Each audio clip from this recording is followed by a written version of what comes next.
तो देखो जी तुसी लैटर दे विच हुण यही दसना सी भी केड़ी फॉल्टी है ना आइटम जेड़ी तुसी ऑर्डर कीती सी, वो केड़ी आइटम सी स्मॉल, ठीक है।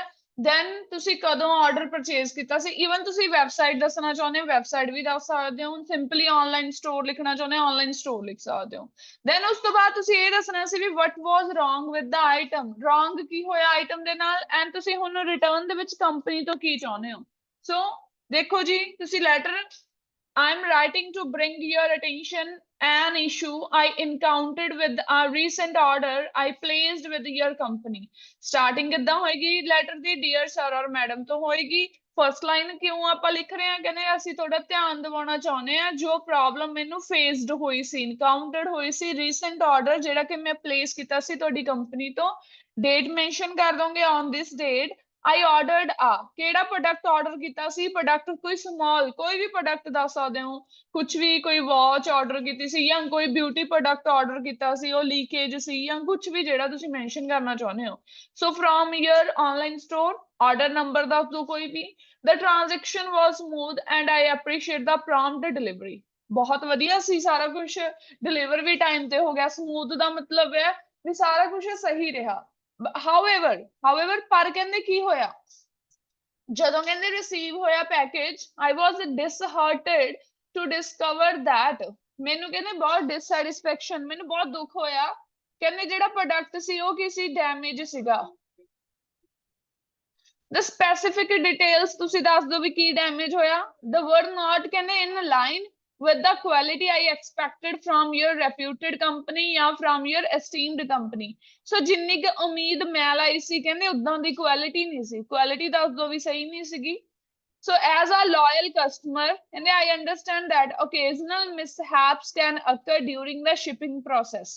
ਜਿਵੇਂ ਕਿ ਮੈਂ ਤੁਹਾਡਾ ਇੱਕ ਵਫਾਦਾਰ ਕਸਟਮਰ ਆ, ਲਾਇਲ ਕਸਟਮਰ ਆ, ਸੋ ਇਸ ਚੀਜ਼ ਨੂੰ ਕਹਿੰਦੇ ਮੈਂ ਅੰਡਰਸਟੈਂਡ ਕਰਦਾ ਵੀ ਕਦੀ ਕਦੀ ਓਕੇਜ਼ਨਲੀ ਹੁੰਦਾ, ਕਦੇ ਕਦੇ ਮਿਸਹੈਪਸ ਹੋ ਜਾਂਦੇ ਆ, ਲਾਈਕ ਕੁਛ ਨਾ ਕੁਛ ਗਲਤ ਹੋ ਜਾਂਦਾ ਹੈ ਸ਼ਿਪਿੰਗ ਪ੍ਰੋਸੈਸ ਦੇ ਵਿੱਚ। In light of this, in light of this ਦਾ ਮਤਲਬ ਜਾਂ to control this ਜਾਂ to solve this I kindly request that you take the necessary steps to address this matter। ਤੁਸੀਂ ਕੁਝ ਜ਼ਰੂਰੀ ਸਟੈਪਸ ਚੁੱਕੋ ਇਸ ਨੂੰ ਸੋਲਵ ਕਰਨ ਦੇ ਲਈ। and I would appreciate if you could either send a replacement for the damaged item or arrange for a refund। ਆਪਾਂ either ਤੇ or ਦੀ ਸਟਰਕਚਰ ਲਾਤੀ, ਜਾਂ ਤਾਂ ਕਹਿੰਦੇ ਮੈਨੂੰ ਰਿਪਲੇਸਮੈਂਟ ਆਈਟਮ ਸੈਂਡ ਕਰ ਦੋ ਜਾਂ ਫਿਰ ਕਹਿੰਦੇ ਮੇਰੇ ਲਈ ਰਿਫੰਡ ਅਰੇਂਜ ਕਰ ਦੋ। I believe in the commitment to customer satisfaction that your company upholds and trust that this matter will be resolved promptly। ਤੇ ਮੈਂ ਇਹ ਵੀ ਬਲੀਵ ਕਰਦਾ ਵੀ ਜਿਹੜੇ ਤੁਸੀਂ ਕਸਟਮਰਸ ਦੇ ਨਾਲ ਕਮਿਟਮੈਂਟ ਕਰਦੇ ਹੋ ਉਹਨਾਂ ਦੀ ਸੈਟੀਸਫੈਕਸ਼ਨ ਦੇ ਰਿਲੇਟਡ, ਸੋ ਇਹ ਜਿਹੜਾ ਮੇਰਾ ਇਸ਼ੂ ਆ ਉਹਨੂੰ ਤੁਸੀਂ ਸਹੀ ਤਰੀਕੇ ਨਾਲ ਸੋਲਵ ਕਰ ਦੋਗੇ। ਪ੍ਰੋਮਪਟਲੀ ਹੁੰਦਾ accurately. I look forward to your prompt response and appreciate your attention to this concern। So thank you for understanding and cooperation। Last ਤੇ sincerely and name mention ਕਰ ਦੋ। ਠੀਕ ਹੈ ਜੀ, ਤੁਸੀਂ ਜਿਹੜਾ ਆਈਡੀਆ ਲਿਖਿਆ ਦੇਖਾਂਗੇ ਉਹ ਤੁਸੀਂ ਕੀ ਆਈਡੀਆਜ਼ ਦਿੱਤੇ ਨੇ, ਸੋ ਉਹਦੇ ਅਕੋਰਡਿੰਗ ਤੁਹਾਨੂੰ ਸਕੋਰ ਤੇ ਚੈੱਕ ਹੋ ਕੇ ਮਿਲ ਜਾਏਗਾ।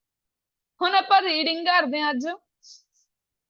ਹੁਣ ਜਿਹੜੇ ਸਟੂਡੈਂਟ ਨੇ, ਇੱਕ ਦੋ ਸਟੂਡੈਂਟਸ ਨੇ ਇਹਨੂੰ ਹਲੇ ਮੈਨੂੰ ਨਹੀਂ ਸੈਂਡ ਕੀਤਾ, ਉਹ ਸੈਂਡ ਕਰ ਦਿਓ, ਠੀਕ ਹੈ। ਸੋ ਲੈਟਰ ਚੈੱਕ ਕਰਦੇ ਹਾਂ ਆਪਾਂ। ਲੈਟਰ ਹੋ ਗਈ ਆਪਣੀ, ਰੀਡਿੰਗ ਨੰਬਰ ਕਰਦੇ ਹਾਂ ਹੁਣ, ਰੀਡਿੰਗ ਨੰਬਰ 6।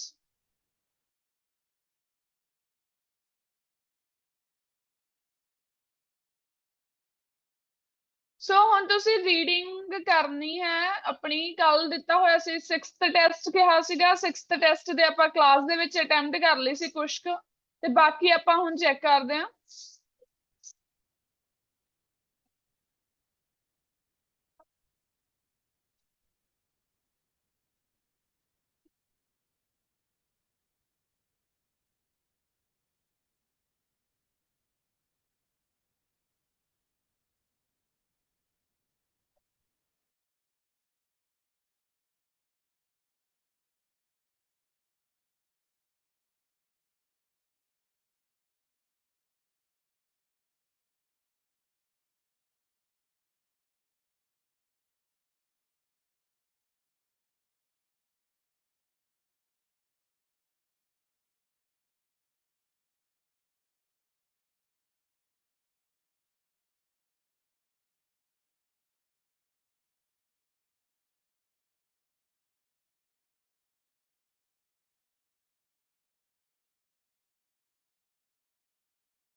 हाँ जी स्टूडेंट्स ये 7 क्वेश्चन अपने क्लास ਦੇ ਵਿੱਚ ਹੋ ਗਏ ਸੀਗੇ ਐਂਡ ਨੈਕਸਟ ਆਨਸਰਸ ਚੈੱਕ ਕਰਨੇ ਆ ਰੀਡਿੰਗ ਨੰਬਰ 6 ਦੇ 8 to 13 ਆਨਸਰਸ ਚੈੱਕ ਕਰਨੇ ਨੇ ਸੋ 8 ਆਨਸਰ ਆਉਣਾ ਸੀ ਆਪਣਾ D for doctor 9th answer C 10th answer C 11th answer E 12th answer is B for boy 13th answer is A 14 answer okay ਇਹਨਾਂ ਦੇ ਵਿੱਚੋਂ ਪਹਿਲਾਂ ਡਾਊਟ ਦੱਸ ਦਿਓ ਅਗਰ ਕਿਸੇ ਦਾ ਡਾਊਟ ਹੈ ਜਿਹੜੇ ਨੇ ਅਟੈਂਪਟ ਕੀਤੀ ਹੈ reading ma'am 10 10 and 12 ma'am 10 11 12 10th question ਦੇਖਦੇ ਆ 10th ਕੁਐਸਚਨ ਕੀ ਸੀ ਕਹਿੰਦੇ this place would suit extravagant shoppers ਹੁਣ ਪਹਿਲਾਂ extravagant ਦਾ ਮੀਨਿੰਗ ਪਤਾ ਹੋਣਾ ਚਾਹੀਦਾ extravagant ਕੌਣ ਹੁੰਦੇ ਆ extravagant ਮੈਂ ਫਿਜ਼ੂਲ ਖਰਚ ਹੁੰਦੇ ਆ ਮਤਲਬ ਸਪੈਂਡ ਹਾਂਜੀ ਇਹਦੇ ਲਈ ਸਪੈਂਡ ਥ੍ਰਿਫਟ ਵੀ ਵਰਡ ਯੂਜ਼ ਕਰਦੇ ਆ ਜਿਹੜੇ ਬਹੁਤ ਜ਼ਿਆਦਾ ਖਰਚ ਕਰਦੇ ਨੇ ਖਰਚੀਲੇ ਜਿਹਨਾਂ ਨੂੰ ਆਪਾਂ ਕਹਿ ਦਿੰਦੇ ਆ ਜਿਵੇਂ ਆਪਾਂ ਕਹਿੰਦੇ people ਨਾਊਅਡੇਜ਼ people become spend thrift ਵੀ ਅੱਜ ਕੱਲ ਲੋਕ ਬਹੁਤ ਜ਼ਿਆਦਾ ਖਰਚੀਲੇ ਬਣ ਚੁੱਕੇ ਨੇ ਸੋ ਇਹਦਾ ਮਤਲਬ ਵੀ ਸੇਮ ਉਹੀ ਸੀ ਸਪੈਂਡ ਥ੍ਰਿਫਟ ਹੀ ਨੇ ਵੀ ਬਹੁਤ ਜ਼ਿਆਦਾ ਖਰਚ ਕਰਦੇ ਨੇ ਕਹਿੰਦੇ ਦਿਸ ਪਲੇਸ ਉਹਨਾਂ ਨੂੰ ਸੂਟ ਕਰੂਗੀ ਜੋ ਬਹੁਤ ਜ਼ਿਆਦਾ ਪੈਸਾ ਸਪੈਂਡ ਕਰਦੇ ਨੇ ਸੋ ਆਨਸਰ ਸੀ 10th ਦਾ ਤੁਹਾਡਾ ਸੀ ਪੈਰਾਗ੍ਰਾਫ ਦੇ ਵਿੱਚ ਦੇਖੋ ਜੀ ਲਾਸਟ ਲਾਈਨਾਂ ਦੇ ਵਿੱਚ ਆਨਸਰ ਕਲੀਅਰ ਸੀ ਕੀ ਦਿੱਤਾ ਹੋਇਆ ਸੀਗਾ ਤੁਹਾਨੂੰ ਲਾਸਟ ਲਾਈਨਾਂ ਦੇ ਵਿੱਚ ਕਹਿੰਦੇ if you have the cash to splash this is the place splash ਦਾ ਮਤਲਬ ਵੀ ਜਿਵੇਂ ਆਪਾਂ ਕਹਿੰਦੇ ਵੀ ਬਿਨਾਂ ਦੇਖੇ ਖਰਚ ਦੇਣਾ ਹਨਾ ਵੀ ਕੋਈ ਆਪਾਂ ਦੇਖਣਾ ਨਾ ਸੋ ਕਹਿੰਦੇ ਜੇ ਤੁਹਾਡੇ ਕੋਲ ਕੀ ਹੈ ਕੈਸ਼ ਹੈ ਸੋ if you have the cash ਆ ਵਾਲੀਆਂ ਲਾਸਟ ਲਾਈਨਾਂ this is the place to go you can also shop online if there's no time to drop into King William Street to dig for your retail therapy so ਇੱਥੋਂ ਆਪਣਾ answer splash word ਤੋਂ clear ਹੋ ਗਿਆ splash ਦਾ meaning ਵੀ ਕੀ ਸੀ extravagant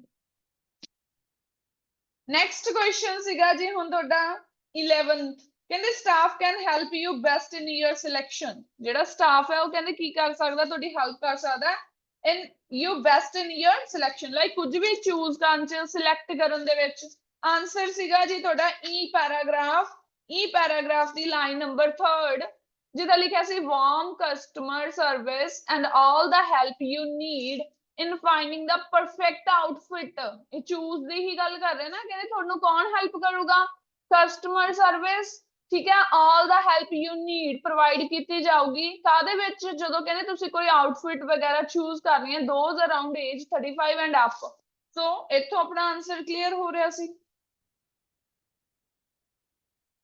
last 12th question ਵੀ ਦੇਖੋ you would like to buy outfits for a themed 60s ball ਹਨਾ you would like to buy outfits ਜਿਹੜੇ ਇਹ ਵਾਲੀ ਥੀਮ ਦੇ ਲਈ ਆ ਸੋ ਆਨਸਰ ਸੀਗਾ B ਪੈਰਾਗ੍ਰਾਫ ਚ ਸੈਕੰਡ ਪੈਰਾਗ੍ਰਾਫ ਚ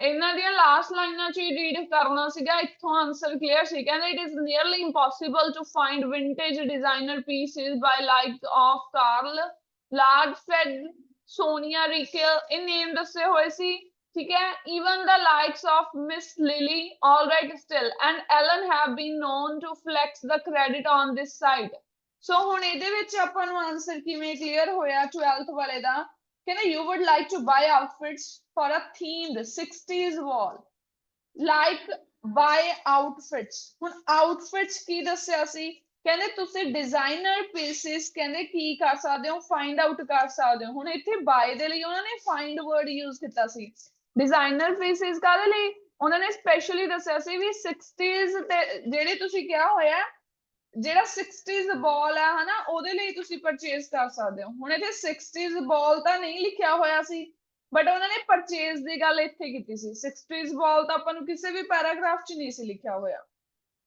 ਇੱਥੇ ਇਵੈਂਟ ਦੱਸਤਾ ਸੀ ਡਿਜ਼ਾਈਨਰਸ ਦੱਸਤੇ ਸੀ ਪਰਚੇਸ ਦੇ ਲਈ ਉਹਨੇ ਕਿਹਾ ਸੀ ਵੀ ਜਿਹੜੀ ਚੀਜ਼ ਤੁਸੀਂ ਫਾਈਂਡ ਆਊਟ ਕਰਦੇ ਹੋ ਤੁਹਾਨੂੰ ਇੱਥੋਂ ਮਿਲ ਜਾਏਗੀ ਨੈਕਸਟ ਦੇਖੋ ਜੀ ਆਨਸਰ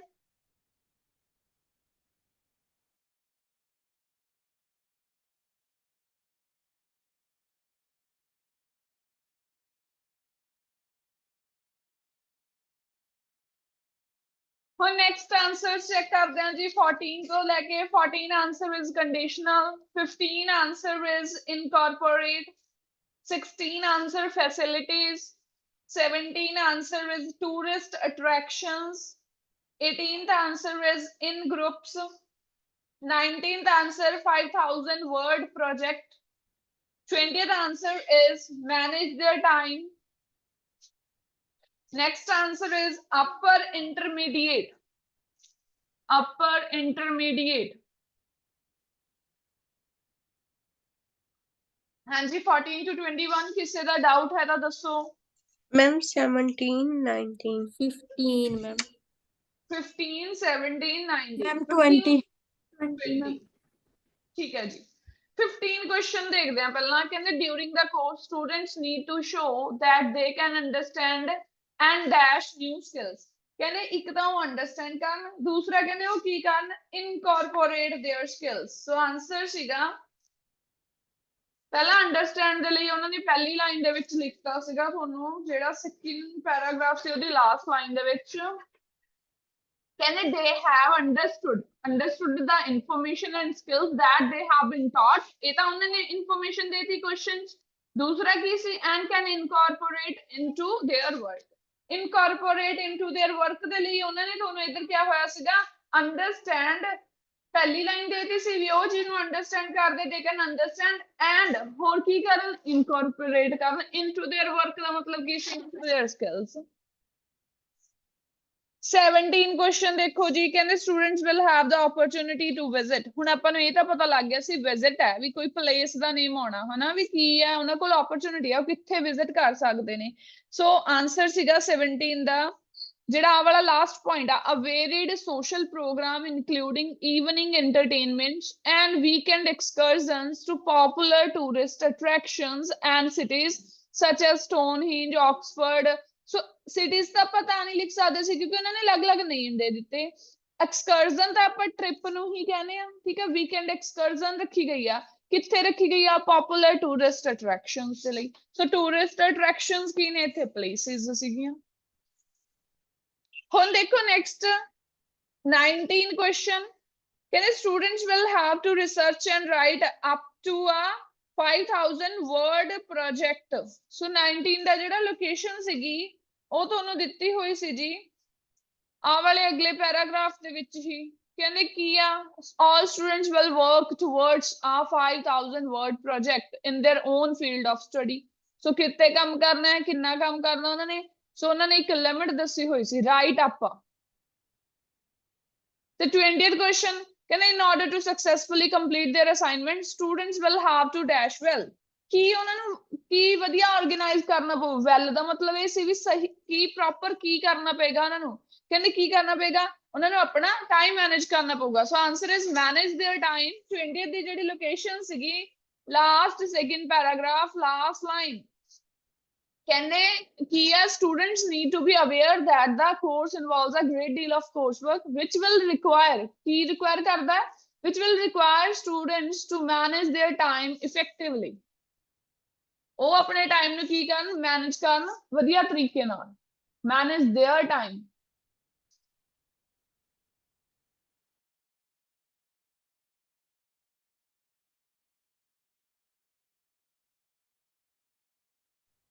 ਸੋ ਨੈਕਸਟ ਆਨਸਰ ਚੈੱਕ ਕਰਦੇ ਹਾਂ ਹੁਣ 22 to 27 headings ਸੀਗੇ 22 answer is 1 23 is 4 24 is 6 25 answer 2 26th answer is 8 and 27 answer is 5 ਹਾਂਜੀ ਇਹਨਾਂ ਦੇ ਵਿੱਚੋਂ ਕੋਈ doubt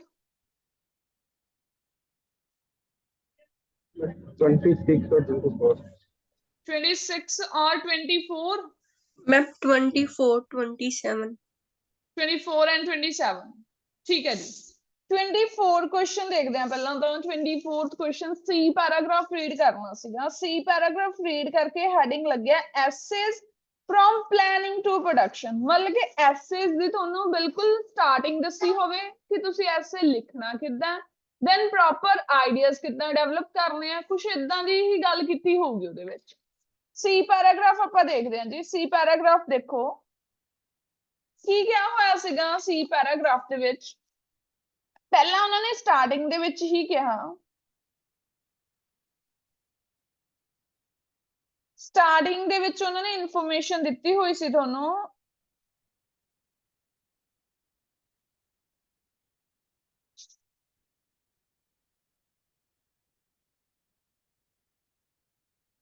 this course concentrates on the skills needed to write academic essays. ठीक है, कोर्स किस पे concentrate कर रहे हैं कि essays लिखने हैं. Students will learn how to develop essay titles, structure essays correctly, avoid plagiarism and reference their work. There will also be the opportunity to work on other elements of writing, including grammar and punctuation. The course is more suitable for non-native speakers and native speakers at the undergraduate level. ਹੁਣ ਇਹ ਚ confusion ਕਿਉਂ ਹੋਈ? ਕਿਉਂਕਿ ਜਿਹੜਾ ਤੁਹਾਨੂੰ second paragraph ਸੀ ਨਾ, ਉਹਦੀ ਲਾਸਟ ਲਾਈਨ ਵੀ ਤੁਹਾਨੂੰ ਇਹ ਕਹਿ ਰਹੀ ਸੀ, ਕਹਿੰਦੇ the course outline how to gather data, how to draw conclusions and how best to present it dramatically. ਸੋ ਇਹਦੇ ਵਿੱਚ ਆਨਸਰ ਹੁਣ ਤੁਹਾਨੂੰ ਕਲੀਅਰ ਇਹ ਡਾਊਟ ਕਰ ਰਿਹਾ ਸੀ ਕਿ ਆਪਾਂ ਆਨਸਰ ਕਿਹੜਾ ਲਿਖੀਏ, ਬਟ ਬੀ ਦਾ ਜਿਹੜਾ ਆਨਸਰ ਸੀ ਉਹ ਸਟੈਟਿਸਟੀਕਲ ਵਾਲਾ ਹੀ ਆਉਣਾ ਸੀ, ਉਹਦੀ ਆਪਸ਼ਨ ਲੱਗਣੀ ਸੀ ਬੀ ਦੀ, ਤਾਂ fourth statistical for science and research. Science and research ਕਿਉਂ ਆਇਆ? ਕਿਉਂਕਿ ਉਹਦੇ ਵਿੱਚ ਮੈਥਸ ਦੀ ਗੱਲ ਕਰ ਦਿੱਤੀ ਸੀਗੀ ਉਹਨਾਂ ਨੇ, ਮੈਥਮੈਟਿਕਲ, ਐਡਵਾਂਸਡ ਮੈਥਮੈਟਿਕਲ ਦੀ ਗੱਲ ਕਰਤੀ ਸੀ। ਤੇ ਜਿਹੜਾ ਹੁਣ ਸੀ ਪੈਰਾਗ੍ਰਾਫ ਹੈ ਉਹਦੇ ਵਿੱਚ ਆਪਾਂ ਨੂੰ ਸਾਰੇ ਚ ਇਹੀ ਦੱਸਿਆ ਹੋਇਆ ਹੈ, ਤੁਸੀਂ ਆਪਣੇ ਐਸੇ ਦਾ ਟਾਈਟਲ ਕਿਵੇਂ ਡਿਵੈਲਪ ਕਰ ਸਕਦੇ ਹੋ, ਸਟਰਕਚਰਸ ਕਿਵੇਂ ਲਗਾ ਸਕਦੇ ਹੋ, ਠੀਕ ਹੈ, ਲਾਈਕ ਪਲੈਗਰਿਜ਼ਮ ਵੀ, ਕੋਈ ਵੀ ਮਿਸਟੇਕਸ ਵਗੈਰਾ ਨੂੰ ਤੁਸੀਂ ਕਿੱਦਾਂ ਅਵੋਇਡ ਕਰ ਸਕਦੇ ਹੋ। ਸੋ ਇਹ ਸਾਰਾ ਹੀ, ਪਲੱਸ ਗ੍ਰਾਮਰ, ਪੰਕਚੁਏਸ਼ਨਸ, ਕਾਮਾ ਵਗੈਰਾ ਕਿਵੇਂ ਲਗਾ ਸਕਦੇ ਹੋ। ਸੋ ਸੀ ਪੈਰਾਗ੍ਰਾਫ ਆਪਾਂ ਨੂੰ ਇਹੀ ਇਨਫੋਰਮੇਸ਼ਨ ਦੇ ਰਿਹਾ ਸੀ, ਪਲਾਨ ਕਿਵੇਂ ਕਰਨਾ ਹੈ ਇਸ ਤੇ ਉਹਨੂੰ ਅੱਗੇ ਪ੍ਰੋਡਕਸ਼ਨ ਕਿਵੇਂ ਕਰਨਾ। ਇਸੇ ਤਰ੍ਹਾਂ ਹੁਣ 26 ਕੁਐਸਚਨ ਚ ਦੇਖੋ ਡਾਊਟ ਹੈ ਤੁਹਾਡਾ, 26 ਦਾ ਆਨਸਰ ਕੀ ਸੀ? 8th one, 8th ਕੁਐਸਚਨ ਸੀਗਾ, 8th heading C common errors in English writing. ਹੁਣ common errors word ਦੇ ਲਈ ਆਪਾਂ ਨੂੰ ਕੀ ਦਿੱਤਾ ਹੋਇਆ ਸੀਗਾ? ਈ ਪੈਰਾਗ੍ਰਾਫ ਦੇ ਵਿੱਚ ਉਹਨਾਂ ਨੇ spelling errors, grammar mistakes ਦੱਸੀਆਂ ਸੀ। ਸੋ ਇਹ ਕੀ ਨੇ? ਸਾਰੀਆਂ common, same ਹੀ ਲਾਈਨ ਲਿਖਤੀ ਸੀ ਈ ਪੈਰਾਗ੍ਰਾਫ ਦੀ ਸੈਕਿੰਡ ਲਾਈਨ, ਕਹਿੰਦੇ course to iron out those typical mistakes in English essay writing, common grammar mistakes, spelling errors, that dreaded apostrophe will be covered in detail. So this course is designed for native speakers who lack confidence in writing, particularly those who have been away from academic environments for some time. So एक ही सीगे common errors दसे सी, common errors उन्होंने clarify करके दसता। And last 5 क्यों आया? Last option 5th क्यों लगी? F paragraph उन्होंने क्या सीगा? 5th option ਦੇ ਵਿੱਚ advanced grammar for international students। ਹੁਣ ਪਹਿਲਾਂ ਤਾਂ ਇਹ ਦੇਖਣਾ ਸੀ ਕਿ ਇੰਟਰਨੈਸ਼ਨਲ ਦੇ ਲਈ ਉਹਨਾਂ ਨੇ ਕੀਵਰਡ ਦਿੱਤਾ ਹੈ, ਨॉन ਨੇਟਿਵ ਸਟੂਡੈਂਟਸ ਕਿਹੜੇ ਹੋਣਗੇ? ਜਿਹੜੇ ਉੱਥੋਂ ਦੇ ਲੋਕਲ ਨਹੀਂ ਹੋਣਗੇ, ਨॉन ਨੇਟਿਵ ਹੀ ਆ। ਹੁਣ ਜਿਹੜੇ ਆਪਾਂ ਉੱਥੇ ਜਾ ਰਹੇ ਹਾਂ, ਕੈਨੇਡਾ ਸਟੂਡੈਂਟਸ ਜਾ ਰਹੇ ਨੇ, ਆਸਟ੍ਰੇਲੀਆ ਜਾ ਰਹੇ ਨੇ, ਆਪਾਂ ਨੇਟਿਵ ਤਾਂ ਇੰਡੀਆ ਦੇ ਆ, ਜਿੱਥੋਂ ਦੇ ਆਪਾਂ ਬੋਰਨ ਐਂਡ ਬ੍ਰੌਟ ਅਪ ਹੁੰਦੇ ਆ, ਉੱਥੋਂ ਦੇ ਆਪਾਂ ਹੁੰਦੇ ਆ ਨੇਟਿਵ ਸਪੀਕਰਸ। ਜਿੱਤੇ ਹੁਣ ਆਪਾਂ ਹੋਰ ਕੰਟਰੀ ਚ ਜਾ ਰਹੇ ਹਾਂ ਉਹ ਕੀ ਹੋ ਜਾਂਦੇ ਆ? ਨॉन ਨੇਟਿਵ। ਨॉन ਨੇਟਿਵ ਦਾ ਮਤਲਬ ਕੀ ਹੋ ਗਿਆ? International students. ਕਹਿੰਦੇ this course is suitable for non native students. ਫਿਰ ਉਹਨਾਂ ਨੇ ਉਹਨਾਂ ਦਾ ਸਟੱਡੀ ਲੈਵਲ ਦੱਸਿਆ ਸੀ, ਲਾਸਟ ਤੇ ਆ ਕੇ ਉਹਨਾਂ ਨੇ ਫਿਰ ਦੱਸਤਾ ਸੀਗਾ, ਹੈਡਿੰਗ ਨੂੰ ਕਵਰ ਕੀਤਾ ਸੀ advance grammar and for international. ਕਹਿੰਦੇ students will look out which tenses are used in which situations, ਕਿਹੜੇ ਟੈਂਸਸ ਕਿਹੜੀ ਸਿਚੁਏਸ਼ਨ ਚ ਯੂਜ਼ ਹੋਏਗਾ। look at passive structures, relative clauses, ਇਹ ਸਾਰਾ ਕੀ ਸੀ? advanced grammar C. suitable chunks for language of academic situations will also be presented। so ਇਹ ਕੀ ਸੀਗਾ? ਕਹਿੰਦੇ ਉਹਨਾਂ ਨੂੰ grammar needs ਤੇ focus ਕਰਨਾ ਪਊਗਾ ਜੋ ਕਿ ਕੀ ਨੇ? non native speakers ਨੇ। ਹੁਣ ਲਾਸਟ ਪੈਰਾਗ੍ਰਾਫ ਤੇ ਮੂਵ ਹੁੰਦੇ ਆ ਜੀ। ਲਾਸਟ ਪੈਰਾਗ੍ਰਾਫ ਧਿਆਨ ਨਾਲ 28 to 32 ਤਾਂ ਸੀਗੇ true false। ਸੋ ਇਹਦੇ ਵਿੱਚ ਤੁਹਾਨੂੰ 2 to 3 types of question ਦਿੱਤੇ ਹੋਏ ਸੀਗੇ।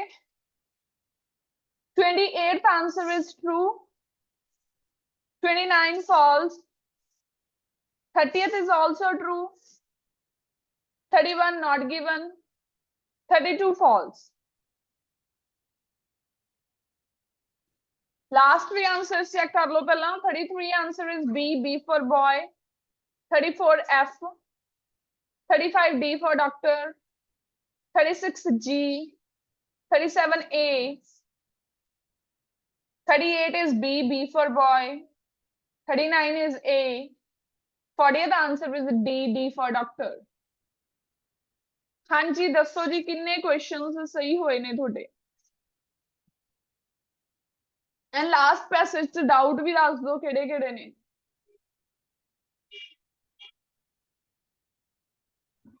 Sir, 33, 35. 33 35 okay ਪਹਿਲਾਂ 33 question ਦੇਖਦੇ ਹਾਂ the reason for modern conservationist concern over hookers tree planting program is that ਕੀ ਹੈ ਜੀ ਕਹਿੰਦੇ answer is B, B for boy. Many of the island's original species were threatened with the destruction. Destruction ਕੀ ਹੁੰਦਾ ਕਿ ਬਹੁਤ ਜ਼ਿਆਦਾ ਕੋਈ ਚੀਜ਼ ਬਰਬਾਦ ਹੋ ਗਈ ਖਤਮ ਹੋ ਗਈ threaten ਹੁੰਦਾ ਡਰ ਖਤਰਾ ਜਿਹਨੂੰ ਆਪਾਂ risk ਕਹਿ ਦਿੰਦੇ ਆ danger ਕਹਿ ਦਿੰਦੇ ਆ so many of the island's original species were threatened with the destruction ਠੀਕ ਹੈ ਜੀ so answer is B. Location C 33 the modern ecologist ਵਾਲੇ ਪੈਰਾਗ੍ਰਾਫ ਦੇ ਵਿੱਚ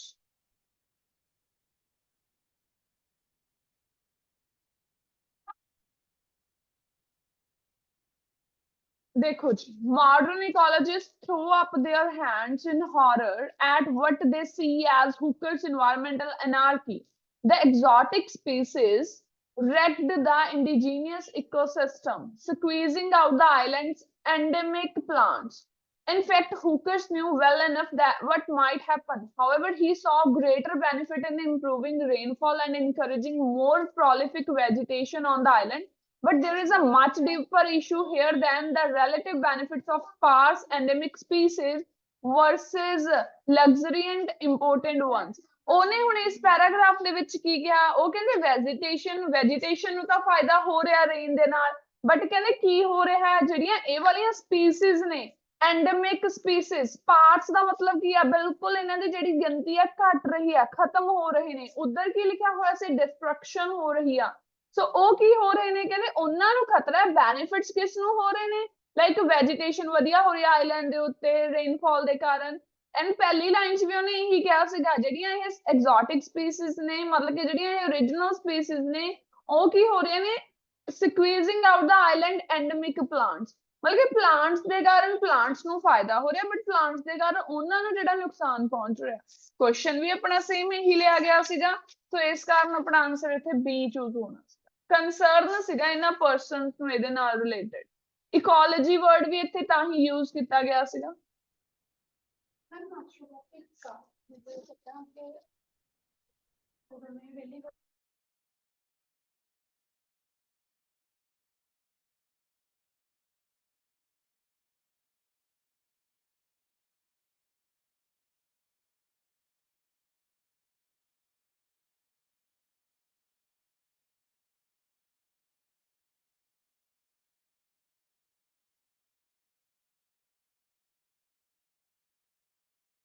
ਹਾਂਜੀ ਸੋ ਨੈਕਸਟ ਕੁਐਸਚਨ ਦੇਖੋ 35 ਦਾ ਆਨਸਰ ਸੀਗਾ ਡੀ 35 ਕੀ ਕੁਐਸਚਨ ਦੇਖੋ ਧਿਆਨ ਨਾਲ ਕੀ ਕਿਹਾ ਸੀਗਾ ਕਹਿੰਦੇ David Willingson says the creation of the rainforest in ascension is important because it shows that ਇਹ ਕੀ ਸ਼ੋ ਕਰਦਾ ਹੈ ਜੀ it shows that ਆਨਸਰ ਲੱਗੇਗਾ ਤੁਹਾਡਾ ਸੌਰੀ 35 ਸੀਗਾ ਕਹਿੰਦੇ ਵਿਲਿੰਗਸਨ says the existence of ancient rainforest ਇਹ ਕੋਈ rainforest ਹੈ challenges the theory that ਕਿਹੜੀ theory ਨੂੰ challenge ਕਰ ਰਿਹਾ ਹੈ ਆਨਸਰ ਸੀਗਾ ਤੁਹਾਡਾ 35 ਦਾ D rainforest can only develop through a process of slow and complex evolution ਜੋ ਛੋਟੇ ਛੋਟੇ ਕਹਿੰਦੇ changes ਹੁੰਦੀਆਂ ਸੋ ਕਹਿੰਦੇ ਉਹਦੇ ਨਾਲ ਉਹਦੇ ਵਿੱਚ ਕੀ ਆ ਰਿਹਾ ਹੈ ਇੱਕ ਚੇਂजेस ਆ ਰਹੇ ਨੇ ਉਹ ਕਹਿੰਦੇ ਓਨਲੀ ਡਿਵੈਲਪ ਇਹਦੇ ਕਾਰਨ ਹੋ ਰਹੇ ਸੋ ਇਹਦੀ ਲੋਕੇਸ਼ਨ ਦੇਖੋ ਜੀ 35 ਦੀ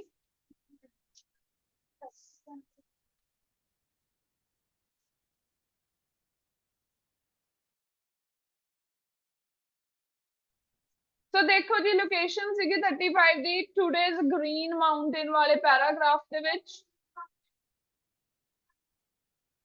Today's Green Mountain says Williamson is a fully functioning man-made tropical cloud forest ਅੱਗੇ ਕੀ ਕਿਹਾ that has grown from scratch from a rag bag of species collected more or less at random from all over the planet. But how could it have happened? Conventional ecological theory says that complex ecosystems such as cloud forest can emerge only through a evolutionary processes in which each organism develops in concert with the others to fill particular niches. ਹੁਣ ਉਹਨਾਂ ਨੇ ਵੀ ਇੱਥੇ ਕੀ ਕਿਹਾ, ਕਹਿੰਦੇ ਕੀ ਆ ਇਹ ਜਿਹੜਾ complex ecosystem ਹੈ ਇਹਦੇ ਵਿੱਚ ਜਿਹੜੀਆਂ ਚੇਂਜਸ ਇਮਰਜ ਹੋ ਰਹੀਆਂ ਨੇ ਉਹ ਕਾਹਦੇ ਕਾਰਨ ਹੋ ਰਹੀਆਂ ਨੇ, ਐਵੋਲੂਸ਼ਨਰੀ ਪ੍ਰੋਸੈਸਿਸ ਦੇ ਕਾਰਨ ਹੋ ਰਹੀਆਂ ਨੇ, ਜਿਹਦੇ ਨਾਲ ਕੀ ਹੋ ਰਿਹਾ, ਇਹ ਡਿਵੈਲਪਮੈਂਟ ਹੋ ਰਹੀ ਆ। ਸੋ ਆਪਣਾ ਇੱਧਰ ਵੀ ਕੁਐਸਚਨ ਸੇਮ ਸੀ, ਇੱਧਰ ਆਪਾਂ ਨੂੰ ਇਹੀ ਇਨਫੋਰਮੇਸ਼ਨ ਸੀ ਕਿ ਜਿਹੜੀਆਂ ਸਮਾਲ ਚੇਂਜਸ ਹੋ ਰਹੀਆਂ ਨੇ, ਠੀਕ ਹੈ, ਕੰਪਲੈਕਸ ਐਵੋਲੂਸ਼ਨ ਦੇ ਕਾਰਨ ਹੋ ਰਹੀਆਂ ਨੇ। ਡਿਵੈਲਪਮੈਂਟ ਦੀ ਹੀ ਗੱਲ ਕੀਤੀ ਸੀ, same as it is development ਦੀ ਗੱਲ ਕੀਤੀ ਗਈ ਸੀ। ਹੋਰ ਕੋਈ ਕੁਐਸਚਨ ਡਾਊਟ ਹੈ ਜੀ ਇਹਨਾਂ ਦੇ ਵਿੱਚੋਂ? ਐਂਡ ਮੈਨੂੰ ਆਪਣਾ ਕਾਊਂਟ ਕਰਕੇ ਸਕੋਰ ਵੀ ਦੱਸੋ ਸਾਰੇ ਸਟੂਡੈਂਟਸ।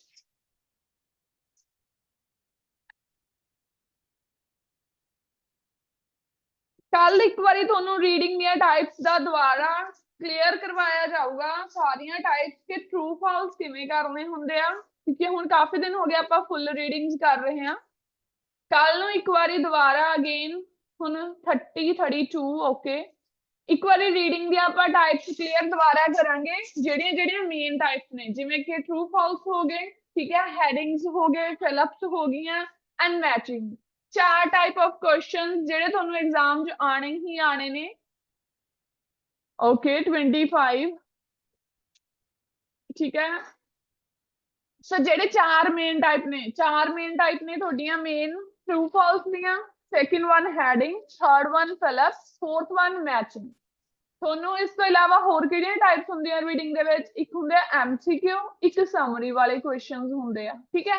ਇਹ ਇੰਨੇ ਜ਼ਿਆਦਾ ਮੇਨ ਨਹੀਂ ਆ, ਬਟ ਆਪਾਂ ਕੱਲ ਜਿਹੜੀਆਂ ਇਹ 4 ਟਾਈਪਸ ਨੇ ਇਹਨਾਂ ਨੂੰ ਦੁਬਾਰਾ ਰੀਕਾਲ ਕਰਾਂਗੇ ਕਿ ਕਿੱਦਾਂ ਕਿੱਦਾਂ ਇਹ ਤੁਸੀਂ ਕੁਐਸਚਨਸ ਨੇ ਜਿਹੜੇ ਸੋਲਵ ਕਰ ਸਕਦੇ, ਠੀਕ ਹੈ।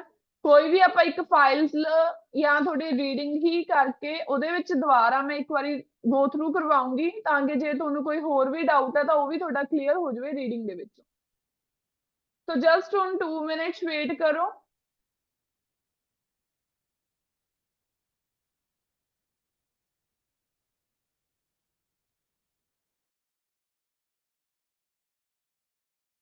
आदि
Okay, बच्चे, may I audible to everyone?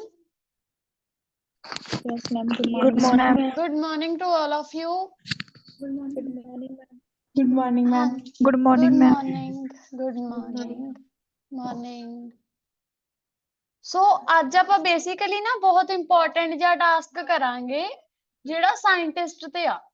Basically paper ਦੇ ਵਿੱਚ ਸਾਇੰਟਿਸਟ ਦੇ ਟਾਸਕ ਆਉਂਦੇ ਬਹੁਤ ਘੱਟ ਨੇ ਪਰ ਆਉਂਦੇ ਵੀ ਜ਼ਰੂਰ ਨੇ। ਮਤਲਬ ਜੇ 100 ਚੋਂ ਇਹ ਲਾ ਲਓ ਕਿ 80% ਤਾਂ ਦੂਸਰੇ ਹੀ ਹੁੰਦੇ ਨੇ, 20% ਇੱਕ ਸਾਲ ਦੇ ਵਿੱਚ ਮਤਲਬ 2 ਜਾਂ 3 ਟਾਸਕ ਸਾਇੰਟਿਸਟ ਰਿਲੇਟਡ ਆਉਂਦਾ ਹੀ ਹੁੰਦਾ। ਹੁਣ ਇਹ ਨਹੀਂ ਪਤਾ ਉਹ ਕਿਹੜੇ ਟਾਈਮ ਆਉਂਦਾ। ਸੋ ਤੁਹਾਡੀ ਪ੍ਰੈਕਟਿਸ ਲਈ ਵਧੀਆ ਵੀ ਤੁਹਾਨੂੰ ਅੱਜ ਸਾਇੰਟਿਸਟ ਵਾਲਾ ਟਾਸਕ ਵੀ ਕਵਰ ਹੋ ਹੀ ਜਾਊਗਾ। ਸੋ ਅੱਜ ਚੋਇਸ ਤੁਹਾਡੀ ਹੋਊਗੀ, ਖੁਦ ਲਿਖਣਾ ਚਾਹੋਗੇ ਖੁਦ, ਬੇਸਿਕਲੀ ਨਹੀਂ ਮੈਂ ਵੀ ਤਾਂ ਕਰਾਉਣਾ ਹੀ ਕਰਾਉਣਾ ਹੈ। ਠੀਕ ਹੈ, ਸੋ ਪਹਿਲਾਂ ਓਕੇ ਦੈਨ ਹੁਣ ਦੇਖਾਂਗੇ ਸਾਇੰਟਿਸਟ ਤੇ ਟਾਸਕ ਹੈ। ਟਾਸਕ ਵੀ એનર્ਜੀ ਦੇ ਰਿਲੇਟਡ ਆ ਤੇ ਸਟੇਟਮੈਂਟ ਰੀਡ ਕਰਾਂਗੇ, ਸਟੇਟਮੈਂਟ ਨੂੰ ਫਿਰ ਸਮਝਾਂਗੇ, ਦੈਨ ਅੱਗੇ ਉਹਦੇ ਪੁਆਇੰਟਸ ਦੇਖਦੇ ਹਾਂ। ਹੁਣ ਕਹਿੰਦੇ scientist have been warning for ਮੈਨੀ years about environmental protection and how important is it to limit our personal energy consumption। ਕਹਿੰਦੇ ਸਾਇੰਟਿਸਟ ਨੂੰ ਵਾਰਨਿੰਗ ਆਪਾਂ ਨੂੰ ਦਿੱਤੀ ਹੋਈ ਹੈ ਬਹੁਤ ਸਾਲਾਂ ਤੋਂ ਕਿ ਜਿਹੜੇ এনवायरमेंट ਨੂੰ ਬਈ ਪ੍ਰੋਟੈਕਟ ਕਰੋ, এনवायरमेंट ਖਰਾਬ ਹੋਈ ਜਾਂਦਾ ਹੈ। ਕਹਿੰਦੇ ਇਹ ਵੀ ਦੱਸਿਆ ਸੀ ਵੀ ਇਹ ਕਿੰਨਾ ਜ਼ਰੂਰੀ ਹੈ ਵੀ ਆਪਾਂ ਲਿਮਿਟ ਕਰੀਏ ਵੀ ਆਪਾਂ ਕਿੰਨੀ ਪਰਸਨਲ એનર્ਜੀ ਦੀ ਕੰਜ਼ੰਪਸ਼ਨ ਕਰਦੇ ਹਾਂ, ਮਤਲਬ ਕਿੰਨੀ એનર્ਜੀ ਅਸੀਂ ਯੂਜ਼ ਕਰ ਰਹੇ ਹਾਂ। ਹੁਣ ਇੱਕ ਘਰ ਦੇ ਵਿੱਚ ਇਹ ਨਹੀਂ ਪਤਾ 4-4 ਪੱਖੇ ਚੱਲੀ ਜਾਂਦੇ ਨੇ, ਜਿੱਥੇ ਲੋਡ ਵੀ ਨਹੀਂ, ਫਾਲਤੂ ਦੀਆਂ ਲਾਈਟਾਂ ਚੱਲੀ ਜਾਂਦੀਆਂ ਨੇ, ਉਹ ਕੀ ਹੈ ਵੇਸਟੇਜ ਆ, ਆਪਾਂ ਲਿਮਿਟ ਨਹੀਂ ਨਾ ਯੂਜ਼ ਕਰ ਰਹੇ। ਕਹਿੰਦੇ what are the causes of over consumption of electricity. ਪਹਿਲਾ ਬੀਪੀ ਕਾਦੇ ਬਣੂਗਾ, ਰੀਜ਼ਨਸ ਤੇ ਵੀ ਕੀ ਰੀਜ਼ਨਸ ਨੇ ਵੀ ਲੋਕ ਬਹੁਤ ਜ਼ਿਆਦਾ એનર્ਜੀ ਨੂੰ ਕੀ ਕਰ ਰਹੇ ਨੇ, ਯੂਜ਼ ਕਰ ਰਹੇ ਨੇ। ਠੀਕ ਹੈ ਜੀ, ਐਂਡ ਅਗਲਾ ਹੈਗਾ how can people we encourage to use less energy. ਕਹਿੰਦੇ ਲੋਕਾਂ ਨੂੰ ਫਿਰ ਆਪਾਂ ਕਿਵੇਂ ਕਰ ਸਕਦੇ ਹਾਂ, ਉਹਨਾਂ ਨੂੰ ਇਨਕਰੇਜ ਕਿਵੇਂ ਕਿਵੇਂ ਕਰ ਸਕਦੇ ਹਾਂ ਕਿ ਲੈਸ એનર્ਜੀ ਨੂੰ ਕਿਵੇਂ ਯੂਜ਼ ਕਰਨਾ ਹੈ।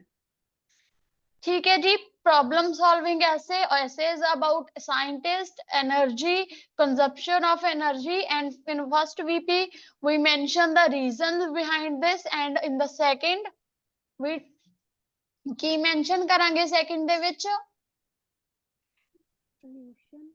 solutions। Solution.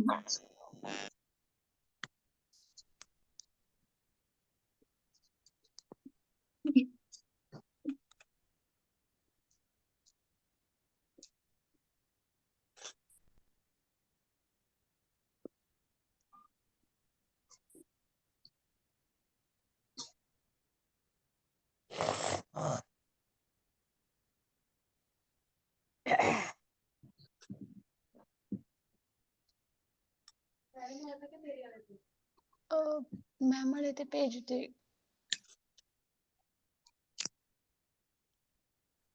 ਸੋ ਅੱਗੇ ਵਧਦੇ ਹੋਏ ਕਿਹਦੇ ਕਣੀ ਵਧਾਂਗੇ ਹੁਣ, ਆਨਸਰ ਕਣੀ। ਪਹਿਲਾਂ ਕੀ ਕਰਾਂਗੇ, ਇੰਟਰੋ। ਇੰਟਰੋ ਕਾਦੇ ਅਬਾਊਟ ਹੋਊਗੀ, ਕਹਿੰਦੇ ਸਾਇੰਟਿਸਟ ਹੈ ਵਾਰਨਿੰਗ ਦਾ ਆਪਾਂ ਕੀ ਬਣਾਤਾ, ਵਾਰਨਡ।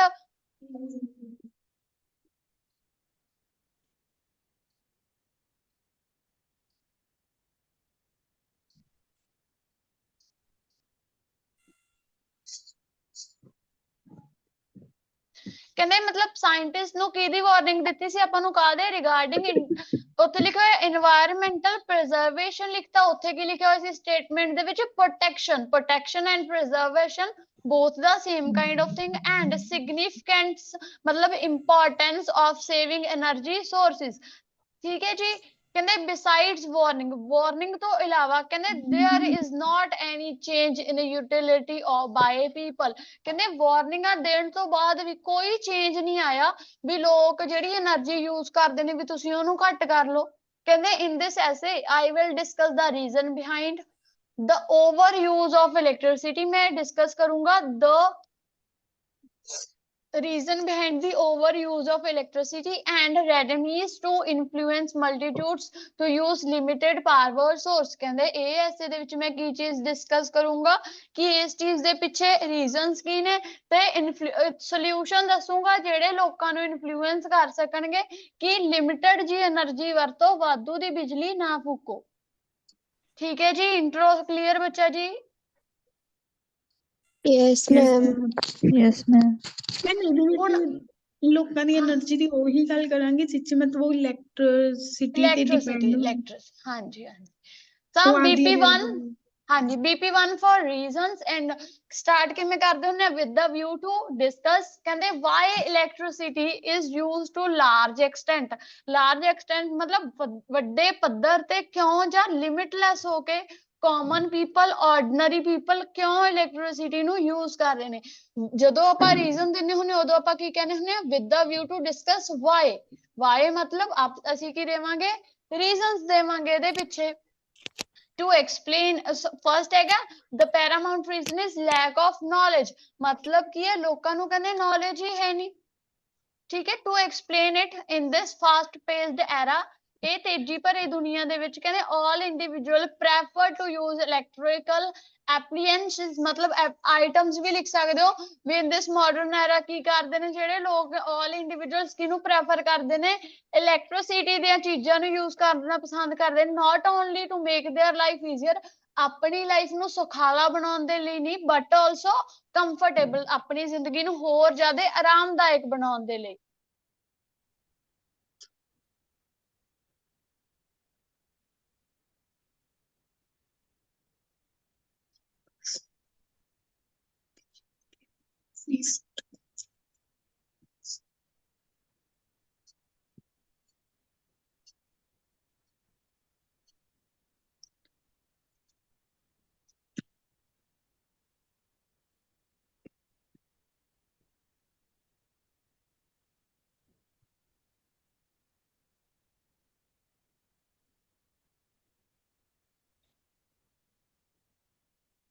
मैम ਤੁਹਾਡੀ ਆਵਾਜ਼ ਨਹੀਂ ਆ ਰਹੀ।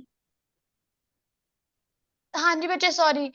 however ਕਹਿੰਦੇ the major utility ਜਾਂ used modern gadgets ਦਾ ਕੀ ਹੈ ਕੀ ਕਹਿੰਦੇ ਉਹ electricity ਦੇ ਕਾਰਨ ਕੀ ਹੋ ਰਿਹਾ ਉਹਨੂੰ ਇੰਨਾ use ਕਰ ਰਹੇ ਨੇ ਜਿਹਦੇ ਨਾਲ ਕਿਹੜੀਆਂ problems create ਹੋ ਰਹੀਆਂ ਨੇ ਕੀ ਹੋ ਰਿਹਾ environment ਖਰਾਬ ਹੋ ਰਿਹਾ health ਉਹਨਾਂ ਦੀ ਖਰਾਬ ਹੋ ਰਹੀ ਹੈ ਉਹਨਾਂ ਦਾ lifestyle sedentary lifestyle ਬਣੀ ਜਾਂਦਾ ਤੇ ਹੋਰ ਜ਼ਿਆਦਾ problems ਹੋ ਰਹੀਆਂ ਨੇ। ਫਿਰ ਆਪਾਂ ਕੀ ਦੇਵਾਂਗੇ to cite an example ਇੱਕ example ਦਿੰਦੇ ਹੋਏ। मैम सेडेंटरी मतलब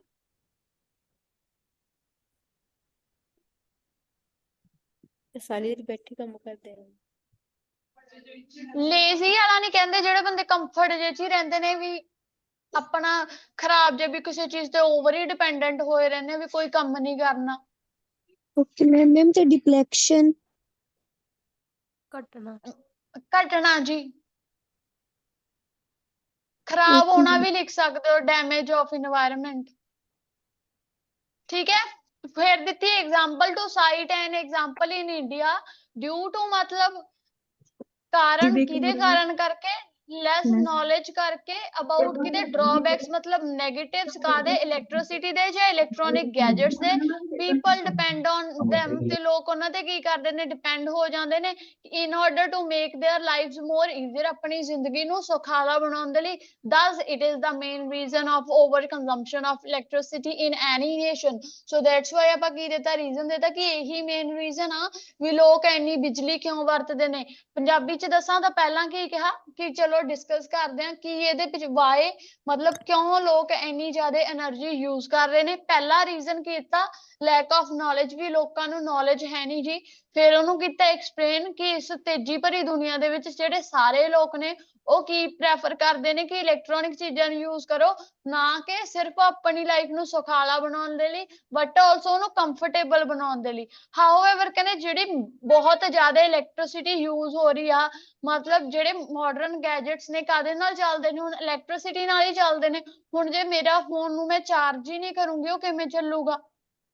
ਰੈਫ੍ਰਿਜਰੇਟਰ ਨੂੰ ਲਾਈਟ ਹੀ ਨਹੀਂ ਮਿਲੂਗੀ ਉਹ ਕਿਵੇਂ ਵਰਕ ਕਰੂਗਾ। ਕਹਿੰਦੇ ਉਹ ਕੀ ਕਰ ਰਿਹਾ ਬਹੁਤ ਸਾਰੇ ਇਸ਼ੂਜ਼ ਨੂੰ ਦੇ ਰਿਹਾ। ਹੁਣ ਰੈਫ੍ਰਿਜਰੇਟਰ ਕੀ ਆ ਏਸੀ ਆ ਏਸੀ ਚੱਲ ਰਿਹਾ ਏਸੀ ਦੇ ਚੱਲਣ ਨਾਲ ਕੀ ਆ ਹਾਰਮਲੈਸ ਗੈਸਿਸ ਬਾਹਰ ਆਉਂਦੀਆਂ ਨੇ, ਜਿਹੜਾ ਇਨਵਾਇਰਨਮੈਂਟ ਖਰਾਬ ਕਰਦਾ। ਜਾਂ ਇਲੈਕਟ੍ਰਿਸਿਟੀ ਜਦੋਂ ਪ੍ਰੋਡਿਊਸ ਹੀ ਕਰੀ ਜਾਂਦੇ ਆ, ਇੰਨੀ ਧੂੰਆਂ ਨਿਕਲੀ ਜਾਂਦਾ ਫਾਰਮਸ ਚੋਂ। ਆਪਾਂ ਉਦੋਂ ਦੇਖਿਆ ਸੀ ਨਾ ਵੀ ਜਿਹੜੇ ਉਹ ਲੱਗੇ ਹੁੰਦੇ ਨੇ ਥਰਮਲ ਪਲਾਂਟ, ਉਹਨਾਂ ਦੇ ਵਿੱਚੋਂ ਕਿੰਨੀ ਧੂੰਆਂ ਨਿਕਲ ਰਿਹਾ ਸੀ, ਜਿੰਨਾ ਕਹਿੰਦੇ ਹੈਲਥ ਵੀ ਖਰਾਬ ਹੁੰਦੀ ਹੈ। ਤੇ ਲੋਕਾਂ ਦਾ ਸੈਡੈਂਟਰੀ ਲਾਈਫ ਸਟਾਈਲ, ਆਪਾਂ ਕਿਉਂ ਕਿਹਾ ਵੀ ਇਲੈਕਟ੍ਰੋਨਿਕ ਗੈਜਟਸ ਤੇ ਉਹ ਟੋਟਲੀ ਰਿਲਾਇੰਟ ਹੋ ਜਾਂਦੇ ਨੇ। ਫਿਰ ਕੀ ਪਾਈ ਇੱਕ ਐਗਜ਼ਾਮਪਲ ਵੀ, ਇੰਡੀਆ ਦੇ ਵਿੱਚ ਲੋਕਾਂ ਨੂੰ ਘੱਟ ਨੌਲੇਜ ਹੈ, ਜਿਹਦੇ ਕਰਕੇ ਉਹ ਕੀ ਕਰਦੇ ਨੇ, ਬਹੁਤ ਜ਼ਿਆਦਾ ਡਿਪੈਂਡੈਂਟ ਹੋ ਜਾਂਦੇ ਨੇ ਕਿਹਦੇ ਉੱਤੇ, ਆਪਣੀ ਇਲੈਕਟ੍ਰੋਨਿਕ ਗੈਜਟਸ ਦੇ ਉੱਤੇ, ਆਪਣੀ ਲਾਈਫ ਨੂੰ ਕੀ ਬਣਾਉਣ ਦੇ ਲਈ ਸੁਖਾਲਾ। ਸੋ ਆਪਾਂ ਕੀ ਲਿਖਤਾ, it is the main reason for over consumption of electricity in any nation. So ਕਹਿੰਦੇ ਇਹੀ ਰੀਜ਼ਨ ਆ ਵੀ ਲੋਕ ਇੰਨੀ ਜ਼ਿਆਦਾ ਇਲੈਕਟ੍ਰਿਸਿਟੀ ਯੂਜ਼ ਕਰਦੇ ਨੇ।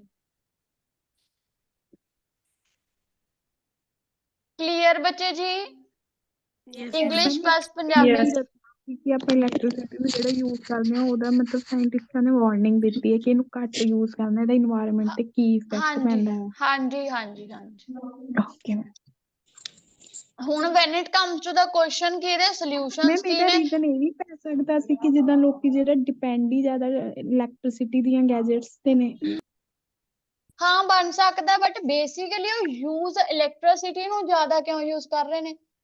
ਵੀ ਵਾਰਨਿੰਗਾਂ ਤੋਂ ਬਾਅਦ ਵੀ ਉਹਨਾਂ ਯੂਜ਼ ਕਿਉਂ ਕਰਦੇ ਨੇ? ਕਿਉਂਕਿ ਉਹਨਾਂ ਨੂੰ ਨੌਲੇਜ ਹੀ ਨਹੀਂ ਹੈਗੀ ਵੀ ਬਈ ਇਹਦੇ ਨੈਗੇਟਿਵ ਕੀ ਨੇਗੇ। ਯੈਸ ਤਾਂ ਮੈਮ। ਲੈਕ ਆਫ ਨੌਲੇਜ ਇਹ ਜ਼ਿਆਦਾ ਇਫੈਕਟਿਵ ਰੀਜ਼ਨ ਆ ਬੱਚੇ। Okay ma'am. ਦੈਨ ਮੂਵ ਕਰਦੇ ਹਾਂ ਜੀ ਅਗਲੇ ਤੇ। ਅਗਲੇ ਹੋਣਗੇ ਆਪਣੇ ਸੋਲਿਊਸ਼ਨ, ਜਿਹਦੇ ਲਈ ਆਪਾਂ ਯੂਜ਼ ਕਰਦੇ ਹੁੰਦੇ ਡਿਸਪਾਈਟ ਦਾ ਅਫੋਰ ਮੈਂਸ਼ਨਡ ਵਿਊ। ਉੱਪਰ ਜਿਹੜਾ ਡਿਸਕਸ ਕੀਤਾ ਹੈ, ਉੱਪਰ ਜਿਹੜਾ ਦਿੱਤਾ ਹੋਇਆ ਵਿਊ ਆ, ਉਸ ਤੋਂ ਇਲਾਵਾ ਕਹਿੰਦੇ देयर आर सम ਸੋਲਿਊਸ਼ਨ। ਹੁਣ ਇੱਥੇ ਥੋੜੇ ਕਿਹਦੇ ਲਈ ਸੋਲਿਊਸ਼ਨਸ ਨੇ? ਟੂ ਕੰਟਰੋਲ ਦਿਸ ਇਸ਼ੂ, ਇਹ ਇਸ਼ੂ ਨੂੰ ਕੰਟਰੋਲ ਕਰਨ ਦੇ ਲਈ। The prominent solution is, main solution ਕੀ ਹੈ? Awareness campaigns.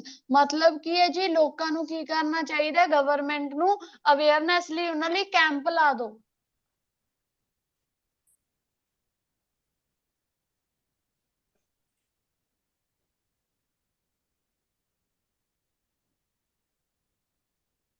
ਉਹਨੂੰ ਕੀ ਕਰਾਂਗੇ? ਇਲੈਬੋਰੇਟ ਕਰਾਂਗੇ। ਕਹਿੰਦੇ higher authorities, higher authority outward ਜੀ, ਆਊਟ ਟੂ ਆਪਾਂ ਕਿਹਦੇ ਲਈ ਯੂਜ਼ ਕਰਦੇ ਹੁੰਦੇ ਆ? ਸ਼ੁੱਡ ਦੇ ਲਈ। ਬਾਰ-ਬਾਰ ਸ਼ੁੱਡ ਲਿਖਣ ਲਈ ਨਵਾਂ ਵਰਡ ਕੀ ਲਿਖਦੇ ਹੁੰਦੇ ਆ? Out to. ਠੀਕ ਹੈ ਜੀ। ਕਹਿੰਦੇ ਸ਼ੁੱਡ ਕੀ ਕਰਨਾ ਚਾਹੀਦਾ? ਸਟਾਰਟ ਕਰਨਾ ਚਾਹੀਦਾ ਇਨੀਸ਼ੀਏਟਿਵਸ। ਇਨੀਸ਼ੀਏਟਿਵਸ ਕੀ ਹੁੰਦੇ ਨੇ? ਆਪਾਂ ਨੇ ਕਹਿੰਦੇ ਕਦਮ ਚੱਕਣੇ ਚਾਹੀਦੇ ਨੇ। ਸੱਚ ਐਸ ਕਹਿੰਦੇ ਉਹਨਾਂ ਨੂੰ ਕੈਂਪਸ ਲਗਾਉਣੇ ਚਾਹੀਦੇ ਨੇ। ਕਾਦੇ ਰਿਗਾਰਡਿੰਗ? ਕਿ ਉਹ ਲੋਕਾਂ ਨੂੰ ਡਰਾਬੈਕਸ, ਨੈਗੇਟਿਵਸ, ਜਾਂ ਆਪਾਂ ਕੀ ਕਹਿੰਦੇ ਹੁੰਦੇ ਆਗੇ, ਡਰਾਬੈਕਸ ਹੁੰਦਾ ਇੱਕ, ਨੈਗੇਟਿਵ ਹੁੰਦਾ ਇੱਕ, ਹੋਰ ਕੀ ਹੁੰਦਾ? ਡੈਟਰੀਮੈਂਟਲ ਇਫੈਕਟਸ ਆਫ ਕਾਦੇ? ਐਕਸਪਲੋਟੇਸ਼ਨ ਆਫ એનર્ਜੀ ਰਿਸੋਰਸਿਸ। ਠੀਕ ਹੈ ਜੀ। ਸਚ ਐਸ ਜਿਹੜੀ ਇਲੈਕਟ੍ਰਿਸਿਟੀ ਆ, ਫੋਸਲ ਫਿਊਲ ਆ, and other common citizen, so that ਉਹਨਾਂ ਨੂੰ ਕੀ ਪਤਾ ਲੱਗ ਸਕਣ? ਨੈਗੇਟਿਵ ਪਤਾ ਲੱਗ ਸਕਣ ਵੀ એનર્ਜੀ ਦੇ ਰਿਸੋਰਸਿਸ ਦੇ।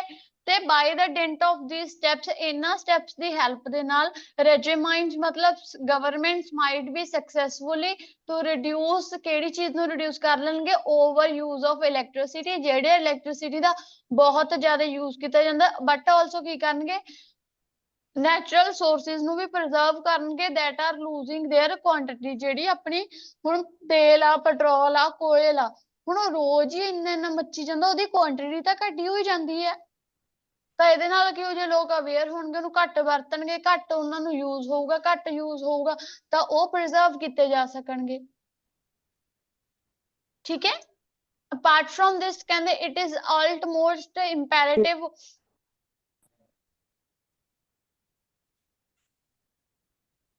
ਤੇ ਉਸ ਤੋਂ ਬਾਅਦ ਕੀ ਹੈ? ਕਹਿੰਦੇ ਗਵਰਨਮੈਂਟ ਨੂੰ ਕੀ ਕਰਨਾ ਚਾਹੀਦਾ? ਲਾਅ ਬਣਾਉਣੇ ਚਾਹੀਦੇ ਨੇਗੇ। ਲਾਅ ਕਾਦੇ ਰਿਗਾਰਡਿੰਗ ਬਣਾਉਣੇ ਚਾਹੀਦੇ ਨੇਗੇ? ਐਲੀਮੀਨੇਟਿੰਗ। ਐਲੀਮੀਨੇਟ ਕੀ ਹੁੰਦਾ? ਘਟਾਉਣਾ। ਜਿਹੜਾ ਇਹ ਵਰਡ ਲਿਖਿਆ ਹੋਇਆ ਨਾ ONUS, ਇਹਦਾ ਮਤਲਬ ਹੁੰਦਾ ਜੀ ਰਿਸਪੌਂਸਿਬਿਲਿਟੀ। ਠੀਕ ਹੈ।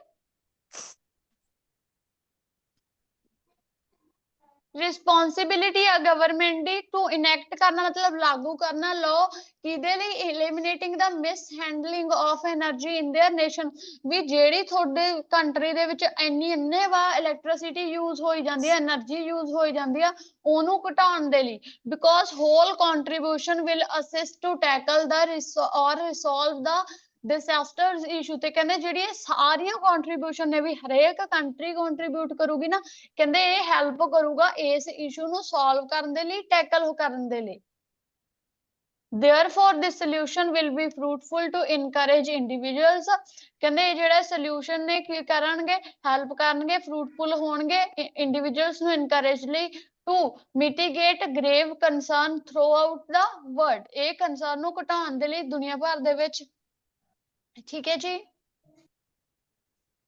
Yes, ma'am. mitigate means ਘਟਾਉਣਾ बच्चे अवनीत मैंने लिखता रिस्पॉन्सिबिलिटी ਹੁੰਦਾ ਉਹਦਾ ਮਤਲਬ ਮੈਮ mitigate ਮਤਲਬ ਘਟਾਉਣਾ Okay, ma'am. ठीक है एक मिनट बच्चे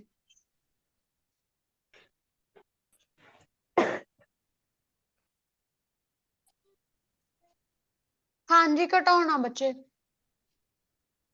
ਓਕੇ ਮੈਮ सो रीड करो सॉल्यूशन प्लस रीजंस ते इंट्रो मैम इंट्रो माड़ी सी दोबारा दस दो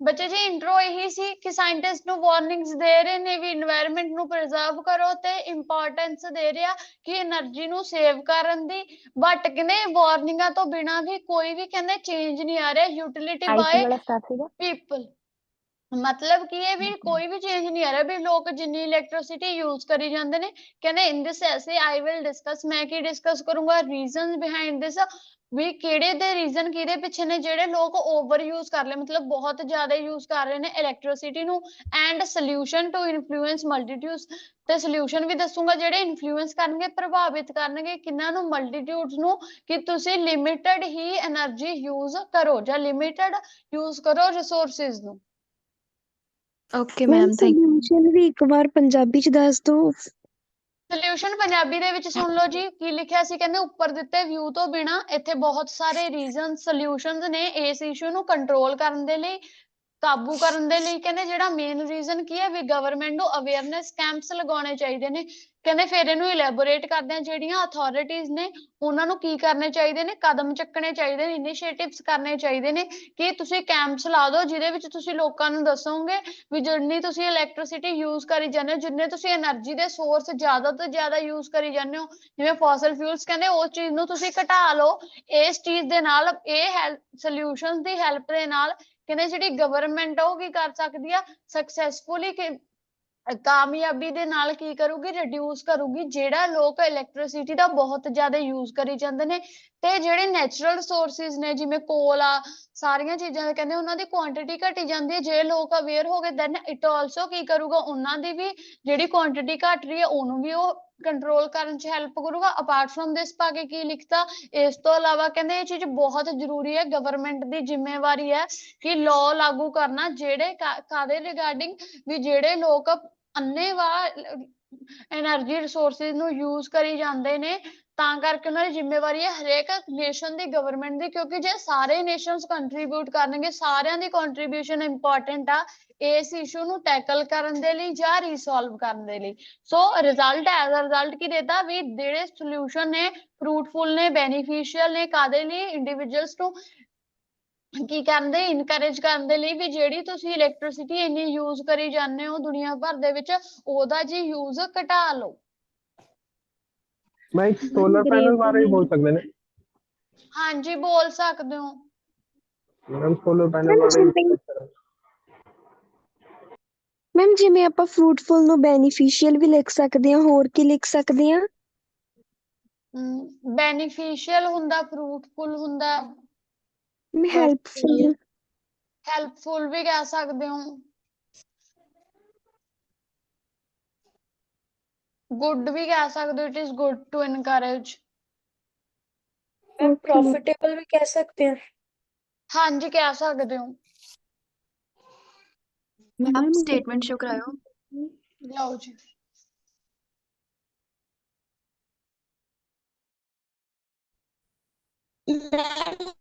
ਆਪਾਂ ਜਰਨਲ ਲਾਈਨ ਇਦਾਂ ਬਣਾ ਸਕਦੇ ਸੀਗੇ owing to the advancement in technology scientists predict future happening in advance। ਵਾਲੀ ਲੈਂਥੀ ਜਾਊ ਬੱਚੇ, ਇੰਟਰੋ ਹੀ 7-8 ਲਾਈਨਾਂ ਦੀ ਜਾਊਗੀ ਫਿਰ। ਬਟ ਮੈਂ ਮੁੱਦਾ ਮੈਮ ਇੰਟਰੋ ਕਿੰਨੀ ਲਾਈਨਸ ਦੀ ਉਦਾਂ ਮੈਮ ਸਹੀ ਹੈ ਇਹ ਵੀ 4 ਤੋਂ 5 ਲਾਈਨਾਂ ਦੀ ਬੱਚੇ। ਠੀਕ ਹੈ ਬੱਚੇ, ਹਾਂਜੀ ਸਹੀ ਤਾਂ ਹੈਗਾ। ਐਂਡ ਮੈਮ ਕਨਕਲੂਜਨ ਕਨਕਲੂਜਨ 3 ਲਾਈਨਾਂ ਦਾ ਇਨਫ ਹੁੰਦਾ ਹੈ। ਮੈਮ ਜਾਂ ਕੁਐਸਚਨ 4। ਲਓ ਜੀ, ਕੁਐਸਚਨ ਦੀ ਸਟੇਟਮੈਂਟ ਦਾ ਸਕਰੀਨਸ਼ਾਟ ਲੈ ਲਓ।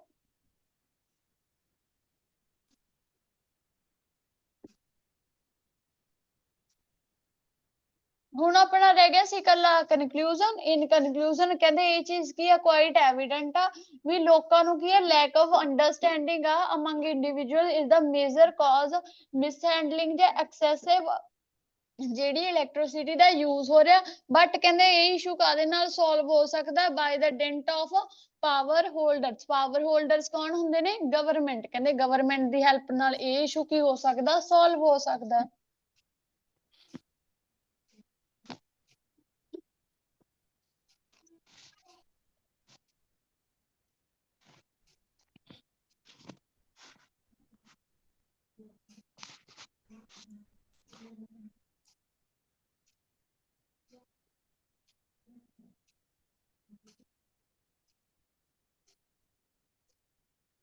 ਕਲੀਅਰ ਜੀ ਸਾਰਿਆਂ ਨੂੰ? Yes ma'am yes ma'am so exploitation ਦਾ ਮਤਲਬ ਕੀ? ਕਿਹੜਾ ਬੱਚੇ?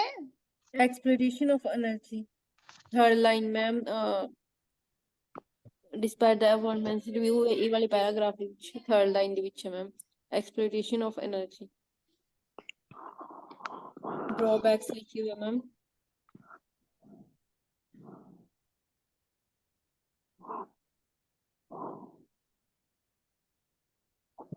ਖਤਮ ਹੋਣਾ।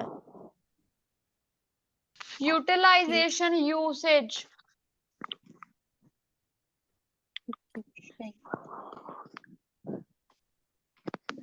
ठीक है जी। ਸੋ ਸਾਰੇ ਬੱਚੇ ਪਹਿਲਾਂ ਦਾ ਸਕਰੀਨਸ਼ਾਟ ਲੈ ਲਓ ਤੇ ਪਲੀਜ਼ ਰੀਡ ਕਰ ਲਓ ਟਾਸਕ।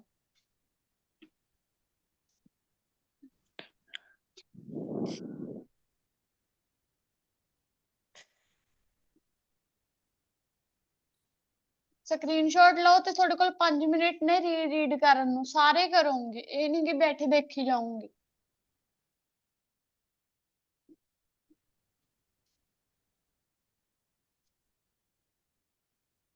ਮੈਮ ਗ੍ਰੇਵ ਦਾ ਮੀਨਿੰਗ ਦੱਸਿਓ। Grave concern.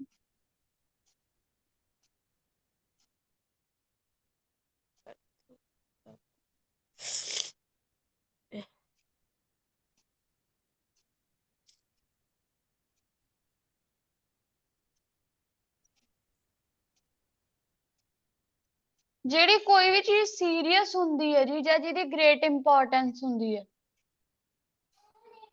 Okay ma'am.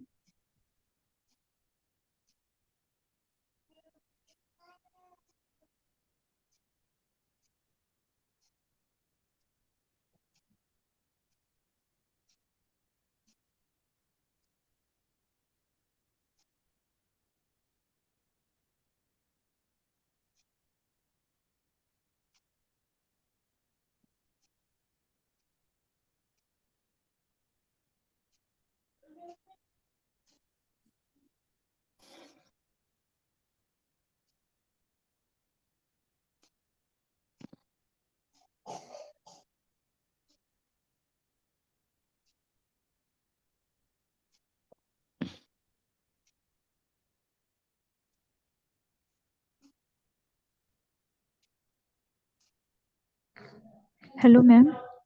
ਹਾਂਜੀ ਮੈਮ ਜਿਹੜੀ ਫਸਟ ਬੀਬੀ ਚ ਹਾਵਰ ਵਾਲੀ ਲਾਈਨ ਹੈ ਇਹ ਵਾਲੀ ਸਮਝਾਇਓ। ਇਨਵਾਇਰਨਮੈਂਟ ਵਾਲੀ ਗੱਲ ਨਹੀਂ ਸਮਝ ਲੱਗੀ। ਬੀਪੀ 2 ਦੇ ਵਿੱਚ ਕਹਿ ਰਹੇ ਹੋ? ਨਹੀਂ 1 ਦੇ ਵਿੱਚ ਮੈਮ। ਹਾਊਐਵਰ ਕਹਿੰਦੇ ਜਿਹੜਾ ਮੇਜਰ ਯੂਜ਼ ਆ ਕਾਦਾ ਮਾਡਰਨ ਗੈਜਟਸ ਦਾ, ਕਿਹਦੇ ਦੁਆਰਾ ਇਲੈਕਟ੍ਰਿਸਿਟੀ ਦੀ ਹੈਲਪ ਨਾਲ ਉਹ ਕਹਿੰਦੇ ਲੀਡ ਕਿਹਨੂੰ ਕਰਦਾ ਹੈ? ਕਿਹੜੀ ਚੀਜ਼ ਨੂੰ? ਇਨਵਾਇਰਨਮੈਂਟ ਦੇ ਨੁਕਸਾਨਾਂ ਨੂੰ। ਹੁਣ ਕਿਵੇਂ ਆ? ਹੁਣ ਇਹਦੇ ਦੋ ਚੀਜ਼ਾਂ ਨੇ ਮੈਨੂੰ ਦੇਖਣ ਦੀਆਂ।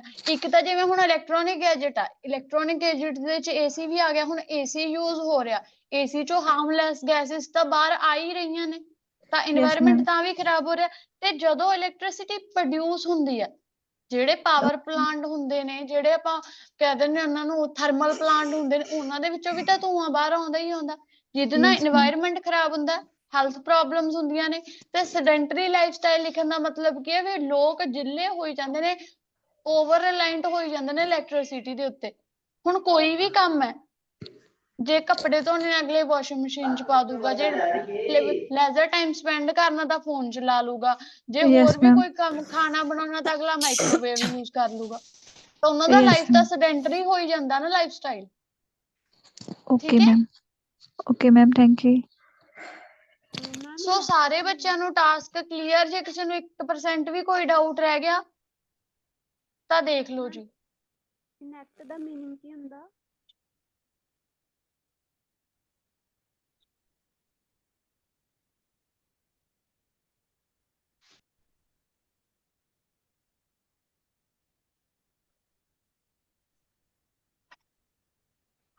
ਓਕੇ ਬੱਚੇ, ਦੈਨ ਹੁਣ ਆਪਾਂ ਕੀ ਕਰਾਂਗੇ? ਮੈਂ ਤੁਹਾਨੂੰ ਐਸੇ ਦੱਸੂਗੀ ਤੇ ਉਹਨਾਂ ਦੇ ਇਕੱਲੇ ਨਾ ਆਪਾਂ ਪੁਆਇੰਟਸ ਡਿਸਕਸ ਕਰਾਂਗੇ, ਕਿਉਂਕਿ ਇਹ ਚੀਜ਼ ਵੀ ਜ਼ਰੂਰੀ ਹੈ ਵੀ ਮੈਨੂੰ ਵੀ ਪਤਾ ਲੱਗੇ ਵੀ ਤੁਹਾਨੂੰ ਪੁਆਇੰਟਸ ਆ ਕਿੰਨੇ ਕੁ ਰਹੇ ਨੇ। ਮੈਂ ਕਿਸੇ ਨੂੰ ਵੀ ਕੋਈ ਨਾ ਕੋਈ ਪੁਆਇੰਟ ਪੁੱਛ ਲੂੰਗੀ, ਤੁਸੀਂ ਉਹੀ ਦੱਸਣਾ ਹੋਊਗਾ ਵੀ ਹਾਂ ਮੈਮ ਇਹਦਾ ਆ ਸਕਦਾ। ਫਿਰ ਉੱਥੋਂ ਜੱਜਮੈਂਟ ਲੱਗੂਗੀ ਤੁਹਾਡੇ ਐਕਚੁਅਲੀ ਆਈਡੀਆ ਸਹੀ ਹੈਗਾ ਕਿ ਨਹੀਂ ਹੈਗਾ। ਠੀਕ ਹੈ? ਸੋ ਨੋਟਬੁੱਕਸ ਓਪਨ ਕਰ ਲਓ, ਉਹਦੇ ਉੱਪਰ ਕੀ ਲਿਖਣਾ? ਸਟੇਟਮੈਂਟ, ਫਿਰ ਵਿਚਾਲੇ ਇੱਕ ਲਾਈਨ, ਭਾਵੇਂ ਦੀ ਉਹ ਪੋਜ਼ਿਟਿਵ ਭਾਵੇਂ ਦੀ ਨੈਗੇਟਿਵ ਹੋਊਗਾ। ਖੋਲੋ ਜੀ ਸਾਰੇ ਨੋਟਬੁੱਕਸ।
ਲਿਖੋ ਜੀ ਟਾਸਕ ਕਹਿੰਦੇ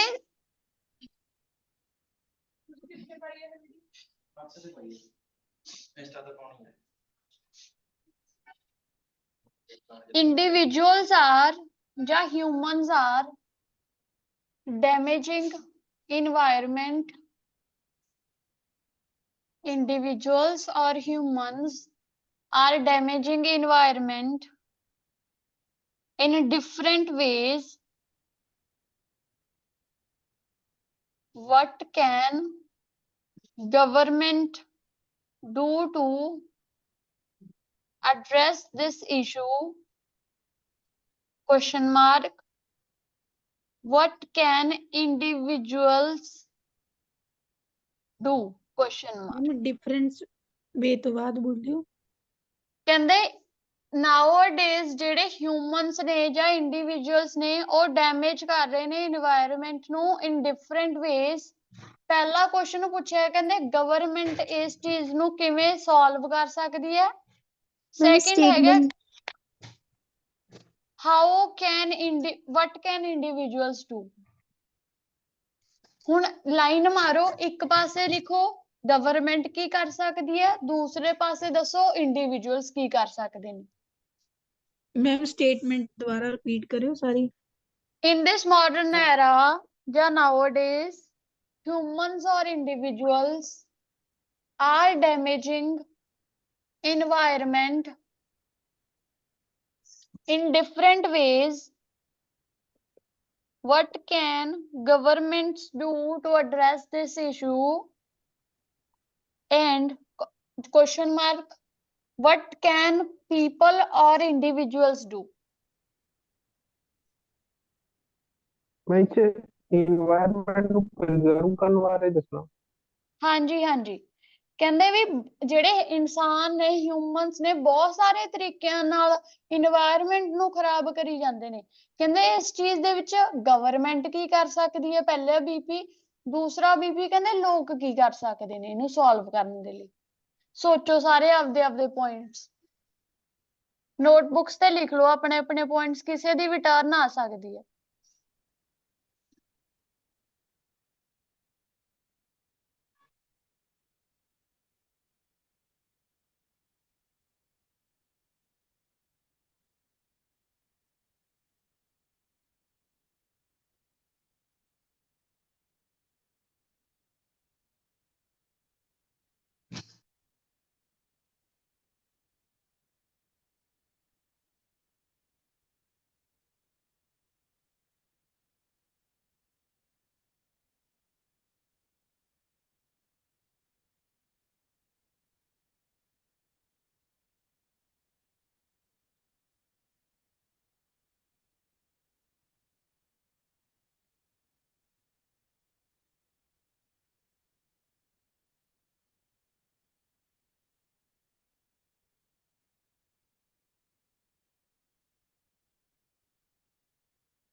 ਸੋ ਬੇਸਿਕਲੀ ਕੌਣ ਦੱਸੂਗਾ ਇਹਦੇ ਪੁਆਇੰਟਸ ਕੀ ਬਣਨਗੇ? ਅਨਿਲ ਤੁਸੀਂ ਦੱਸੋਗੇ ਬੱਚੇ? ਮੈਮ ਮੈਂ ਦੱਸਾਂ? ਜੀ ਮੈਮ। ਅਨਿਲ ਇੱਕ ਪੁਆਇੰਟ ਤੁਸੀਂ ਦੱਸ ਦਿਓ, ਬਾਅਦ ਚੋਂ ਸ਼ਰਨ ਤੁਸੀਂ ਦੱਸ ਦਿਓ, ਯੈਸ ਮੈਮ। ਕਿਉਂਕਿ 4 ਦੱਸਾਂਗੇ ਆਪਾਂ। ਗਵਰਨਮੈਂਟ ਅਵੇਅਰਨੈਸ ਕੈਂਪਿੰਗ ਲਗਾ ਕੇ ਵੀ ਹਾਂਜੀ, ਬੱਚੇ ਪਹਿਲਾ ਨਵੀਂ ਪੁਆਇੰਟ ਕਮਿਊਨਿਟੀ ਗਵਰਨਮੈਂਟ ਨੂੰ ਅਵੇਅਰਨੈਸ। ਅਵੇਅਰ ਕਰ ਸਕਦੇ। ਉਸ ਨਹੀਂ, ਉਸ ਤੋਂ ਪਹਿਲਾਂ ਨਾ ਆਪਾਂ ਕੀ ਕਰਾਂਗੇ, ਆਪਾਂ 2 ਪੁਆਇੰਟ ਚੱਕ ਲਾਂਗੇ। ਹੁਣ ਲੋਕ ਪਹਿਲਾਂ ਉਹਨਾਂ ਨੇ ਕਿਹਾ ਸੀ ਨਾ ਡਿਫਰੈਂਟ ਵੇ ਦੇ ਵਿੱਚ ਪੋਲਿਊਟ ਕਰ ਰਹੇ ਨੇ। ਡਿਫਰੈਂਟ ਵੇ ਕੀ ਕਹਿ ਦਾਂਗੇ? ਇੱਕ ਕਹਿ ਦਾਂਗੇ ਵੀ 에ਅਰ ਪੋਲਿਊਸ਼ਨ, ਇੱਕ ਕਹਿ ਦਾਂਗੇ ਵੇਸਟ ਕਰ ਰਹੇ ਨੇ। ਹੁਣ ਦੋਨੇ ਚੀਜ਼ਾਂ ਨੂੰ ਕੀ ਕਹਾਂਗੇ? ਗਵਰਨਮੈਂਟ 에ਅਰ ਪੋਲਿਊਸ਼ਨ ਤੇ ਕੀ ਕਰ ਸਕਦੀ ਹੈ? ਲੀਗਲ ਐਕਸ਼ਨ ਲੈ ਸਕਦੀ ਹੈ। ਕਿਵੇਂ ਲੈ ਸਕਦੀ ਹੈ? ਲਾਜ਼ ਬਣਾ ਜੀ ਸਕਦੀ ਹੈ। ਵੇਸਟ ਨੂੰ ਆਪਾਂ ਕਿਵੇਂ ਲਾਜ਼ ਐਕਸਪਲੇਨ ਕਰਾਂਗੇ? ਪਲਾਸਟਿਕ ਨੂੰ ਬੈਨ ਕਰ ਸਕਦੀ ਹੈ। ਠੀਕ ਹੈ। ਫਿਰ ਜਿਹੜਾ ਇੰਡੀਵਿਜੂਅਲਸ ਤੇ ਗੱਲ ਆ ਗਈ, ਫਿਰ ਜਿਹੜਾ ਤੁਸੀਂ ਕਹਿ ਰਹੇ ਹੋ ਆਪਾਂ ਇੰਡੀਵਿਜੂਅਲਸ ਨੂੰ, ਫਿਰ ਗਵਰਨਮੈਂਟ ਅਲੋਂਗ ਵਿਦ ਦਿਸ ਪਾ ਕੇ ਕੀ ਕਹਿ ਦਾਂਗੇ? Awareness camp. ਠੀਕ ਹੈ। ਫਿਰ ਜਦੋਂ ਪੀਪਲ ਦੀ ਗੱਲ ਆਊਗੀ, ਹੁਣ ਪੀਪਲ ਨੂੰ ਸ਼ਰਨਜੀਤ ਤੁਸੀਂ ਦੱਸੋ ਵੀ ਪੀਪਲ ਨੂੰ ਕਿਵੇਂ ਐਕਸਪਲੇਨ ਕਰਾਂਗੇ? ਮੈਮ ਆਪਾਂ ਕਵਾਂਗੇ ਕਿ ਪੀਪਲ ਜ਼ਿਆਦਾ ਮਤਲਬ ਪ੍ਰਾਈਵੇਟ ਵਹੀਕਲ ਨਾ ਯੂਜ਼ ਕਰਨ, ਜ਼ਿਆਦਾ ਪਬਲਿਕ ਵਹੀਕਲ ਯੂਜ਼ ਕਰਨ, ਜਿਸ ਨਾਲ ਕਿ ਇਨਵਾਇਰਨਮੈਂਟ ਸੇਫ ਰਹੇਗਾ, ਐਟਮੋਸਫੇਅਰ ਨੂੰ ਕੋਈ ਹਾਂ, ਪ੍ਰੋਬਲਮ ਨਹੀਂ ਆਏਗੀ। ਹੁਣ ਪੀਪਲ ਕੀ ਕਰ ਸਕਦੇ ਨੇ? ਆਪਾਂ 에ਅਰ ਪੋਲਿਊਸ਼ਨ ਦਾ ਮੁੱਦਾ ਫਿਰ ਲੈ ਆਵਾਂਗੇ ਵੀ ਜਦੋਂ ਆਪਾਂ ਨੂੰ ਪਤਾ ਹੈ ਵੀ ਲੋਕ ਪ੍ਰਾਈਵੇਟ ਵਹੀਕਲ ਡੇ ਬਾਈ ਡੇ ਇਨਕਰੀਜ਼ ਹੋ ਰਹੇ ਨੇ, ਜੇ ਉਹ ਇਨਵਾਇਰਨਮੈਂਟ ਨੂੰ ਲੈ ਕੇ ਸੀਰੀਅਸ ਨੇ, ਉਹ ਕੀ ਕਰਨਗੇ? ਪਬਲਿਕ ਵਹੀਕਲਸ ਤੇ ਆ ਜਾਣਗੇ, ਜਿਹਦੇ ਨਾਲ ਉਹਨਾਂ ਦੀ ਮਨੀ ਨਹੀਂ ਸੇਵ ਹੋਊਗੀ, ਬਟ ਆਲਸੋ ਕੀ ਸੇਵ ਹੋਊਗਾ? ਇਨਵਾਇਰਨਮੈਂਟ ਸੇਵ ਹੋਊਗਾ। ਤੇ ਫਿਰ ਆਪਾਂ ਪਲਾਸਟਿਕ ਦਾ ਯੂਜ਼ ਵੀ ਕਹਿ ਦਾਂਗੇ ਵੀ ਉਹਨਾਂ ਨੂੰ ਪੇਪਰ ਬੈਗ ਯੂਜ਼ ਕਰਨੇ ਚਾਹੀਦੇ ਨੇ। ਤਾਂ ਇਹ ਦੋਨੇ ਤਰੀਕੇ ਨੇ ਜਿਨ੍ਹਾਂ ਨਾਲ ਗਵਰਨਮੈਂਟ ਤੇ ਇੰਡੀਵਿਜੂਅਲਸ ਕੀ ਕਰ ਸਕਦੇ ਨੇ? ਸੇਵ ਕਰ ਸਕਦੇ ਨੇ।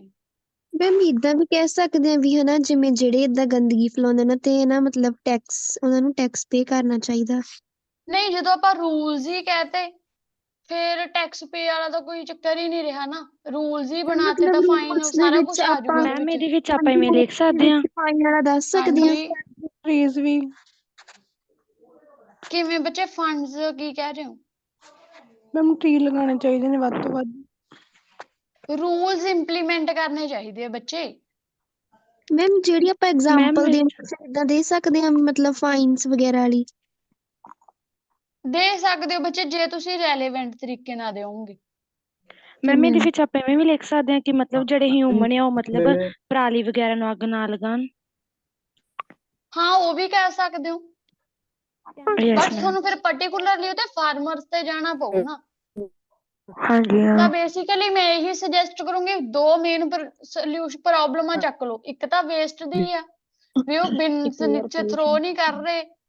ਠੀਕ ਹੈ। ਦੂਸਰਾ ਕੀ ਕਹਿ ਦੋਗੇ? Air pollution. 2 ਪੋਲਿਊਸ਼ਨ ਮੇਨਲੀ ਚੱਕ ਲਏ ਤੇ ਉਹਨਾਂ ਨੂੰ ਐਕਸਪਲੇਨ ਕਰਤਾ।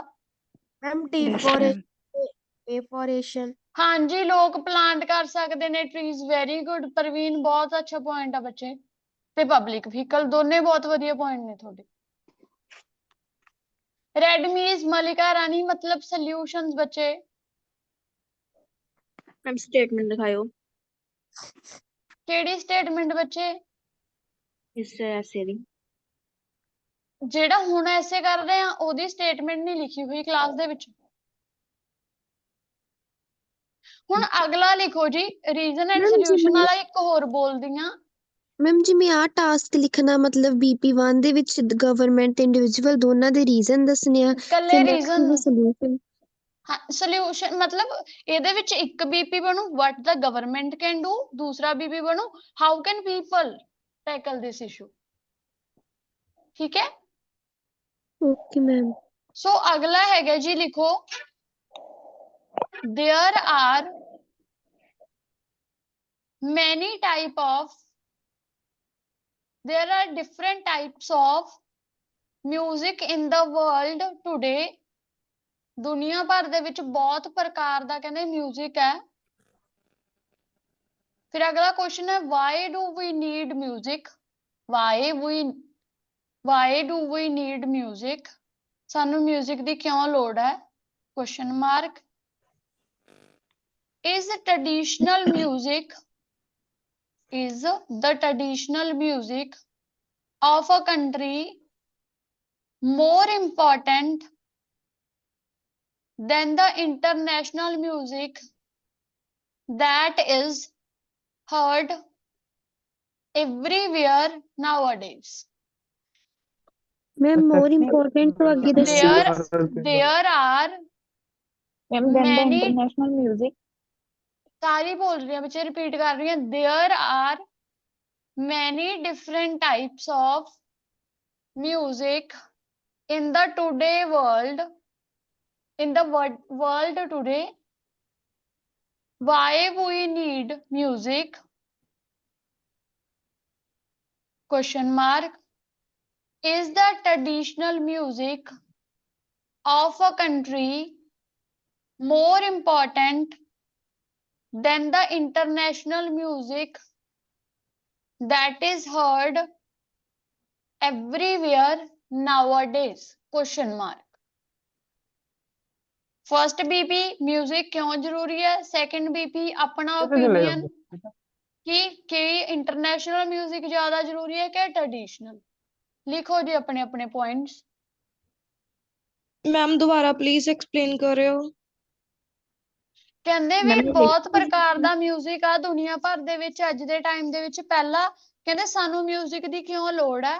ਸੈਕਿੰਡ ਕਹਿੰਦੇ ਕੀ ਟ੍ਰੈਡੀਸ਼ਨਲ ਮਿਊਜ਼ਿਕ ਇੱਕ ਕੰਟਰੀ ਦਾ ਜ਼ਿਆਦਾ ਜ਼ਰੂਰੀ ਹੈ ਇੰਟਰਨੈਸ਼ਨਲ ਮਿਊਜ਼ਿਕ ਨਾਲੋਂ, ਜਿਹੜੀ ਦੁਨੀਆ ਸਾਰੇ ਲੋਕ ਅੱਜ ਕੱਲ੍ਹ ਸੁਣਦੇ ਨੇ। ਮੈਮ ਲਿਖ ਕੇ ਸੈਂਡ ਕਰਨਾ ਤੁਹਾਨੂੰ ਅੱਜ? ਨਹੀਂ ਨਹੀਂ ਜੀ, ਪੁਆਇੰਟ ਡਿਸਕਸ ਕਰਨੇ ਆ ਇਹਦੇ। ਓਕੇ।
ਸੋ ਦੱਸੋ ਜੀ, ਪਹਿਲਾਂ ਇਹ ਦੱਸੋ ਮਿਊਜ਼ਿਕ ਕਿਉਂ ਜ਼ਰੂਰੀ ਹੈ ਸਾਡੀ ਡੇਲੀ ਲਾਈਫ ਦੇ ਵਿੱਚ?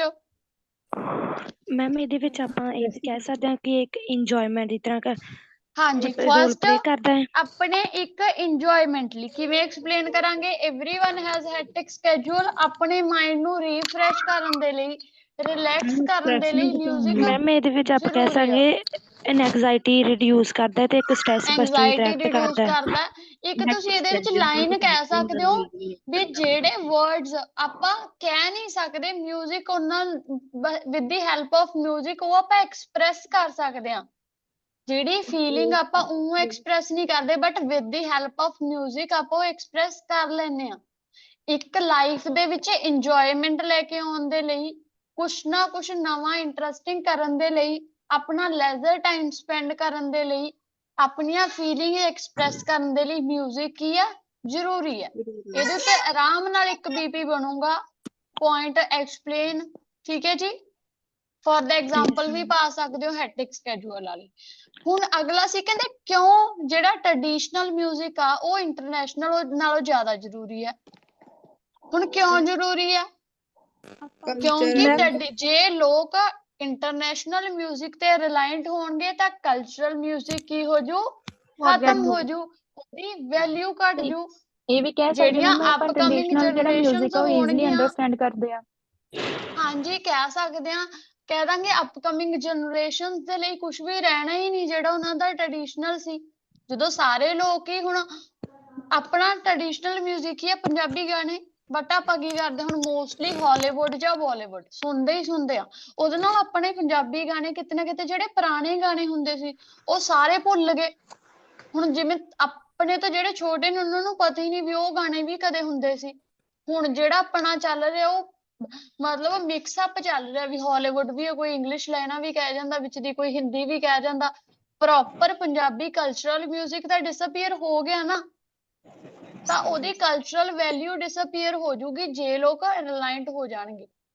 ਤੇ ਆਪਣੇ ਟ੍ਰੈਡੀਸ਼ਨਲ ਨੂੰ, ਆਪਣੇ ਕਲਚਰ ਨੂੰ ਅੱਗੇ ਤੱਕ ਕੰਟੀਨਿਊ ਕਰਨ ਦੇ ਲਈ, ਪਰਸਿਊ ਕਰਨ ਦੇ ਲਈ ਟ੍ਰੈਡੀਸ਼ਨਲ ਮਿਊਜ਼ਿਕ ਹੀ ਆ ਇੰਪੋਰਟੈਂਟ ਆ। ਮੈਮ ਜਿਵੇਂ ਇਹਦੇ ਵਿੱਚ ਐਗਜ਼ਾਮਪਲ ਆਪਾਂ ਇਹ ਵੀ ਲਿਖ ਸਕਦੇ ਨੇ ਵੀ ਪੁਰਾਣੇ ਸਮੇਂ 'ਚ ਜਿਵੇਂ ਜਿਹੜੀਆਂ ਘੋੜੀਆਂ ਗਾਉਂਦੇ ਸੀ ਵਿਆਹ ਸ਼ਾਦੀ ਦੇ ਵਿੱਚ, ਵੀ ਅੱਜ ਕੱਲ੍ਹ ਦੀ ਹਾਂਜੀ, ਜਨਰੇਸ਼ਨ ਨੂੰ ਚੀਜ਼ਾਂ ਨਹੀਂ ਪਤਾ। ਉਹ ਚੀਜ਼ਾਂ ਉਹਨਾਂ ਨੂੰ ਪਤਾ ਹੀ ਨਹੀਂ ਵੀ ਸਾਡਾ ਕਲਚਰ ਕੀ ਸੀਗਾ। ਮੈਮ ਇਹ ਵੀ ਲਿਖ ਸਕਦੇ ਇੱਕ ਟ੍ਰੈਡੀਸ਼ਨਲ ਇੱਕ ਮੈਥਡ ਹੈ to preserve our history for ਹਾਂਜੀ ਫਿਊਚਰ। ਹਾਂਜੀ ਡੈਫੀਨੇਟਲੀ ਪ੍ਰੀਜ਼ਰਵ ਔਰ ਹਿਸਟਰੀ ਨਹੀਂ, ਹਿਸਟਰੀ ਨੂੰ ਨਹੀਂ ਪ੍ਰੀਜ਼ਰਵ ਕਰਦਾ। ਜਿਹੜਾ ਆਪਣਾ ਪੁਰਾਣਾ ਕਲਚਰ ਆ, ਆਪਣੀਆਂ ਪੁਰਾਣੀਆਂ ਜਨਰੇਸ਼ਨਸ ਦੇ ਇੱਕ ਟ੍ਰੈਡੀਸ਼ਨਸ ਸੀਗੇ ਉਹਨਾਂ ਨੂੰ ਪ੍ਰੀਜ਼ਰਵ ਕਰ ਰਿਹਾ। ਠੀਕ ਹੈ ਜੀ। ਜੀ ਮੈਮ। ਸੋ ਕਲੀਅਰ ਹੋ ਗਿਆ ਬੱਚੇ ਇਹ? Yes ma'am. ਸੋ ਦੋਨੇ ਟਾਸਕ ਤੇ ਜਿਹੜੇ ਦੋਨੇ ਪੁਆਇੰਟ ਡਿਸਕਸ ਕਰੇ ਨੇ ਤੇ ਇੱਕ ਆ ਟਾਸਕ, ਇਹਦੇ ਵਿੱਚ ਕੋਈ ਡਾਊਟ ਰਿਹਾ ਹੋਵੇ? No ma'am.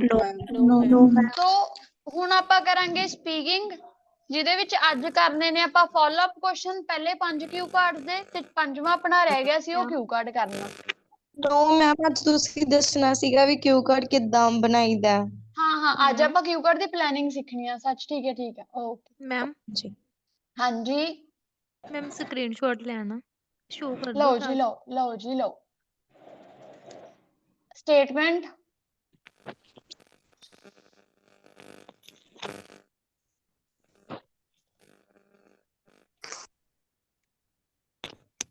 ਹਾਂਜੀ ਮੈਮ ਸਕਰੋਲ ਕਰ ਦਿਓ।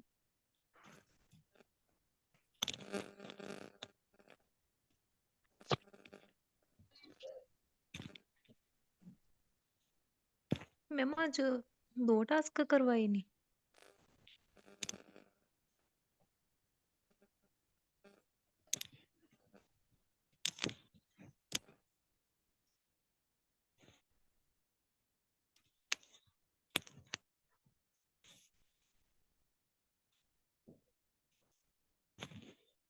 Ma'am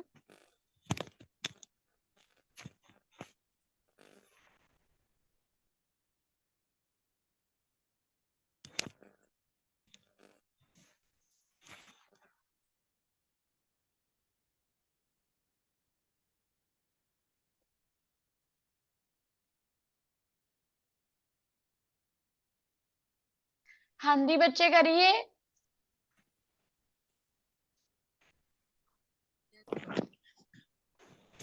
yes ma'am. ਅੱਜ ਆਪਾਂ ਸਿੱਖਾਂਗੇ ਕਿਊ ਕਾਰਡ ਦੀ ਪਲੈਨਿੰਗ।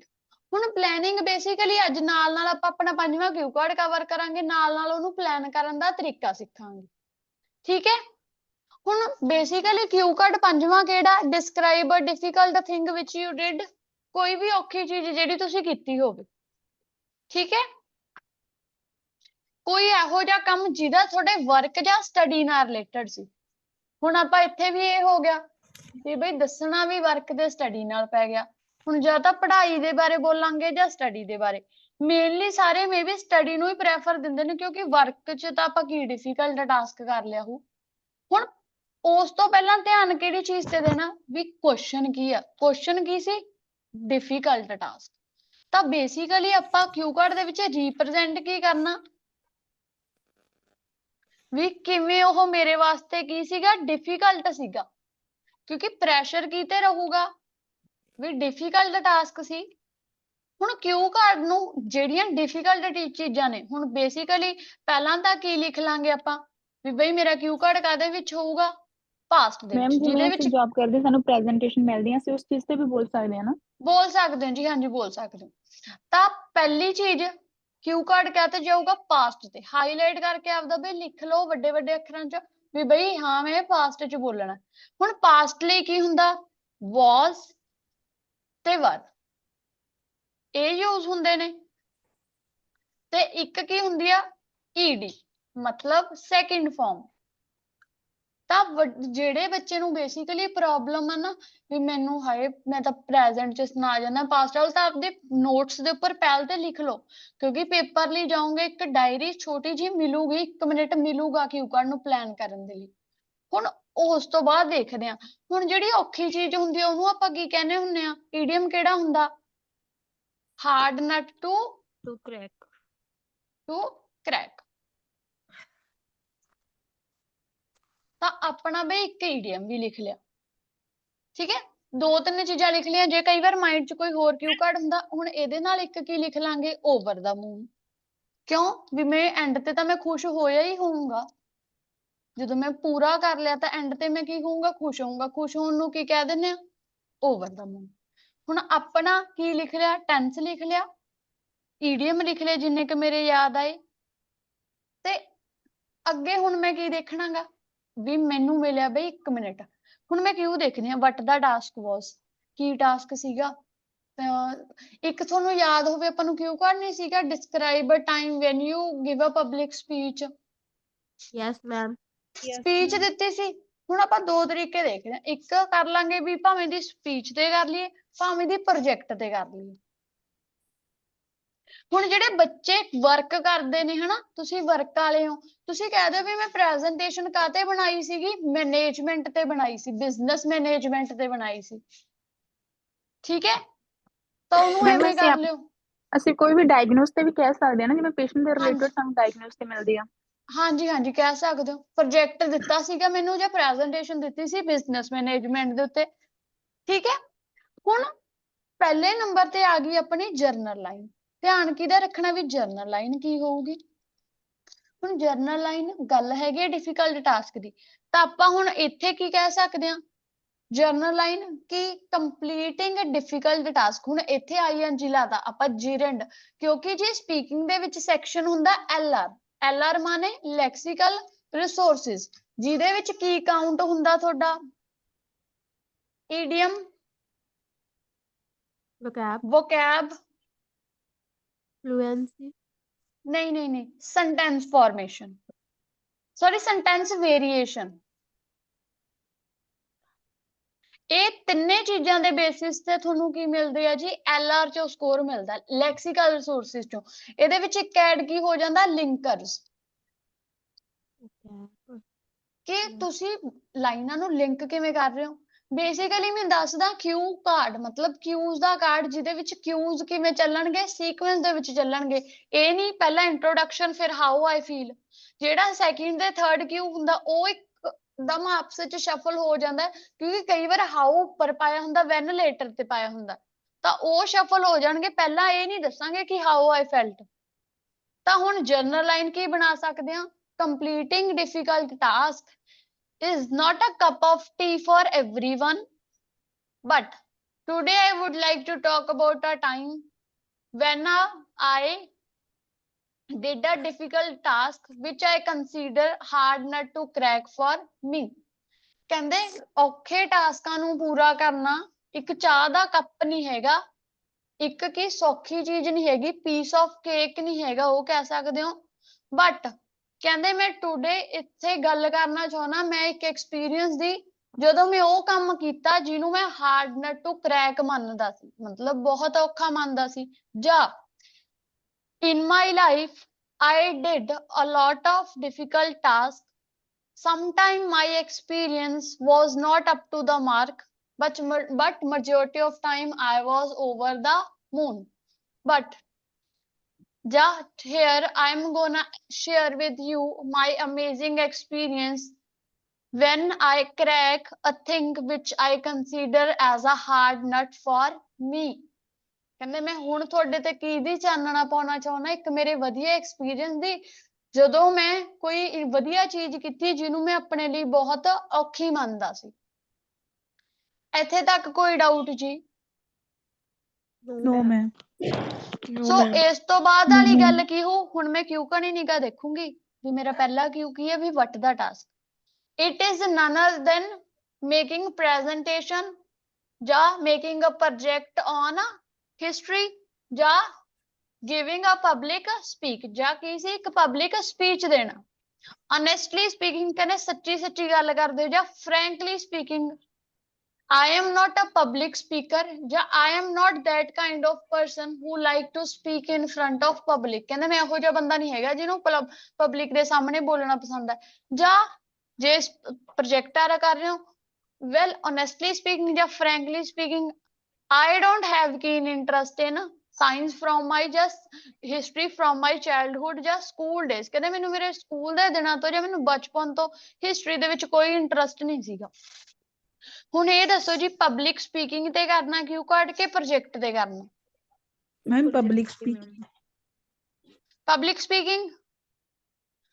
ਫਿਰ ਜਦੋਂ ਤੁਸੀਂ ਕੀ ਕਹੋਗੇ ਵੀ ਇਹ ਕੀ ਟਾਸਕ ਸੀਗਾ, ਫਸਟਲੀ ਮੈਂ ਕੀ ਸੀਗਾ, ਨਰਵਸ ਫੀਲ ਕਰਾਂਗੇ। ਤੁਸੀਂ ਉੱਥੇ ਇਹ ਵੀ ਕਹਿ ਸਕਦੇ ਹੋ, I vividly recall the time when I was in my 10th standard. At that moment, my class in charge ਜਾਂ my class teacher gave me this task। ਉਦੋਂ give ਨਹੀਂ gave, ਧਿਆਨ ਰੱਖਣਾ ਕਿਉਂਕਿ ਪਾਸਟ ਚ ਦਿੱਤਾ ਸੀ। ਕਹਿੰਦੇ ਮੈਨੂੰ ਉਹਨਾਂ ਨੇ ਟਾਸਕ ਦਿੱਤਾ ਤੇ ਮੈਨੂੰ ਕੀ ਲੱਗ ਰਿਹਾ ਸੀ, I felt fish out of the water। fish out of water ਕੀ ਹੋ ਗਿਆ? ਕਹਿੰਦੇ ਜਿਵੇਂ ਮੱਛੀ ਪਾਣੀ ਤੋਂ ਬਿਨਾਂ ਨਹੀਂ ਹੁੰਦੀ, ਜੇ ਮੱਛੀ ਨੂੰ ਪਾਣੀ ਤੋਂ ਬਾਹਰ ਕੱਢ ਦੋਗੇ ਕਿਵੇਂ ਲੱਗੂ ਮੱਛੀ ਨੂੰ? ਤੜਫੂਗੀ, ਔਖਾ ਹੀ ਲੱਗੂ, ਉਹਦੇ ਲਈ ਇੱਕ ਔਖੀ ਸਿਚੁਏਸ਼ਨ ਹੋ ਜੂ। ਕਹਿੰਦੇ ਇਨੀਸ਼ੀਅਲੀ ਜਾਂ ਸਟਾਰਟਿੰਗ ਚ ਮੈਂ ਕੀ ਫੀਲ ਕਰ ਰਿਹਾ ਸੀ, fish out of water. And when I came back to home, I shared my experience with my mother. She gave me a sense of motivation। ਮੈਂ ਘਰੇ ਆਇਆ, ਮੈਂ ਮੇਰੀ ਮੰਮੀ ਨਾਲ ਐਕਸਪੀਰੀਅੰਸ ਸ਼ੇਅਰ ਕੀਤਾ, ਉਹਨਾਂ ਨੇ ਮੈਨੂੰ ਇੱਕ ਥੋੜੀ ਜਿਹੀ ਮੋਟੀਵੇਸ਼ਨ ਦਿੱਤੀ। ਫਿਰ ਮੈਂ ਕੀ ਕੀਤਾ, I made a decision to overcome my phobia। Phobia ਕੀ ਹੁੰਦਾ? ਡਰ। ਮੈਂ ਆਪਣੇ ਡਰ ਨੂੰ ਓਵਰਕਮ ਕਰਨ ਦੇ ਲਈ ਮੈਂ ਇੱਕ ਪਲਾਨ ਬਣਾਇਆ ਕਿ I did it। ਤੁਸੀਂ ਬਾਈ ਹੁੱਕ ਔਰ ਕਰੁੱਕ ਵੀ ਕਹਿ ਸਕਦੇ ਹੋ, ਬਾਈ ਹੁੱਕ ਔਰ ਕਰੁੱਕ ਵੀ, ਕਿਸਨੇ ਵੀ ਮੈਂ ਇਹਨੂੰ ਪੂਰਾ ਕਰਨ ਦਾ ਸੋਚਿਆ। when it comes to the question, ਜਾਂ if I talk about how I completed, firstly ਮੇਰੇ ਲਈ ਕੀ ਸੀ, it was very difficult, it was quite difficult, but ਮੈਂ ਕੀ ਕਰਿਆ, I decided to take help from my friend, take help from internet, take help from my mother। ਕਿਵੇਂ ਕੁਝ ਵੀ ਕਹਿ ਸਕਦੇ ਹੋ, ਜੇ ਇੰਟਰਨੈਟ ਕਹੋਗੇ ਤਾਂ internet is the ocean of knowledge, ਇਹ ਈਡੀਐਮ ਨੂੰ ਤੁਸੀਂ ਯੂਜ਼ ਕਰ ਸਕਦੇ ਹੋ। ਫਿਰ ਤੁਸੀਂ ਕਹੋਗੇ ਵੀ ਮੈਂ ਕੀ ਕਰਿਆ, I burnt the midnight oil। burnt the midnight oil ਮਤਲਬ हार्ड वर्क मिडनाइट ਦਾ ਹਾਰਡ ਨੱਡੂ ਕਰੈਕ ਮਤਲਬ ਬਹੁਤ, ਸੌਰੀ ਮੈਮ midnight ਦਿਨ oil ਰਾਤ ਮਤਲਬ ਮਿਹਨਤ ਬਹੁਤ ਕੀਤੀ, ਮਤਲਬ ਦਿਨ ਰਾਤ ਮਿਹਨਤ ਕਰੀ। ਫਿਰ ਸਾਰਾ ਆਪਣਾ ਐਕਸਪੀਰੀਅੰਸ ਦੱਸੋਗੇ ਵੀ ਮੈਂ 2-2 ਘੰਟੇ in front of mirror speaking ਕੀਤੀ ਔਨ ਦਾ ਕੰਪੀਟੀਸ਼ਨ ਡੇ ਜਾਂ ਔਨ ਦਾ ਸਬਮਿਸ਼ਨ ਡੇ। ਜਿੱਦੇ ਸਬਮਿਟ ਕਰਨਾ ਸੀ ਪ੍ਰੋਜੈਕਟ ਵਾਲੇ ਚ ਕਹੋਗੇ, ਕੰਪੀਟੀਸ਼ਨ ਦਾ ਡੇ ਕੀ ਹੋਊ, ਜਿੱਦੇ ਕੰਪੀਟੀਸ਼ਨ ਸੀ। ਮੈਂ ਕੀ ਕਰਿਆ, ਇਹ ਟਾਸਕ ਨੂੰ ਕੰਪਲੀਟ ਕੀਤਾ with full of my dedication. ਆਪਣੀ ਪੂਰੀ ਮਿਹਨਤ ਨਾਲ, ਹਾਰਡ ਵਰਕ ਨਾਲ, ਓਨੈਸਟੀ ਨਾਲ, ਕੁਝ ਵੀ ਕਹਿ ਸਕਦੇ, ਮੈਂ ਪੂਰਾ ਕੀਤਾ। ਤੇ I was quite nervous regarding the result। ਮੈਂ ਰਿਜ਼ਲਟ ਨੂੰ ਲੈ ਕੇ ਬਹੁਤ ਜ਼ਿਆਦਾ ਨਰਵਸ ਸੀਗਾ। ਹੁਣ ਇੱਕ ਰਹਿ ਗਿਆ why the task was difficult। ਹੁਣ why ਦਾ ਟਾਸਕ ਤੁਸੀਂ ਪਹਿਲਾਂ ਵੀ ਦੱਸ ਸਕਦੇ ਹੋ ਵੀ ਉਹ ਮੇਰੇ ਲਈ ਕਿਉਂ। ਹੁਣ how ਤੇ why ਨੂੰ ਆਪਾਂ ਉੱਪਰ ਕਰਤਾ, why ਆਪਾਂ ਉੱਪਰ ਦੱਸਤਾ ਨਾ ਵੀ ਮੈਂ ਉਹੋ ਜਿਹਾ ਬੰਦਾ ਨਹੀਂ ਹੈਗਾ ਜਿਹਨੂੰ ਸਪੀਕਿੰਗ ਕਰਨੀ ਵਧੀਆ ਲੱਗੇ, ਕਿਉਂਕਿ ਮੈਨੂੰ ਲੱਗਦਾ ਵੀ ਮੇਰੇ ਕਮਿਊਨੀਕੇਸ਼ਨ ਸਕਿੱਲਸ ਵਧੀਆ ਨਹੀਂ, ਮੈਂ ਇੰਟਰੋਵਰਟ ਬੰਦਾ ਗਾ। ਠੀਕ ਹੈ। ਹੁਣ ਆਪਾਂ ਇਸ ਤੇ ਦੱਸ ਦਾਂਗੇ ਮੈਂ ਕਿਵੇਂ ਕੰਪਲੀਟ ਕਰਿਆ, ਉਹ ਦੱਸ ਦਾਂਗੇ। ਫਿਰ ਕਹਿੰਦੇ why you were proud on completion the task. ਫਿਰ ਤੁਸੀਂ ਕਹਿੰਦੇ ਹੁੰਦੇ, ਫਿਰ ਤੁਸੀਂ ਕੀ ਕਹੋਗੇ ਵੀ ਐਟ ਦਾ ਐਂਡ ਜਦੋਂ ਰਿਜ਼ਲਟ ਅਨਾਉਂਸ ਕੀਤਾ ਤਾਂ ਮੈਨੂੰ ਕੀ ਹੋਇਆ, ਬਹੁਤ ਖੁਸ਼ੀ ਹੋਈ ਕਿਉਂਕਿ ਮੈਂ ਫਸਟ ਪੋਜੀਸ਼ਨ ਮਿਲੀ ਸੀ। ਤੇ ਮੈਂ ਇਹ ਸਾਰੀ ਚੀਜ਼ ਦੀ ਕਿਹਨੂੰ ਦੇਣਾ ਚਾਹੁੰਦਾਗਾ, ਮੇਰੀ ਮਦਰ ਨੂੰ। I want to dedicate this success to my mother because ਉਹਨਾਂ ਨੇ ਮੈਨੂੰ ਮੋਟੀਵੇਸ਼ਨ ਦਿੱਤੀ। ਤੇ ਇੰਟਰਨੈਟ ਆਲਸੋ ਇੱਕ ਮੇਜਰ ਰੋਲ ਇਹਦੇ ਵਿੱਚ ਪਲੇ ਕਰਦਾ ਸੀਗਾ। ਠੀਕ ਹੈ। ਜੇ ਹੁਣ ਕੀ ਕਰਨਾ, ਹੋਰ ਇੰਟਰਸਟਿੰਗ ਬਣਾਉਣਾ, ਤਾਂ ਹੋਰ ਕਹਿ ਦਿਓ ਵੀ ਮੈਂ ਇੰਟਰਨੈਟ ਤੋਂ ਹੈਲਪ ਲੈਣ ਦੀ ਜਦੋਂ ਟਰਾਈ ਕਰੀ ਸੀ, ਅਨਫੋਰਚੂਨੇਟਲੀ ਮੈਨੂੰ ਜਿਹੜੀ ਨੌਲੇਜ ਮਿਲ ਰਹੀ ਸੀ ਉਹ ਇਨਐਕੂਰੇਟ ਸੀ, ਤਾਂ ਮੇਰੇ ਲਈ ਟਾਸਕ ਹੋਰ ਵੀ ਡਿਫਿਕਲਟ ਹੋ ਗਿਆ। ਤੇ ਮੈਂ ਉਦੋਂ ਕੀ ਕੀਤਾ, ਮੈਂ ਬੁੱਕਸ ਰੀਡ ਕਰੂੰਗਾ ਤਾਂ ਇਹ ਬਣਾਉਂਗਾ। ਜੇ ਸਬਜੈਕਟ ਵਾਲਾ ਕਰੋਗੇ, ਪ੍ਰੋਜੈਕਟ ਵਾਲਾ ਕਰੋਗੇ ਤਾਂ ਥੋੜਾ ਜਿਹਾ ਜ਼ਿਆਦਾ ਲੈਂਥੀ ਜਾ ਸਕਦਾ, ਵੀ ਤੁਹਾਡੀ ਕੀ ਹੋ ਜੂਗੀ, ਲੈਂਥ ਮੇਨਟੇਨ ਹੋ ਜੂਗੀ। ਤੇ ਔਨ ਦਾ ਫਾਈਨਲ ਡੇ ਜਦੋਂ ਕਹਿੰਦੇ I submitted my completed project, my teacher with great sense of joy and satisfaction, ਮੈਨੂੰ ਸੰਤੁਸ਼ਟ ਸੀ। ਲਾਸਟਲੀ ਮੈਨੂੰ ਜਦੋਂ ਰਿਜ਼ਲਟ ਮਿਲਿਆ I was quite nervousness, but ਕਹਿੰਦੇ ਵਿਦ ਦੀ ਗੋਡ ਗ੍ਰੇਸ ਮੈਨੂੰ ਕਿਉਂ ਮੈਨੂੰ ਫਸਟ ਪੋਜੀਸ਼ਨ ਹੋਈ। ਤੇ ਮੇਰੀ ਨਰਵਸਨੈਸ ਕਾਹਦੇ ਨਾਲ ਮਿਕਸ ਹੋ ਗਈ ਸੀ ਉਦੋਂ, ਹੈਪੀਨੈਸ ਦੇ ਨਾਲ। At the end I felt over the moon because I did it, ਮੈਂ ਇਹ ਚੀਜ਼ ਨੂੰ ਕਰ ਲਿਆ। ਆਈ ਓਵਰਕਮ ਮਾਈ ਫੋਬੀਆ, ਕਿਹੜਾ ਫੋਬੀਆ ਸੀਗਾ, ਸਪੀਚ ਦਾ, ਸਪੀਚ ਦਾ ਕਹਿ ਸਕਦੇ ਹੋ। I was on the cloud 9 on the 7th heaven over the moon, everyone congratulates me। ਠੀਕ ਹੈ। ਸੋ ਇਹ ਮੇਰਾ time C. So that was my experience when I did a task which was very difficult for me। ਠੀਕ ਹੈ ਜੀ। Okay yes ਕਿਸੇ ਨੂੰ doubt ਰਿਹਾ ਹੋਵੇ, ਪਲੈਨਿੰਗ ਇਹੀ ਹੈ ਜੀ ਵੀ ਤੁਸੀਂ ਇਹ ਨੋਟਸ ਤਿਆਰ ਕਰਨ ਲੱਗੋ, ਤੁਹਾਨੂੰ ਪਤਾ ਹੋਵੇ ਮੈਂ ਈਡੀਅਮ ਕਿਹੜਾ ਲਾਉਣਾ, ਵੋਕੈਬ ਕਿਹੜੀ ਯੂਜ਼ ਕਰਨੀ ਆ, ਮੇਰੀ ਸੈਂਟੈਂਸ ਵੇਰੀਏਸ਼ਨ ਕੀ ਰਹੂਗੀ, ਤੇ ਮੇਰੇ ਲਿੰਕਰਸ ਕੀ। ਹੁਣ ਐਂਡ ਤੇ ਕਹਿ ਦੋ this experience not only teach me how to communicate with others but also provide me a great experience, not only but also ਲਾਤਾ, ਇਫ ਲਾ ਦੋ, ਵੈਨ ਲਾ ਦੋ। ਠੀਕ ਹੈ। ਉਹ ਤੁਹਾਡਾ ਰਹੂਗਾ ਵੀ ਤੁਸੀਂ ਕਿਵੇਂ ਕਰ ਰਹੇ ਹੋ, ਤੁਹਾਨੂੰ ਇੱਕ ਡਾਇਰੈਕਸ਼ਨ ਮਿਲ ਸਕਦੀ ਹੈ, ਪਰ ਉਹ ਰਾਹ ਤੇ ਸਿੱਧਾ ਤੁਰਨਾ ਪੁੱਠਾ ਤੁਰਨਾ ਤੁਹਾਡੀ ਚੋਇਸ ਹੈ ਜੀ। ਸੋ ਕਲੀਅਰ ਟਾਸਕ ਸਾਰਿਆਂ ਨੂੰ। ਯੈਸ ਮੈਮ ਇੱਕ Yes, ਗੱਲ ma'am. ਦੱਸੋ, fish out of water Q card ਚ ਮੈਮ ਈਡੀਅਮਸ ਕਿੰਨੇ ਕੁ ਯੂਜ਼ ਕਰ ਸਕਦੇ ਆ ਫੇਰ ਵੀ? ਤੁਹਾਡੀ ਇੱਛਾ 3 ਕਰ ਲਓ, 4 ਕਰ ਲਓ, ਠੀਕ ਹੈ ਰੈਲੀਵੈਂਟ ਕਰੋ ਨਾ। ਠੀਕ। ਫਿਸ਼ ਆਊਟ ਆਫ ਵਾਟਰ, ਜਦੋਂ ਤੁਸੀਂ ਕਿਸੇ ਸਿਚੁਏਸ਼ਨ ਦੇ ਵਿੱਚ ਆਪਾਂ ਔਖਾ ਨਹੀਂ ਫਸ ਜਾਂਦੇ, ਉਹਨੂੰ ਕਹਾਂਗੇ।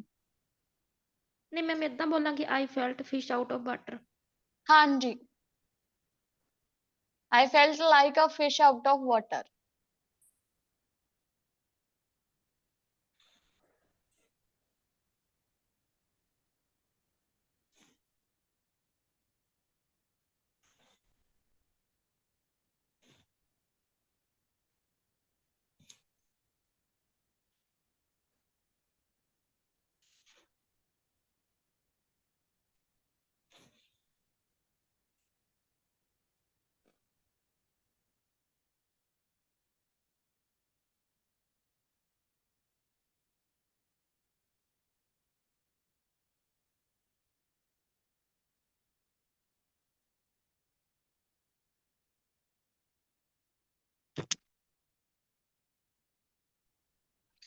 ਇੱਕ ਬੱਚੇ ਹੋਰ ਅਨਾਉਂਸਮੈਂਟ ਸੁਣ ਲਓ, ਕਲਾਸ ਦੇ ਵਿੱਚ ਜਿੰਨੇ ਬੈਠੇ ਹੋ ਉਹਨਾਂ ਦੇ ਵਿੱਚੋਂ ਬਹੁਤ ਬੱਚਿਆਂ ਦੀ ਫੀਸ ਡਿਊ ਆ, ਪਰਸਨਲ ਮੈਸੇਜ ਵੀ ਹੋ ਜਾਊਗਾ। ਸੋ ਪਲੀਜ਼ ਆਪਣੀ ਫੀਸ ਪੇ ਕਰ ਦਿਓ, ਨਹੀਂ ਕੱਲ ਨੂੰ ਕਲਾਸ ਜੁਆਇਨ ਨਹੀਂ ਹੋਣੀ ਜੀ। ਠੀਕ ਹੈ। ਸੋ ਜਿਨ੍ਹਾਂ ਦੀ ਰਹਿੰਦੀ ਹੈ ਪਲੀਜ਼ ਅੱਜ ਸ਼ਾਮ ਤੱਕ ਅੱਜ ਸਾਰੇ ਕਰ ਦਿਓ, ਫਿਰ ਕੱਲ ਨੂੰ ਕਲਾਸ ਜੁਆਇਨ ਨਹੀਂ ਹੋਣੀ। ਓਕੇ ਜੀ। Okay ma'am. So Q card ਦੀ ਪਲੈਨਿੰਗ ਪਵਨ ਆ ਗਈ ਸਮਝ? ਜੀ ਮੈਮ। Yes ma'am. ਇਹੀ ਚੀਜ਼ ਸਮਝਣ ਦਾ ਫਰਕ ਹੈ ਵੀ 1 ਮਿੰਟ 'ਚ ਤੁਸੀਂ ਜਿਹੜੇ ਪੁਆਇੰਟ ਲਿਖ ਸਕਦੇ ਹੋ ਉਹਨਾਂ ਨੂੰ ਲਿਖ ਲਿਆ ਕਰੋ। ਘਰੇ ਰੋਜ਼ ਇੱਕ ਤੋਂ ਲੱਗ ਜਾਓ ਪ੍ਰਪੇਅਰ ਕਰਨਾ। ਹੁਣ ਜਿਵੇਂ ਥਰਡ ਕਿਊ ਫਿਫਥ ਹੋ ਗਿਆ ਨੇ ਤੇ ਫਿਫਥ ਨੰਬਰ ਪਾ ਕੇ ਲਿਖ ਲਿਆ ਵੀ ਮੈਂ ਇਹ 'ਚ ਆਹ ਆਈਡੀਅਮ ਯੂਜ਼ ਕਰਨੇ ਨੇ। ਫਿਰ ਅਗਲਾ ਜਦੋਂ ਉਹ ਕਰਨਾ ਤਾਂ ਤੁਹਾਡੇ ਰੱਟੇ ਹੀ ਵੱਜ ਜੂ ਵੀ ਹਾਂ ਇਹ ਤਾਂ ਮੈਂ ਐਵੇਂ ਤਿਆਰ ਕਰਿਆ ਹੋਇਆ ਸੀ। ਠੀਕ ਹੈ। ਹਾਂਜੀ ਹੁਣ ਇਹਦੇ ਵਿੱਚ ਕਿੰਨੇ ਈਡੀਅਮ ਲੱਗੇ ਨੇ? 4 5 6 ਲੱਗ ਗਏ ਕਿਉਂਕਿ ਆਪਾਂ ਉਹ ਨਹੀਂ ਲਾਇਆ ਸੀ ਇੱਕ ਨਾਟ ਅਪ ਟੂ ਦਾ ਮਾਰਕ। ਤਾਂ ਇੰਨਾ ਇੰਪ੍ਰੈਸਿਵ ਕਿਊ ਕਾਰਡ ਬਣੂਗਾ ਵੀ ਤੁਹਾਨੂੰ ਸਕੋਰ ਲੈਣ ਤੋਂ ਕੋਈ ਰੋਕ ਹੀ ਨਹੀਂ ਸਕਦਾ। ਸੋ ਥੋੜਾ ਜਿਹਾ ਹਾਰਡ ਵਰਕ ਤੁਹਾਡੇ ਵਾਲੀ ਸਾਈਡ ਤੋਂ ਵੀ ਹੋਣਾ ਚਾਹੀਦਾ ਹੈ ਤਾਂ ਹੀ ਸਕੋਰ ਆਊ ਬੱਚੇ।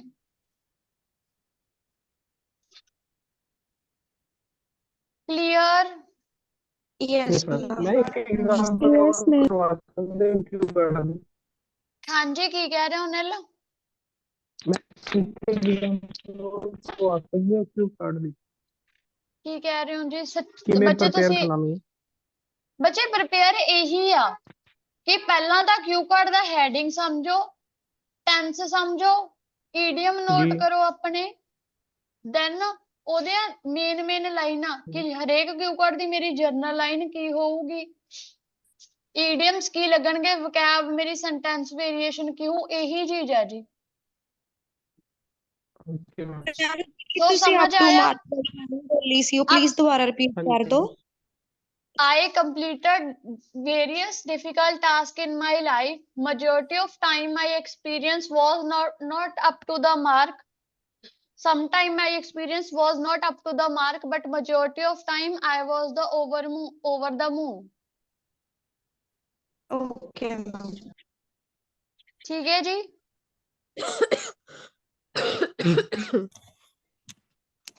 ਸੋ ਅੱਗੇ ਮੂਵ ਕਰਦੇ ਹਾਂ। ਪਲੈਨਿੰਗ ਤੁਹਾਡੀ ਇਹੀ ਰਹੂ, ਆਪਣੇ 1 ਮਿੰਟ ਨੂੰ ਯੂਟਿਲਾਈਜ਼ ਕਰਨਾ ਸਿੱਖੋ। ਪਤਾ ਲੱਗ ਪਹਿਲੀ ਤਿਆਰ ਰਹੋ ਵੀ ਮੈਂ ਕਿਹੜਾ ਈਡੀਅਮ ਯੂਜ਼ ਕਰਨਾ, ਕਿਹੜਾ ਟੈਂਸ, ਕਿਹੜੀ ਵੋਕੈਬਲਰੀ। ਔਨ ਦਾ ਸਪੌਟ ਕੁਛ ਨਹੀਂ ਪਲਾਨ ਹੁੰਦਾ ਜੀ। ਪਹਿਲੇ 22 ਕਿਊ ਕਾਰਡ ਤਾਂ ਰੱਟੇ ਮਾਰ ਲਓ।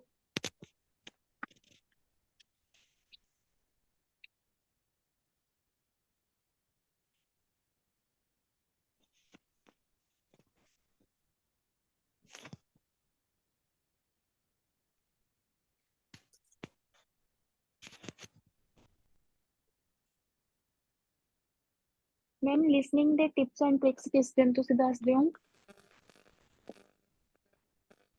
ਕੱਲ ਹੋਈ ਸੀ ਬੱਚੇ ਆਪਣੀ ਓਪਨ ਲਿਸਨਿੰਗ। ਐਕਚੁਅਲ ਚ ਸੌਰੀ ਕੱਲ ਮੈਂ ਵਿੱਚ ਦੀ ਲੀਵ ਕਰ ਗਈ ਸੀ, ਮੈਨੂੰ ਜੌਬ ਤੇ ਬੁਲਾ ਲਿਆ ਸੀਗਾ ਤੇ ਮੈਨੂੰ ਜਾਣਾ ਪੈ ਗਿਆ ਹਾਂਜੀ ਸੀ ਐਕਚੁਅਲ ਇੱਕ ਦਿਨ ਤੁਸੀਂ ਕਰਦੇ ਹੁੰਦੇ ਹੋ, ਕੱਲ ਨੂੰ ਫਿਰ ਰਿਟਰਨ ਤੋਂ ਮੈਂ ਹੀ ਕਰਾਉਂਗੀ। ਹਾਂਜੀ ਮੈਮ ਬਿਕੋਜ਼ ਆਫ ਅੱਜ ਮੇਰਾ ਥਰਡ ਡੇ ਆ ਤਾਂ ਮੈਨੂੰ ਲਿਸਨਿੰਗ ਦੇ ਟਿਪਸ ਐਂਡ ਟ੍ਰਿਕਸ ਪਲੀਜ਼ ਕਰਵਾ ਦਿਓ। ਹਾਂਜੀ ਕੱਲ ਨੂੰ ਡੈਫੀਨੇਟਲੀ ਆਪਣੀ ਓਪਨ ਹੀ ਹੈ ਬੱਚੇ। Okay ma'am.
ਵਿਜ਼ੀਬਲ ਆ ਬੱਚੇ ਸਕਰੀਨ ਸਾਰਿਆਂ ਨੂੰ? Yes ma'am. Yes ma'am. ਇਹਦਾ ਕੱਲ ਪਰਸੋਂ ਹੀ ਕਰੀ ਆ। ਮੈਮ ਇਹ ਇਹਦੀ ਕੱਲ ਕੱਢੀ ਕੀਤੀ ਸੀ ਹੋਈ ਆ।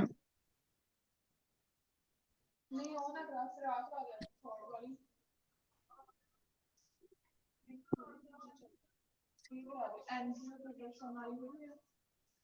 ਇਹੀ ਕਰਦੀ ਸੀ ਜੋ ਪੂਰੀ ਕੀਤੀ ਪਈ ਆ ਸਾਰੇ ਕੱਟ ਤੇ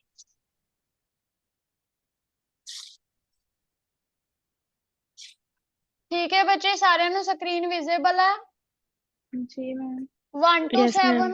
no more than 2 words 8 to 10 ਮੈਂ ਕੋਈ 3 ਚੂਜ਼ ਕਰਨੇ ਨੇ ਆਈਦਰ ਆਰਡਰ ਹੋ ਸਕਦੇ ਹੁੰਦੇ ਨੇ ਬਟ ਟਰਾਈ ਕਰਿਓ ਅਲਫਾਬੈਟਿਕਲੀ ਲਿਖੋ ਦੈਨ ਡਾਇਰੈਕਟ ਕੁਐਸਚਨ ਹੈ ਜਿਹਦਾ ਆਨਸਰ 1 ਵਰਡ ਰਹੂਗਾ ਮੈਚ ਦਾ ਇਨਫੋਰਮੇਸ਼ਨ MCQ ਫਿਰ no more than 2 words or a number ਤੇ MCQ plus fill-ups ਠੀਕ ਹੈ ਬੱਚੇ ਕਲੀਅਰ ਸਾਰਿਆਂ ਨੂੰ जी Yes, ma'am ma'am. Yes, ma'am. ਕਰ ਦੋ ਜੀ ਸ਼ੁਰੂ Section 1. You will hear a young student, Andrew, ringing an employment agency inquiring about their services. First, you have some time to look at questions 1 to 7. ਨੇਮ ਹੈਗਾ Andrew Patterson education the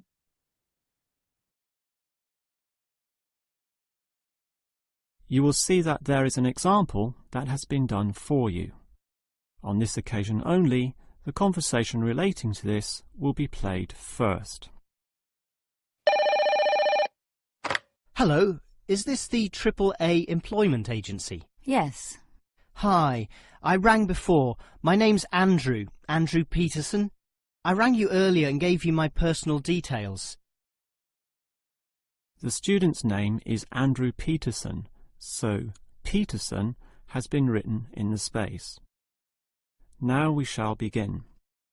You should answer the questions as you listen, because you will not hear the recording a second time. Now listen carefully and answer questions 1 to 7. Hello, is this the AAA employment agency? Yes. Hi, I rang before. My name's Andrew Peterson. I rang you earlier and gave you my personal details. If you remember, I'm that student looking for work during the summer holidays. Oh, sure. Actually, I have your file right here. But we still need to add some further information. Yeah, that's what they told me, and that's why I'm ringing. What do you need to know? Well, we have to know your main level of education. It's a degree, I suppose. Yes, but I'm still doing it in engineering. It's quite interesting.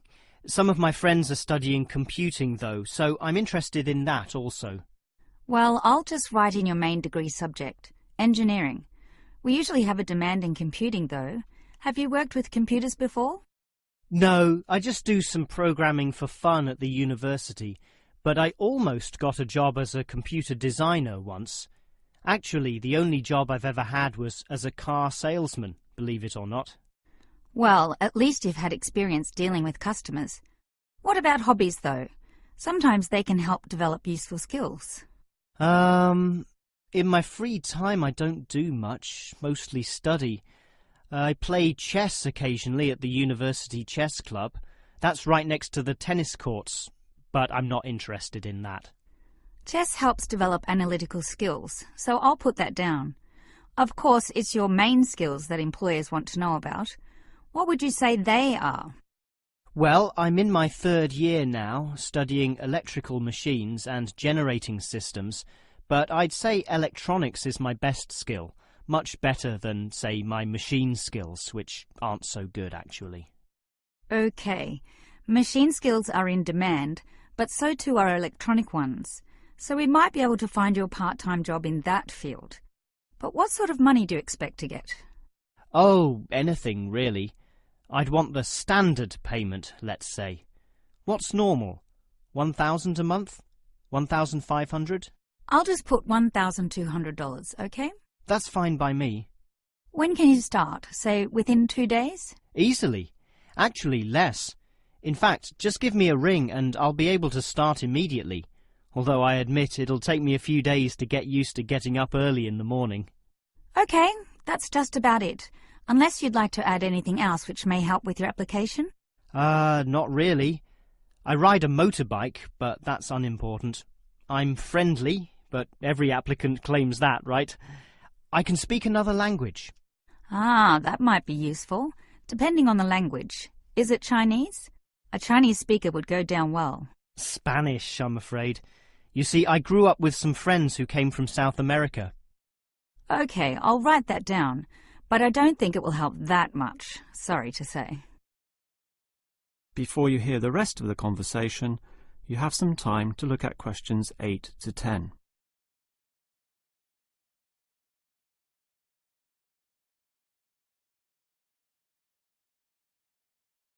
Now listen and answer questions 8 to 10. Well, thanks for your help, and hopefully I'll get a job soon. But can I just ask one more question? Sure.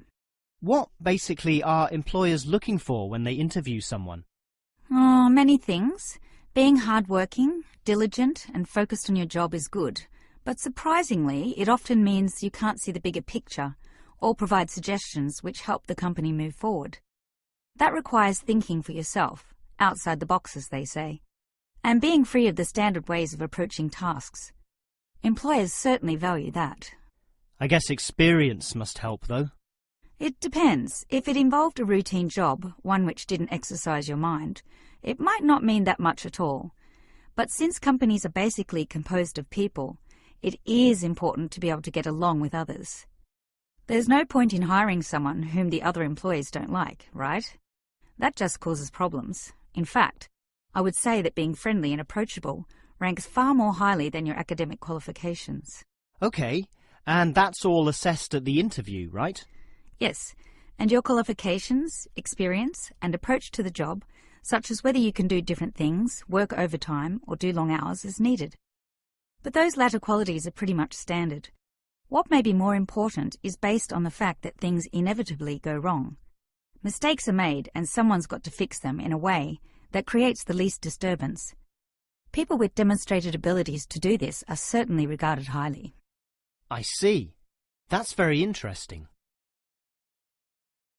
That is the end of section 1. You now have half a minute to check your answers. Clear बचे section 1 सारिਆਂ ਨੂੰ?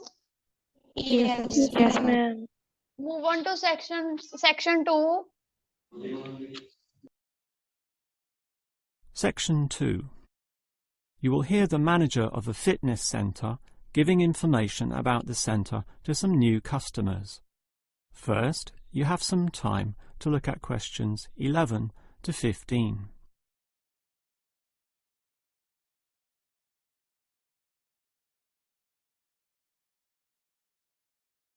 Now listen carefully and answer questions 11 to 15. Hello everyone, and welcome to the Fit for Life Health Centre, a place which, as the name suggests, is not just for short-term solutions, but rather intends to put you on a sensible and achievable footing for the rest of your life. And that's how we're different. For example, we could immediately put you on a harsh exercise program, expecting you to work out every day, but such a plan would see you quickly lose interest. That's why the initial step is a 1.5-hour consultation in which your lifestyle, current situation, and long-term goals are all thoroughly analysed. Now, an important part of this consultation involves analysing what you eat. There's no point exercising here and losing weight, then putting it all back on later. You will need to show self-control and discipline in your diet, and we'll work on that. Similarly, we'll put you on an exercise regime suitable for your level of fitness.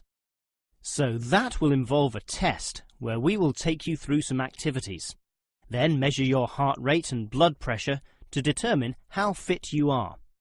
This will be monitored during every subsequent consultation, along with your exercise schedule, and that occurs monthly and not half-yearly, as with many other centres. As to our actual exercise machines and programs, you will have to decide whether it is muscle mass, stamina, or general fitness that you want to develop. Think about which of these 3 you want to target, and we'll design a specific program for you. But remember, bulging muscles aren't necessarily suitable for everyone.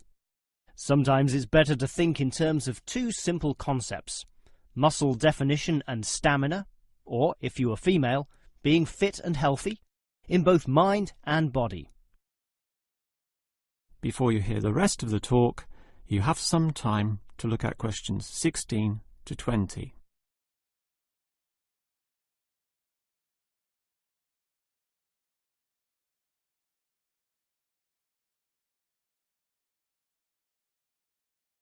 Now listen and answer questions 16 to 20.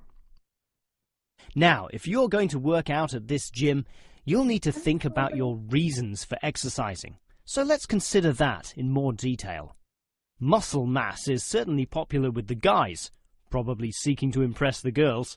And with muscles comes the confidence to do that, right? Well, for that, you'll need our high-stress weight units, where pumping iron is all the rage. Moving on to other benefits, one of the main ones is beating the tension of life, right? And the longer the exercise is, the greater the rewards in this respect. Thus, playing squash can certainly help, and so can swimming. But what's much better, as every jogger will tell you, is their activity. So we have ample jogging machines and they're always popular. They can provide good fitness too, as can the yoga classes. However, again, let's not forget playing squash, which I would say is the optimum way to improve your general well-being. Such an active, energetic game, plus the competitive element, drives you forward into high levels of health and fitness. These, of course, are the ultimate purposes of being here, but remember, the centre is full of like-minded people, all of whom are interesting to meet and valuable sources of information. The yoga classes have a pre- and post-meeting session, so you'll certainly meet others there, although they'll all be yoga enthusiasts, which limits the range somewhat. But whether doing yoga, swimming or exercising, everyone showers, right? So those facilities are where you'll hear all sorts of interesting conversations and really get to know people. Not like the front desk area, which is mostly empty as patrons go immediately inside to do their exercise. Of course, the front desk can answer all your questions and has information brochures and such like, but for knowing more about a greater variety of subjects and community concerns, look at the notice board in the yoga studio, where there's a huge array of papers, leaflets and articles, all for you to read and consider. That is the end of section 2. You now have half a minute to check your answers. So section 3 ਹੁਣ Section 3. You will hear two faculty directors talking about which person in their university to promote. First, you have some time to look at questions 21 to 25.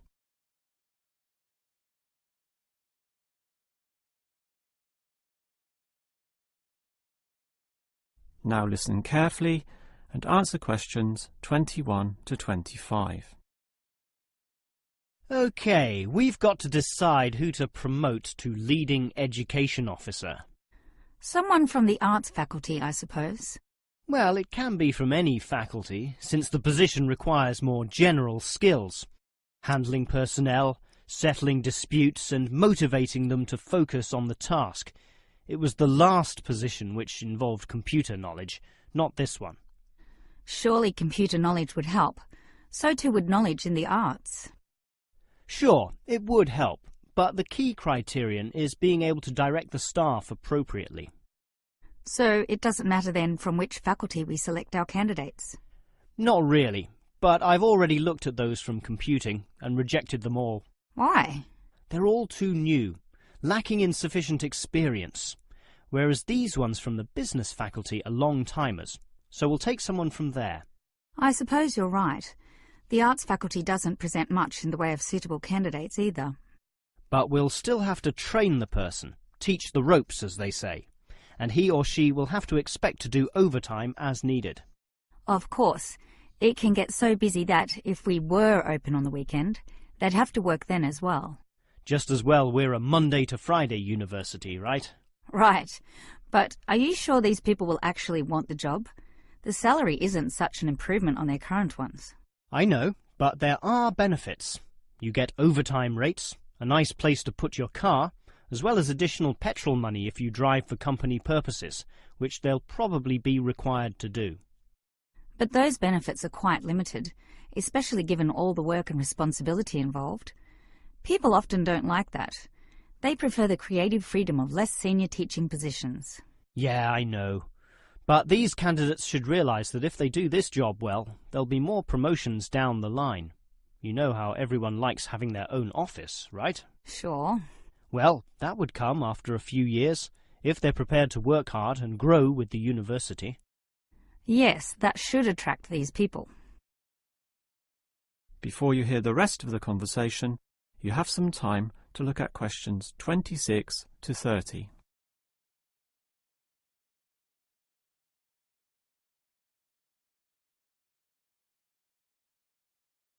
Now listen and answer questions 26 to 30. Well, that's enough talk about the job. What about the actual candidates? How many do we have? I've narrowed it down to 4. Just using their first names, that's Stephen, Abdul, Lek and Oscar. As you said, there's quite a bit of experience between them, about 34 years in all. What's the exact breakdown of figures? Abdul and Stephen both have 7 years. Lek has 1 more, and Oscar is the most experienced at 12. But who's the most qualified? Stephen and Abdul have an MBA. Oh, sorry, Abdul's got something called a MBP, some foreign thing which translates as Master of Business Practice. I'm not sure what that is, but does he do the job well? Very well, apparently. Better than Lek and Oscar, who hold a degree and some certificates respectively. But we have to think about any drawbacks. You know, possible issues with any of them. I asked the respective deans for feedback, and I found out that Stephen, the younger one, drinks a bit. So he has a problem with alcohol? No, he never drinks to excess, but at the bar he's often expressed his intention of moving on, of teaching abroad. Ah, he's not stable. Not stable at all, apparently. We'll never know for how long he'll hold the job. We need stable personnel, and people without family problems or sick relatives like the last guy we promoted. What about Abdul, then? Will he do? He might do, except his English language ability is limited. It's functional, but a bit broken, and meaning is sometimes lost. That's not the problem with the next candidate, Lek, who has good language ability, but this job involves handling people, and his dean says Lek's attitude is bad. In what way? His manners are okay, and he's interested in his job, but he believes there should always be adequate leisure in life. He definitely won't work overtime and complains a lot already about his job. But this last candidate, Oscar, is probably not the right one either. Why not? Not another problem with language. His first language isn't English, but he speaks it well enough. He's stable with a good attitude, but his age is the problem. Age is not a problem. That would be ageism, and I don't believe in that. But with his age comes health problems as well, and serious ones at that. Oh, that might be an issue then. That is the end of section 3. You now have half a minute to check your answers.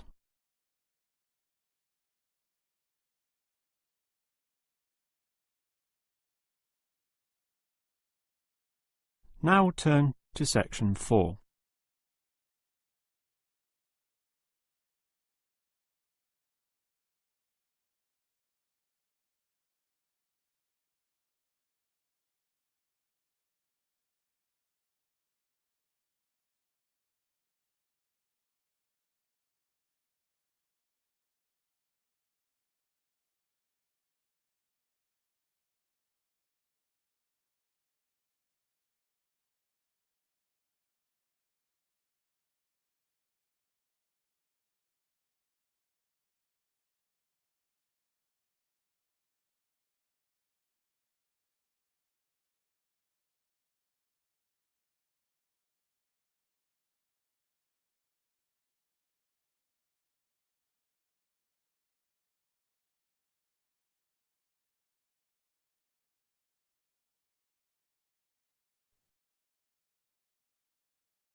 Section 4.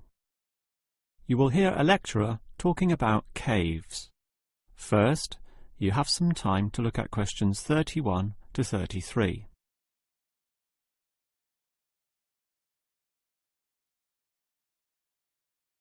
Now listen carefully and answer questions 31 to 33. If there is one natural feature which has long fascinated man, it is caves, those natural underground spaces into which people can enter. No known cave in the world can exist without it being extensively explored. Whether it be in remote areas, such as the Clearwater Cave in Borneo, or immensely long and difficult, such as Mammoth Cave in America. Or perhaps the most challenging, those caves below the water table, full with water, in which case the exploration is known as cave diving. Whatever the case, if the caves are known, as complex and difficult as they usually are, they will be explored. The formal name for the study of caves is speleology, and involves many disciplines such as chemistry, geology, biology, and cartography, or the science of making accurate maps, since the largest caves can be hundreds of kilometers long and highly complicated. If the exploration is just for fun, the activity is known as caving. But with the difficulties and dangers involved, the average caver is often involved with one of these speleological sciences. As for the number of caves in the world, research suggests that only a fraction have been found and documented, mostly in the areas in which caving has long been a popular activity, such as in America, France, or Australia. China, for example, has huge areas of limestone bedrock, prime material for cave formation, and logically must contain among the largest number of caves in the world. Yet only few are documented due to the lack of interest in caving there. Thus, as exploration continues, new caves will be discovered, and it is likely that the numbers could radically change in the future. Before you hear the rest of the lecture, you have some time to look at questions 34 to 40.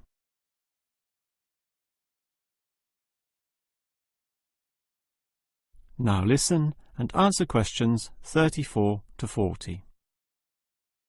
With caves being such mysterious and intriguing places, the obvious question concerns how they form. The most common cause is the effect of slightly acidic water in a process called dissolution. Here, water seeps into the ground and down through rock masses. If this rock is soluble, the water dissolves some of it, and over time, the passage expands to become a cave or cave system. The largest and most common of these involves limestone, although other materials are possible, including gypsum, marble, and even salt.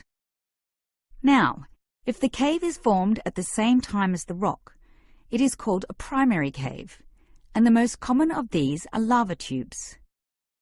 When lava from volcanoes flows downhill, the topmost surface cools and solidifies first, leaving the hotter lava to continue to flow beneath. If most of this eventually flows out, a hollow tube is left. The country, Iceland, has some excellent caves of this type, and even far-flung Australia has a few. Finally, there are sea caves, formed from waves pounding into coastal cliffs and eroding into fault lines or softer rock. These caves are usually the shortest, about 50 meters at most, since the erosive action of the waves can only reach a certain distance. However, it is limestone caves which will always be the most interesting. This is due to the presence of limestone formations. As the groundwater seeps downward through the ceiling of the caves, it encounters a different pressure and temperature, causing it to deposit a small amount of its dissolved calcium carbonate. Over time, through the action of millions of drops, this deposition process results in ever-growing masses, known as stalactites, if hanging from the ceiling, or stalagmites, if growing from the floor. Alternatively, the water may flow over a large surface of rock, forming flowstone, and with other sorts of processes can result in beautiful milky white formations of astonishing complexity. One of the best examples of this, as well as of what surprising discoveries may yet await, is the Lechu Gila Cave in New Mexico. In the 1950s, some cavers heard the sound of wind underneath some large boulders on the cave floor, a clear sign of a deeper passageway. It took until 1984 for a group of cavers to gain permission to start digging, and 2 years later, in 1986, they broke through into a walkable passageway, unlocking one of the longest cave systems in the world, the deepest in America, and some of the most beautiful formations ever found. Unusually, many of these were yellow with sulfur, suggesting that the caves were a result of hydrogen sulfide from nearby oil deposits. This was forced through fracture lines, combining with existing groundwater to form sulfuric acid, dissolving the limestone from the bottom up instead of the normal top-down seepage, which characterizes most limestone cave formations. That is the end of section 4. You now have half a minute to check your answers.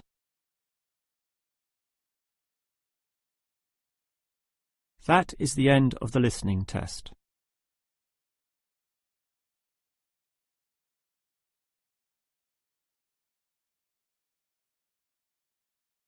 So check your answers, everyone, and chat box पे जो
ma'am इस listening का नाम क्या है?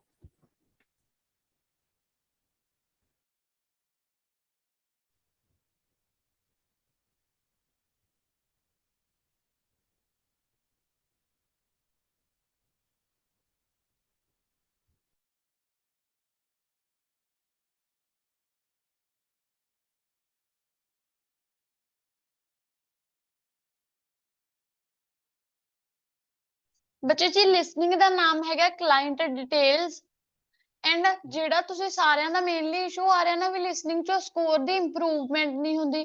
ਕੱਲ ਨੂੰ ਆਪਾਂ ਇਹ ਕਰਾਂਗੇ ਵੀ ਆਪਾਂ 2 ਹੀ ਸੈਕਸ਼ਨ ਕਰ ਲਾਂਗੇ, ਕੰਪਲਸਰੀ ਨਹੀਂ ਵੀ 2 ਕਰਾਂਗੇ, ਇਹ ਨਹੀਂ ਪਤਾ 3 ਵੀ ਕਰ ਲਏ 4 ਵੀ ਕਰ ਲਏ, ਪਰ ਕੱਲ ਨੂੰ ਆਪਾਂ ਇਕੱਠੇ ਕਰਾਂਗੇ। ਲਾਈਕ ਮੈਂ ਵੀ ਨਾਲ ਕਰੂੰਗੀ, ਤੁਸੀਂ ਵੀ ਨਾਲ ਕਰੋਗੇ, 1 ਬਾय 1 ਕੁਐਸਚਨ ਨਾਲ ਸੋਲਵ ਕਰ ਲਵਾਂਗੇ। ਠੀਕ ਹੈ, ਸੋ ਦੈਟ ਤੁਹਾਨੂੰ ਤਰੀਕਾ ਵੀ ਕਲੀਅਰ ਹੋ ਜੂ। ਓਕੇ ਜੀ, ਓਕੇ ਮੈਮ। ਹਾਂਜੀ। ਦੈਨ ਸਾਰਿਆਂ ਦੇ ਆਨਸਰ ਚੈੱਕ ਹੋ ਗਏ ਬੱਚੇ। Yes ma'am. So GT student meeting leave ਕਰ ਸਕਦੇ ਨੇ। ਅਕੈਡਮਿਕ ਵਾਲੇ ਆਪਾਂ ਟਾਸਕ 1 ਕਰਦੇ ਹਾਂ ਬੱਚੇ। Okay ma'am. ਹਾਂਜੀ।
So academic student screen visible ਆ ਬੱਚੇ ਸਾਰਿਆਂ ਨੂੰ?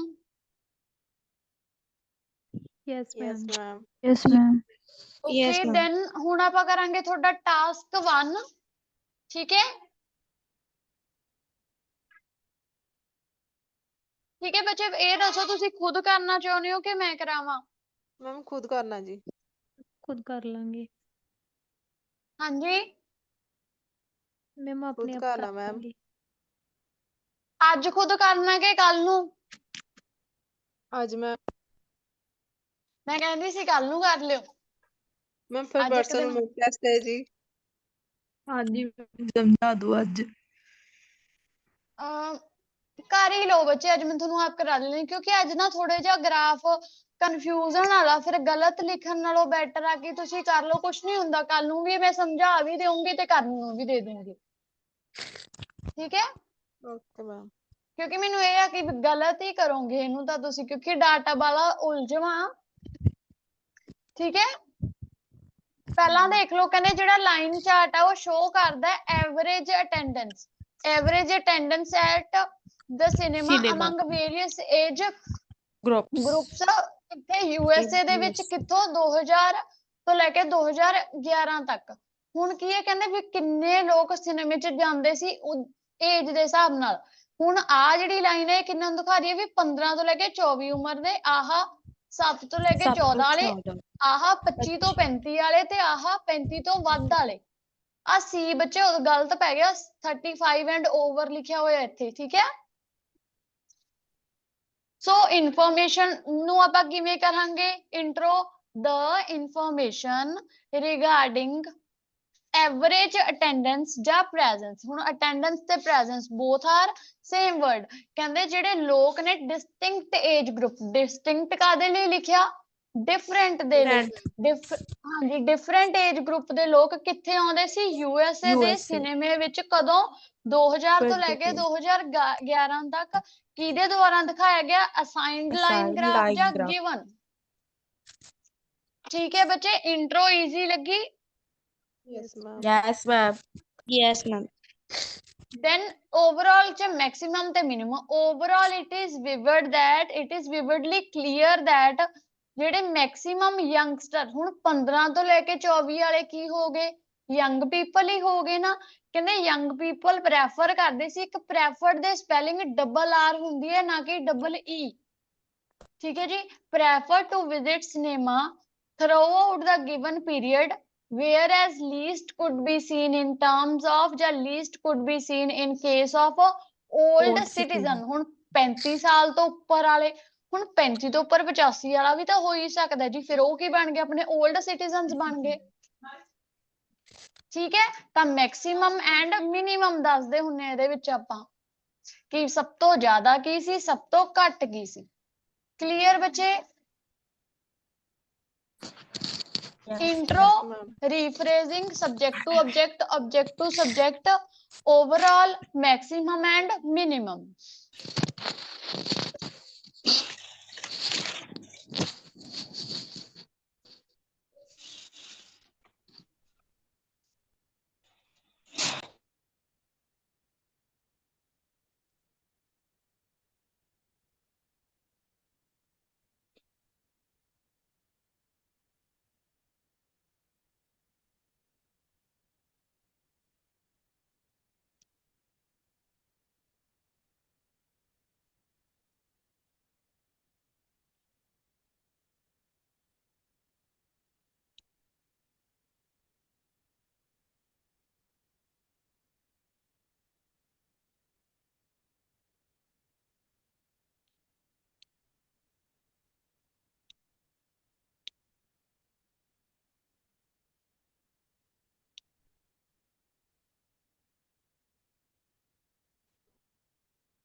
Hello, ma'am. ਹਾਂਜੀ ਸੋ ਇੰਟਰੋ ਐਂਡ ਓਵਰਆਲ ਚ ਕਿਸੇ ਨੂੰ ਕੋਈ ਡਾਊਟ ਤਾਂ ਨਹੀਂ ਰਿਹਾ? ਅੱਗੇ ਕਰਾਂ ਬੀਪੀ ਤੇ।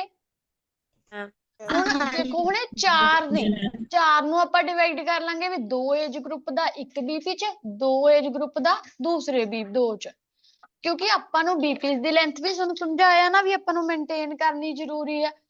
ਕਿਉਂਕਿ ਜਿਹੜੀ ਫਸਟ ਅਪੀਅਰੈਂਸ ਹੁੰਦੀ ਹੁਣ ਟੀਚਰ ਨੇ ਦੇਖਿਆ ਇੱਕ ਬੀਬੀ ਤਾਂ ਕਹਿੰਦਾ 11 ਲਾਈਨਾਂ ਦਾ, ਇੱਕ 2 ਲਾਈਨਾਂ ਦਾ, ਕੋਈ ਗੱਲ ਨਹੀਂ ਨਾ ਬਣੀ, ਤਾਂ ਆਪਾਂ ਉਹਨੂੰ ਮੇਨਟੇਨ ਕਰਨ ਲਈ 2-2 ਕਰ ਲਵਾਂਗੇ ਕਿ ਇੱਕ ਦੀ ਗੱਲ 2 ਦੀ ਇੱਕ ਦੇ ਵਿੱਚ, 2 ਦੀ ਇੱਕ ਦੇ ਵਿੱਚ। ਠੀਕ ਹੈ, ਹੁਣ ਫਸਟ ਦੇਖ ਲਿਆ initiating from 10% in the initial year, ਕਹਿੰਦੇ ਸ਼ੁਰੂਆਤ ਕਰਦੇ ਹੋਏ 10% ਕਿਹੜੇ ਈਅਰ ਦੇ ਵਿੱਚ? ਇਨੀਸ਼ੀਅਲ ਈਅਰ ਦੇ ਵਿੱਚ। ਹੁਣ ਗੱਲ ਕਿਹਦੀ ਕਰ ਰਹੇ ਆ, ਮਤਲਬ ਇਸ ਦੀ ਕਰ ਰਹੇ ਆ, 10 ਤੇ ਤਾਂ ਇਹੀ ਖੜਾ। ਕਹਿੰਦੇ ਇਨਕਰੀਜ਼ਡ ਅਬਾਊਟ 15% ਤੇ ਕਹਿੰਦੇ 2004 ਦੇ ਵਿੱਚ ਉਹ ਕਿੱਥੇ ਵਗ ਗਿਆ? ਨੀਅਰ ਅਬਾਊਟ 15, ਮਤਲਬ ਨੀਅਰਲੀ ਕਿੱਥੇ ਵਗ ਗਏ ਸੀ? ਅਬਾਊਟ ਕਿਉਂ ਲਾਇਆ? ਕਿਉਂਕਿ ਆਪਾਂ ਫੋਰ ਸ਼ੋਰ ਨਹੀਂ ਹੈਗੇ ਵੀ ਸੱਚੀ 15 ਤੇ ਹੈਗੇ ਘੱਟ ਵੱਧ, ਤਾਂ ਲਿਖਤਾ ਕਿੱਥੇ ਪਹੁੰਚ ਗਿਆ? 15% ਦੇ ਕਿਹੜੇ ਈਅਰ ਦੇ ਵਿੱਚ? 2004 ਦੇ ਵਿੱਚ। ਦ ਪਰਸੈਂਟੇਜ ਆਫ ਕਿੰਨਾ ਦੀ? ਟੀਨੇਜਰਸ। ਟੀਨੇਜਰ ਕਿਹੜੇ ਹੁੰਦੇ ਨੇ? 7 to 14 ਵਾਲੇ।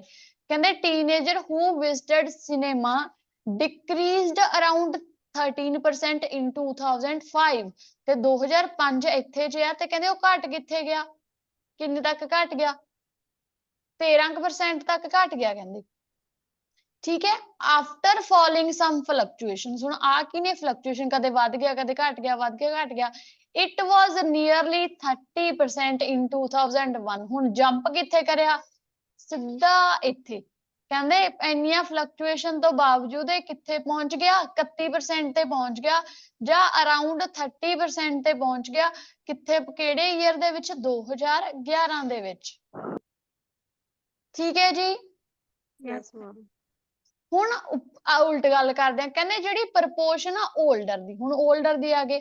ਕਹਿੰਦੇ ਜਿਹੜੇ ਅਮਰੀਕਾ ਚ ਨੇ ਤੇ ਵਿਜ਼ਿਟਡ ਕਰਦੇ ਨੇ ਸਿਨੇਮਾ ਦੇ ਵਿੱਚ in distinct year, range from almost two, ਇੱਥੇ ਦੇਖੋ ਲਗਭਗ 2% ਸੀਗੇ ਕਿਹੜੇ ਈਅਰ ਦੇ ਵਿੱਚ? 2000 ਦੇ ਵਿੱਚ, ਤੇ ਨੀਅਰ ਅਬਾਊਟ 13 ਇਨ ਦਾ ਕਿਹੜੇ ਈਅਰ ਦੇ ਵਿੱਚ? 2011। ਸਿੱਧਾ ਸਟਾਰਟਿੰਗ ਤੋਂ ਲੈ ਕੇ ਐਂਡਿੰਗ ਪੁਆਇੰਟ ਕਹਤਾ ਵੀ ਬਈ ਸ਼ੁਰੂ ਦੇ ਵਿੱਚ ਤਾਂ ਇਹ 2% ਹੀ ਸੀ, ਉਦੋਂ ਬਾਅਦ ਇਹ ਕਿੱਥੇ ਗਏ? 13%। ਇੱਕ ਇੱਥੇ ਇਹ ਵੀ ਕਰ ਸਕਦੇ ਵੀ ਉਹ ਕਿੰਨੇ ਸੀਗੇ? 3% ਸੀਗੇ ਤੇ ਉਹ 10 ਟਾਈਮਸ ਮੋਰ, 10 ਟਾਈਮ, ਨਾ ਨਾ ਨਾ ਨਾ ਨਾ ਨਾ ਉਹ ਨਹੀਂ ਬਣਨੀ ਇੱਥੇ, ਉਹ 30 ਹੁੰਦਾ ਤਾਂ ਬਣਦੀ। ਤਾਂ ਠੀਕ ਹੈ, ਹੁਣ ਇਹ ਕਲੀਅਰ ਹੋ ਗਿਆ 올ਡਰ ਪੀਪਲ ਤੇ ਟੀਨੇਜਰ ਦਾ, ਦੋਨਾਂ ਦਾ ਕਲੀਅਰ ਬੱਚੇ? Yes ma'am. ਹੁਣ ਮੂਵ ਕਰਦੇ ਆ ਅੱਗੇ। ਕਹਿੰਦੇ ਮੂਵਿੰਗ ਫਰਦਰ, ਅੱਗੇ ਵਧਦੇ ਹੋਏ ਇਨ 2000 ਅਪਰੋਕਸੀਮੇਟਲੀ, ਹੁਣ ਸਿੱਧੀ ਕਿਤੇ ਛਾਲ ਮਾਰੀ 2000 ਦੇ ਵਿੱਚ, ਕਹਿੰਦੇ 15% ਯੰਗ ਅਮਰੀਕਨਸ। ਹੁਣ ਯੰਗ ਦੀ ਗੱਲ ਆ ਗਈ ਤਾਂ ਮਤਲਬ ਕਿਹਦੀ ਗੱਲ ਕਰ ਰਹੇ ਆ? 15 ਤੋਂ ਲੈ ਕੇ 24 ਤੱਕ ਵਾਲਿਆਂ ਦੀ। ਕਹਿੰਦੇ ਉਹ ਕੀ ਕਰ ਰਹੇ ਸੀਗੇ? went to go ਨਹੀਂ, went to cinema, followed upward trend till ਕਦੋਂ ਤੱਕ? 2005 ਦੇ ਵਿੱਚ। ਕਹਿੰਦੇ 2000 ਦੇ ਵਿੱਚ ਜਿਹੜੇ ਕਿੱਥੇ ਖੜੇ ਸੀ? 15% ਤੇ 2000 ਕਿਹੜੇ ਈਅਰ ਤੱਕ? 5 ਤੱਕ ਉਹ ਕਿੱਥੇ ਪਹੁੰਚ ਰਹੇ ਨੇ? 5 ਤੱਕ ਉਹਨਾਂ ਨੇ ਅਪਵਰਡ ਟ੍ਰੈਂਡ ਫੋਲੋ ਕੀਤਾ। ਮੇਬੀ 6 ਤੱਕ ਵੀ ਕਹਿ ਦੋਗੇ ਤਾਂ ਵੀ ਕੋਈ ਪ੍ਰੋਬਲਮ ਨਹੀਂ। ਫਿਰ ਉਦੋਂ ਕੀ ਕਰ ਰੀਚਡ ਅਬਾਊਟ 44, ਪਰ ਕਹਿੰਦੇ ਜਿਹੜੀ ਪਰਸੈਂਟਾਈਲ ਆ young people the teach it's ਜ਼ੈਰੀਐਂਟਡ, ਮਤਲਬ ਪੀਕ ਪੁਆਇੰਟ। ਠੀਕ ਹੈ, ਪੀਕ ਪੁਆਇੰਟ ਤੇ ਕਦੋਂ ਪਹੁੰਚ ਗਏ ਸੀ? 58 in 2010। ਹੁਣ ਆ ਇਹਦਾ ਪੀਕ ਪੁਆਇੰਟ ਆ। ਠੀਕ ਹੈ, ਯੈਸ ਮੈਮ। ਸੋ ਅੱਗੇ ਗੱਲ ਕਰਦੇ ਆ। ਆਫਟਰ ਫਿਊ ਫਲਕਚੁਏਸ਼ਨ, ਕੁਝ ਕੁ ਫਲਕਚੁਏਸ਼ਨ ਤੋਂ ਬਾਅਦ, ਜਾਂ ਅਪਸ ਐਂਡ ਡਾਊਨਸ ਵੀ, after some ups and downs. ਠੀਕ ਹੈ, ਓਕੇ ਮੈਮ। ਫਿਰ ਹੈ ਇਕੱਲੇ ਕੁਲਵਿੰਦਰ ਹੀ ਬੋਲ ਰਹੇ ਨੇ ਹੁਣ ਫਿਰ ਕਲਾਸ ਦੇ ਵਿੱਚ। ਦੈਨ ਅੱਗੇ ਦੇਖ ਲਓ, ਕਹਿੰਦੇ ਪਰਸੈਂਟਮ ਆਫ ਜਾਂ ਦ ਪਰਸੈਂਟਮ of those people who come under age group 25 to 35। ਕਹਿੰਦੇ ਜਿਹੜੀ ਪਰਸੈਂਟੇਜ ਉਹਨਾਂ ਲੋਕਾਂ ਦੀ ਜਿਹੜੇ ਕਿਹੜੇ ਏਜ ਗਰੁੱਪ ਦੇ ਵਿੱਚ ਆਉਂਦੇ ਨੇ 25 ਤੋਂ ਲੈ ਕੇ 35, ਫੇਸਡ ਇਨਕਲਾਈਨ ਰਾਈਜ਼ ਨੋਟਿਸਡ ਕਿੰਨਾ 30% in 2007 and respectively ਕਿਤਾ 11 ਦੇ ਵਿੱਚ ਮਤਲਬ ਕੀ ਆ ਦੇਖੋ ਹੁਣ ਇਹਨਾਂ ਦੀ ਗੱਲ ਕਰ ਰਹੇ ਸੀ ਜਾਂ ਤਾਂ ਇਹਨੂੰ ਇਹ ਕਰ ਸਕਦੇ ਸੀ ਹੁਣ ਆਪਾਂ ਇਹਨੂੰ ਕਿੱਥੋਂ ਸ਼ੁਰੂ ਕਰ ਲਿਆ ਵੀ ਸਿੱਧਾ 2007 ਤੋਂ ਦੱਸਤਾ ਵੀ 2007 ਦੇ ਵਿੱਚ ਵੀ ਇੰਨਾ ਸੀ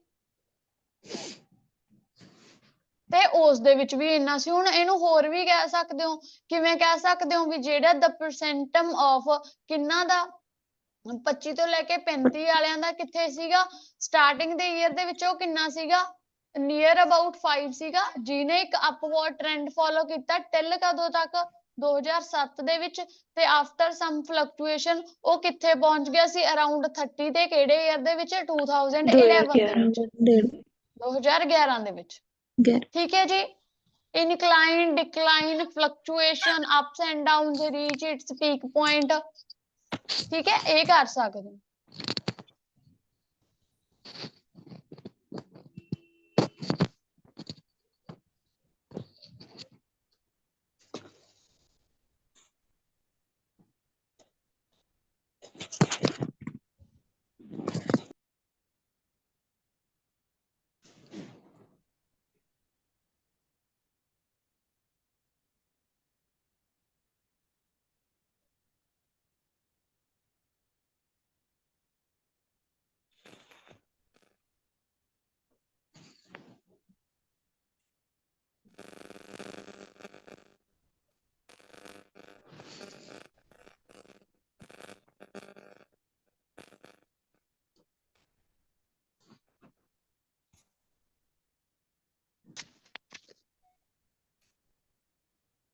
ਮੈਮ ਇਹਦਾ ਸਟਾਰਟਿੰਗ ਦੇ ਵਿੱਚ ਨਹੀਂ ਦੱਸਣਾ 25 ਵਾਲਿਆਂ ਦਾ ਹਾਂ ਬੱਚੇ ਉਹ ਵੀ ਤੁਸੀਂ ਦੱਸ ਸਕਦੇ ਹੋ ਉਹ ਜ਼ਿਆਦਾ ਰੈਲੀਵੈਂਟ ਰਹੂਗਾ ਉਹਨੂੰ ਤੁਸੀਂ ਕਿਵੇਂ ਲਿਖੋਗੇ ਫਿਰ the percentum of those people who come under age 25 ਉਹ ਕਦੋਂ ਸੀਗੇ ਨੋਟਿਸਡ ਕੀ ਕਰ ਰਹੇ ਸੀ ਜਾਂ ਫਾਲੋਡ ਕਰ ਰਹੇ ਸੀ ਮੈਮ ਸਟੂਡ ਵਾਲੀ ਵੀ ਤਾਂ ਲੱਗ ਸਕਦੀ ਹੈ ਇੱਥੇ ਹਾਂਜੀ ਫਾਲੋਡ ਕਰ ਰਹੇ ਸੀ ਅਪਵਰਡ ਟ੍ਰੈਂਡ ਕਿੱਥੋਂ ਲੈ ਕੇ upward trend from initial year two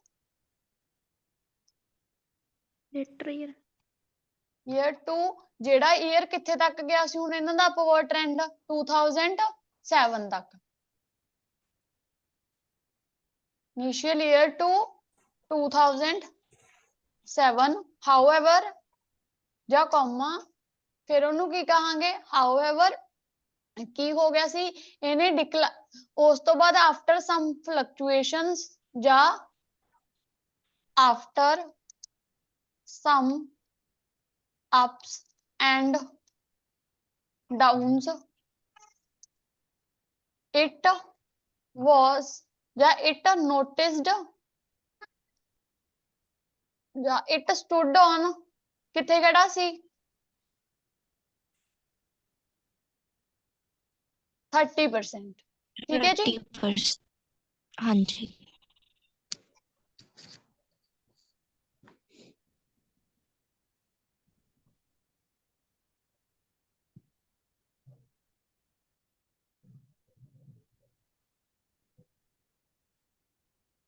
clear ਬੱਚੇ ਜੀ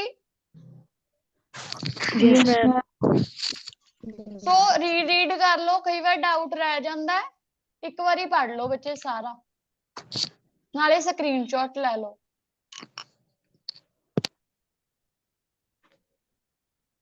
ਮੈਮ ਹਾਂਜੀ ਬੱਚੇ ਮੈਮ ਨਾਲੇ ਤਾਂ ਕਹਿੰਦੇ ਨੇ ਵੀ ਜਿਹੜੀ ਸਟੂਡੈਂਟ ਵਾਲੀ ਸਟਰਕਚਰ ਉਹ ਸਟਾਰਟਿੰਗ ਚ ਲਾਈਂਦੀ ਹੈ ਤੇ ਆਪਾਂ ਨੇ ਤਾਂ ਲਾਸਟ ਤੇ ਲਾਈ ਹੈ ਹੁਣ ਕੋਈ ਗੱਲ ਨਹੀਂ ਬੱਚੇ ਆਪਾਂ ਤੁਹਾਨੂੰ ਦਿਖਾਉਣਾ ਨਾ ਤੁਸੀਂ ਨੋਟਿਸ ਡੈਟ ਕਹਿ ਦਿਓ ਰਿਕਾਰਡਡ ਐਟ ਕਹਿ ਦਿਓ ਵਿਟਨੈਸ ਡੈਟ ਕਹਿ ਦਿਓ ਓਕੇ ਮੈਮ ਠੀਕ ਹੈ ਕੁਝ ਵੀ ਕਹਿ ਸਕਦੇ ਹੋ ਤਾਂ ਉਹ ਸਟੂਡੈਂਟ ਵਾਲੀ ਉਦੋਂ ਲੱਗਦੀ ਹੈ ਜਦੋਂ ਆਪਾਂ ਕਹਿੰਦੇ ਸਟੂਡੈਂਟ ਐਂਡ ਫਾਲੋਡ ਬਾਈ ਉਹ ਉਸ ਹਿਸਾਬ ਦੀ ਹੁੰਦੀ ਹੈ ਜੇ ਕੱਲੀ ਸਟੂਡੈਂਟ ਲਈ ਲਾਉਣੀ ਹੈ ਤਾਂ ਉਹ ਵੀ ਲੱਗ ਜਾਂਦੀ ਹੈ ਜੀ ਠੀਕ ਹੈ ਜੀ ਜੇ ਮੈਮ ਫਾਲੋਡ ਵਾਲੀ ਲਾਉਂਗੇ ਤਾਂ ਪਹਿਲਾਂ ਸਟੂਡੈਂਟ ਹਾਂਜੀ ਮੈਮ ਇਹ ਕਿਹੜਾ ਆਪਾਂ ਫਸਟ ਬੀਬੀ ਚ ਲਿਖ ਦਿਆਂਗੇ ਹਨਾ ਇਨੀਸ਼ੀਏਟਿੰਗ ਫਰੋਮ ਤੋਂ ਲੈ ਕੇ ਫਿਰ ਇਹ ਚ ਆਪਾਂ ਜਿਹੜੀ ਮੈਂਸ਼ਨ ਕਰਦੇ ਆਂ ਵੀ ਕਿੰਨਾ ਦੀ ਪਰਸੈਂਟੇਜ ਹੈ ਸੈਕਿੰਡ ਲਾਈਨ ਚ ਵੀ ਏਦਾਂ ਹੀ ਲੱਗੂਗੀ ਸਟਰਕਚਰ ਤੁਸੀਂ ਇਹ ਕਰੋ ਨਾ to begin with the data of people who belongs to ਜਿਹੜਾ ਵੀ age group okay ma'am sample ਮਾਨੇ ਇੱਕ ਤਰੀਕਾ ਦੇਣ ਦਾ ਕਿ ਓਕੇ ਮੈਮ ਤੁਸੀਂ ਐਵੇਂ ਕਰ ਸਕਦੇ ਹੋ, ਬਟ ਓਕੇ ਮੈਮ ਗੱਲ ਤੁਹਾਡੀ ਹੈ ਵੀ ਤੁਸੀਂ ਕਿਵੇਂ ਕਰਨਾ ਚਾਹੁੰਦੇ ਹੋ। ਠੀਕ ਓਕੇ ਹੈ, ਮੈਮ ਹਾਂਜੀ। ਸੋ ਲੈ ਲਓ ਸਕਰੀਨਸ਼ਾਟ ਬੱਚੇ।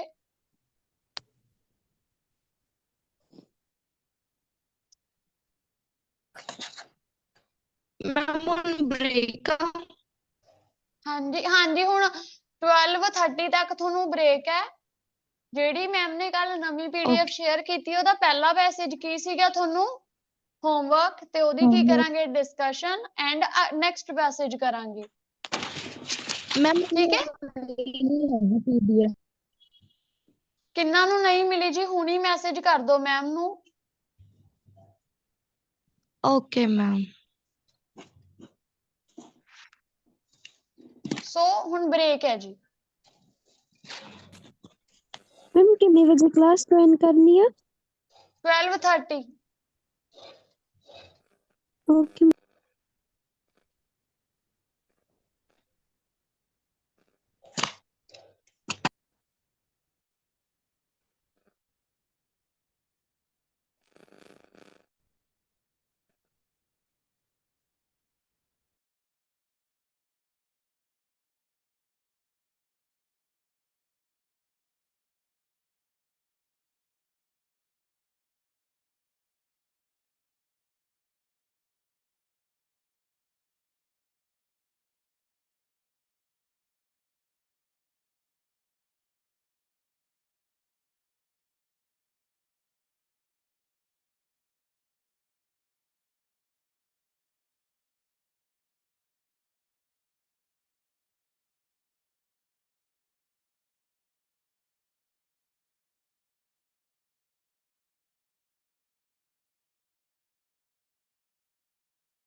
ਤੇ ਬਗ ਜੀ ਤੂੰ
तो बच्चे करिए रीडिंग दी क्लास स्टार्ट।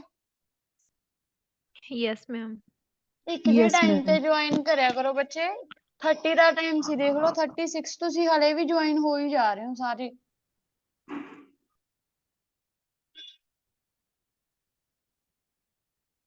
ਸੋ ਪਹਿਲਾਂ ਕਰਾਂਗੇ ਅਸੀਂ ਆਨਸਰ ਚੈੱਕ। ਜਿਹੜਾ ਤੁਹਾਨੂੰ ਕੱਲ ਹੋਮਵਰਕ ਮਿਲਿਆ ਸੀ ਕਿਹੜਾ ਮਿਲਿਆ ਸੀ ਪਹਿਲਾ ਪੈਸੇਜ। ਠੀਕ ਹੈ ਜੀ, ਜਿਹਦੀ ਕੁਐਸਚਨ ਟਾਈਪ ਵੀ ਤੁਹਾਨੂੰ ਸਮਝਾ ਦਿੱਤੀ ਗਈ ਸੀ। First answer is C, second A, third B ਸੀ,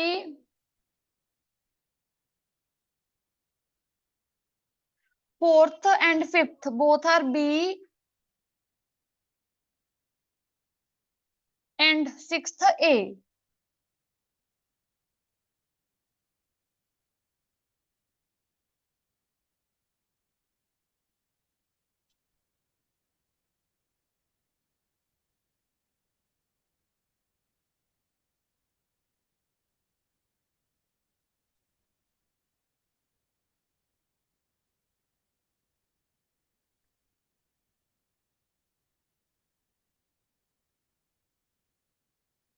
ਨਾਲ ਮੈਂ ਸਕਰੀਨ ਤੇ ਵੀ ਮੈਂਸ਼ਨ ਕਰੀ ਜਾਨੀ ਹਾਂ ਜੇ ਕਿਸੇ ਨੂੰ ਡਾਊਟ ਰਿਹਾ। ਐਂਡ ਅਗਲੇ ਹੈਗੇ ਨੇ ਜੀ B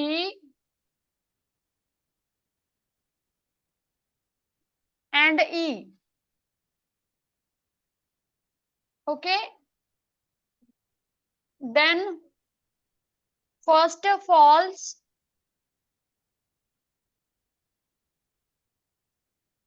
not given,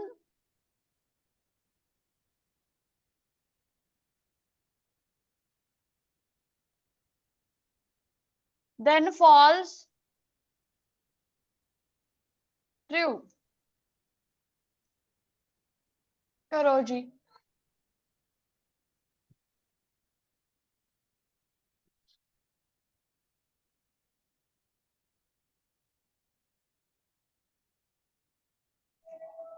ma'am true false ਸਾਰੇ ਠੀਕ ਨੇ ਮੇਰੇ 7 8 ਵੀ ਠੀਕ ਆ।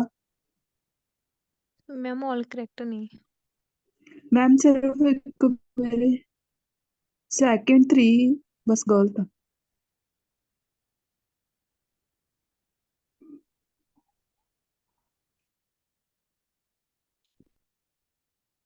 ਬਹੁਤ ਸੋਹਣਾ ਸਕੋਰ ਹੈ ਕੁਲਵਿੰਦਰ। 11 12 ਜਿਹੜੇ 10 ਪਲੱਸ ਕਰ ਜਾਂਦੇ ਹੋ ਨਾ ਤੁਸੀਂ ਪਹਿਲੇ ਪੈਸੇ ਚੋਂ ਵਧੀਆ ਹੁੰਦਾ, ਕਿਉਂਕਿ ਇੰਨਾ ਕੁ ਤਾਂ ਤੁਹਾਨੂੰ ਹੋਵੇ ਵੀ ਪਹਿਲੇ ਪੈਸੇ ਚੋਂ 10 ਪਲੱਸ ਲੈ ਹੀ ਜਾਓ। ਬਾਕੀ ਵੀ ਭੇਜ ਦੋ। ਵੈਰੀ ਗੁੱਡ ਮਲਿਕਾ। ਅਮਨਦੀਪ ਕੌਰ ਦੇਖੋ ਬੱਚੇ ਤੁਸੀਂ ਨਵੇਂ ਜੁਆਇਨ ਹੋਏ ਹੋ, ਤੁਹਾਡਾ ਸਕੋਰ ਤਾਂ ਹੀ ਕਰਕੇ 987 ਇਹ ਰਹਿ ਰਿਹਾ। ਤੁਸੀਂ ਟਰਾਈ ਕਰੋ ਇੱਕ ਤਾਂ ਕਲਾਸ ਦੇ ਵਿੱਚ ਇਨਵੋਲਵ ਹੋਣ ਦੀ, ਕਿਉਂਕਿ ਜਿੰਨਾ ਟਾਈਮ ਬੱਚੇ ਦੇਖੋ ਤੁਸੀਂ ਇਨਵੋਲਵ ਨਹੀਂ ਹੋਵੋਗੇ ਮੈਨੂੰ ਨਹੀਂ ਪਤਾ ਲੱਗੂ ਵੀ ਤੁਹਾਨੂੰ ਕਿਹੜੀ ਕੁਐਸਚਨ ਟਾਈਪ 'ਚ ਡਾਊਟ ਆ ਰਿਹਾ। ਹੁਣ ਜਿਹੜਾ ਡਾਊਟ ਉਹਨੂੰ ਰੀਜ਼ਨ ਨਾਲ ਪੁੱਛੋ ਵੀ ਮੈਮ ਮੈਂ ਤਾਂ ਇਹਨੂੰ ਇਵੇਂ ਕਰਿਆ ਸੀ। ਤੇ ਤੁਸੀਂ ਫਿਲਹਾਲ ਬਿਲਕੁਲ ਫਰੈਸ਼ਰ ਹੋ ਗਏ ਵੀ ਤੁਹਾਨੂੰ ਥੋੜੇ ਕੁ ਦਿਨ ਹੋਏ ਨੇ ਜੁਆਇਨ ਹੋਏ ਨੂੰ, ਜੇ ਤੁਸੀਂ ਫਿਰ ਵੀ ਇੰਨਾ ਸਕੋਰ ਲੈ ਰਹੇ ਹੋ ਤਾਂ ਬਹੁਤ ਅੱਛੀ ਗੱਲ ਹੈ ਤੁਹਾਡੇ ਲਈ, ਕਿਉਂਕਿ ਜਿਹੜੇ ਕਲਾਸ 'ਚ ਦੇ ਸਾਰਿਆਂ ਨੂੰ ਅਪਰੋਕਸੀਮੇਟਲੀ 1 ਮੰਥ ਹੋ ਗਿਆ ਰੀਡਿੰਗ ਪਹਿਲੇ ਹਫਤੇ ਦੇ ਵਿੱਚ ਤਾਂ ਬੱਚੇ ਸਮਝ ਹੀ ਆਉਂਦੀ ਹੈ ਵੀ ਕੀ ਚੱਲ ਰਿਹਾ ਕੀ ਨਹੀਂ। ਇਹ ਨਹੀਂ ਵੀ ਆਪਾਂ ਨੂੰ ਫਸਟ ਡੇ ਹੀ ਸਾਰਾ ਕੁਝ ਸਮਝ ਆਉਣ ਲੱਗ ਜੂ, ਹੌਲੀ ਹੌਲੀ ਸਟੈਪ ਬਾਏ ਸਟੈਪ ਚੱਲੂਗਾ। ਬਟ ਤੁਹਾਨੂੰ ਹੰਬਲੀ ਇੱਕ ਰਿਕੁਐਸਟ ਹੈ ਕਿ ਤੁਸੀਂ ਕਲਾਸ 'ਚ ਪਾਰਟਿਸਿਪੇਟ ਕਰੋ, ਜਿਹੜੇ ਵੀ ਨਵੇਂ ਨੇ ਜਾਂ ਪੁਰਾਣੇ ਨੇ, ਕਿਉਂਕਿ if you want improvement then ਤੁਹਾਡੀ ਜਿਹੜੀ ਪਾਰਟਿਸਿਪੇਸ਼ਨ ਆ ਤੁਹਾਡੀ ਕੰਟਰੀਬਿਊਸ਼ਨ ਆ ਉਹ ਸਭ ਤੋਂ ਮੇਨ ਹੈ ਜੀ। ਕਿਉਂਕਿ ਆਪਾਂ ਇਹ ਤਾਂ ਹੈ ਨਹੀਂ ਵੀ ਆਪਾਂ ਘੋਲ ਕੇ ਪਿਆ ਦਾਂਗੇ ਵੀ ਹਾਂ ਜੇ ਐਫ ਆ ਜੇ ਤੁਹਾਨੂੰ ਲੱਗਦਾ ਓਪੀਨੀਅਨ ਆ ਤਾਂ ਸੀ ਲਾ ਦਿਓ, ਕਿਉਂਕਿ ਉਹ ਤਾਂ ਤੁੱਕੇ ਹੁੰਦੇ ਨੇ। ਕਰਨ ਦਾ ਤਰੀਕਾ ਤੇ ਤੁੱਕੇ ਦੋਨਾਂ 'ਚ ਬਹੁਤ ਫਰਕ ਹੈ ਜੀ। ਸੋ ਕਰੀਏ ਇਹਦੀ ਡਿਸਕਸ਼ਨ ਜੀ। Yes ma'am. ਯਸ ਸੋ ਆਪਣੇ ਆਪਣੇ ਡਾਊਟਸ ਦੇ ਦਿਓ। ਇੱਕ ਬੱਚੇ ਦੇ ਡਾਊਟ ਆ ਗਏ। ਮੈਮ 3 ਸੈਕਿੰਡ ਤੇ 3 ਸੈਕਿੰਡ 3 9 11 10 ਹੋਰ ਕੋਈ ਡਾਊਟ ਇਹਨਾਂ ਬਿਨਾ? फिफ्थ। No ma'am. ਓਕੇ ਜੀ 5th ਠੀਕ ਹੈ। ਸੋ ਪਹਿਲਾ ਸੈਕਿੰਡ ਕੁਐਸਚਨ ਦੇਖੋ, ਕਹਿੰਦੇ ਪ੍ਰੀਸਾਈਡਿੰਗ ਐਟ ਫਾਰਮਲ ਇਵੈਂਟਸ। ਹੁਣ ਪ੍ਰੀਸਾਈਡਿੰਗ ਐਟ ਫਾਰਮਲ ਇਵੈਂਟ ਕਹਿੰਦੇ ਕਾਦੇ ਵਿੱਚ ਆਉਂਦਾ? ਇੰਟਰਪਰਸਨਲ ਰੋਲਸ ਦੇ ਵਿੱਚ ਆਉਂਦਾ ਹੈ। ਇਹਦਾ ਆਨਸਰ ਏ ਹੈ। ਤੇ ਹੁਣ ਦੇਖਦੇ ਹਾਂ ਵੀ ਇਹਦੀ ਗੱਲ ਕਿੱਥੇ ਕੀਤੀ ਗਈ ਆ। ਸੈਕਿੰਡ ਕੁਐਸਚਨ ਦੀ ਗੱਲ ਆਪਾਂ ਨੂੰ ਮਿਲੀ ਹੈ ਇਸ ਪੈਰਾਗ੍ਰਾਫ ਦੇ ਵਿੱਚ, ਜਿੱਥੇ ਉਹਨਾਂ ਨੇ ਕੀ ਲਿਖਿਆ ਹੋਇਆ ਜੀ, ਜਦੋਂ ਇੰਟਰਪਰਸਨਲ ਰੋਲ ਦੀ ਗੱਲ ਹੁੰਦੀ ਹੈ ਉੱਥੇ ਉਹਨਾਂ ਨੇ ਕੀ ਲਿਖਿਆ ਹੋਇਆ, ਕਹਿੰਦੇ ਦਿਸ ਆ ਸੀ ਇੰਟਰਪਰਸਨਲ। ਇੱਥੇ ਹੁਣ ਉਹ ਕੀ ਕਹਿ ਰਹੇ ਨੇ, ਦੇਖੋ ਕਹਿੰਦੇ ਦਿਸ ਮੈਨੇਜਰ ਮੇ ਕਮਿਊਨੀਕੇਟ ਕਰੂਗਾ ਫਿਊਚਰ ਗੋਲਸ ਨੇ ਜਿਹੜੇ, ਔਰ ਇੱਥੇ guidelines to the EMPLOYERS at company meeting. ਤਾਂ ਮਤਲਬ ਕੀ ਕਰ ਰਹੇ ਉਹਨਾਂ ਨਾਲ,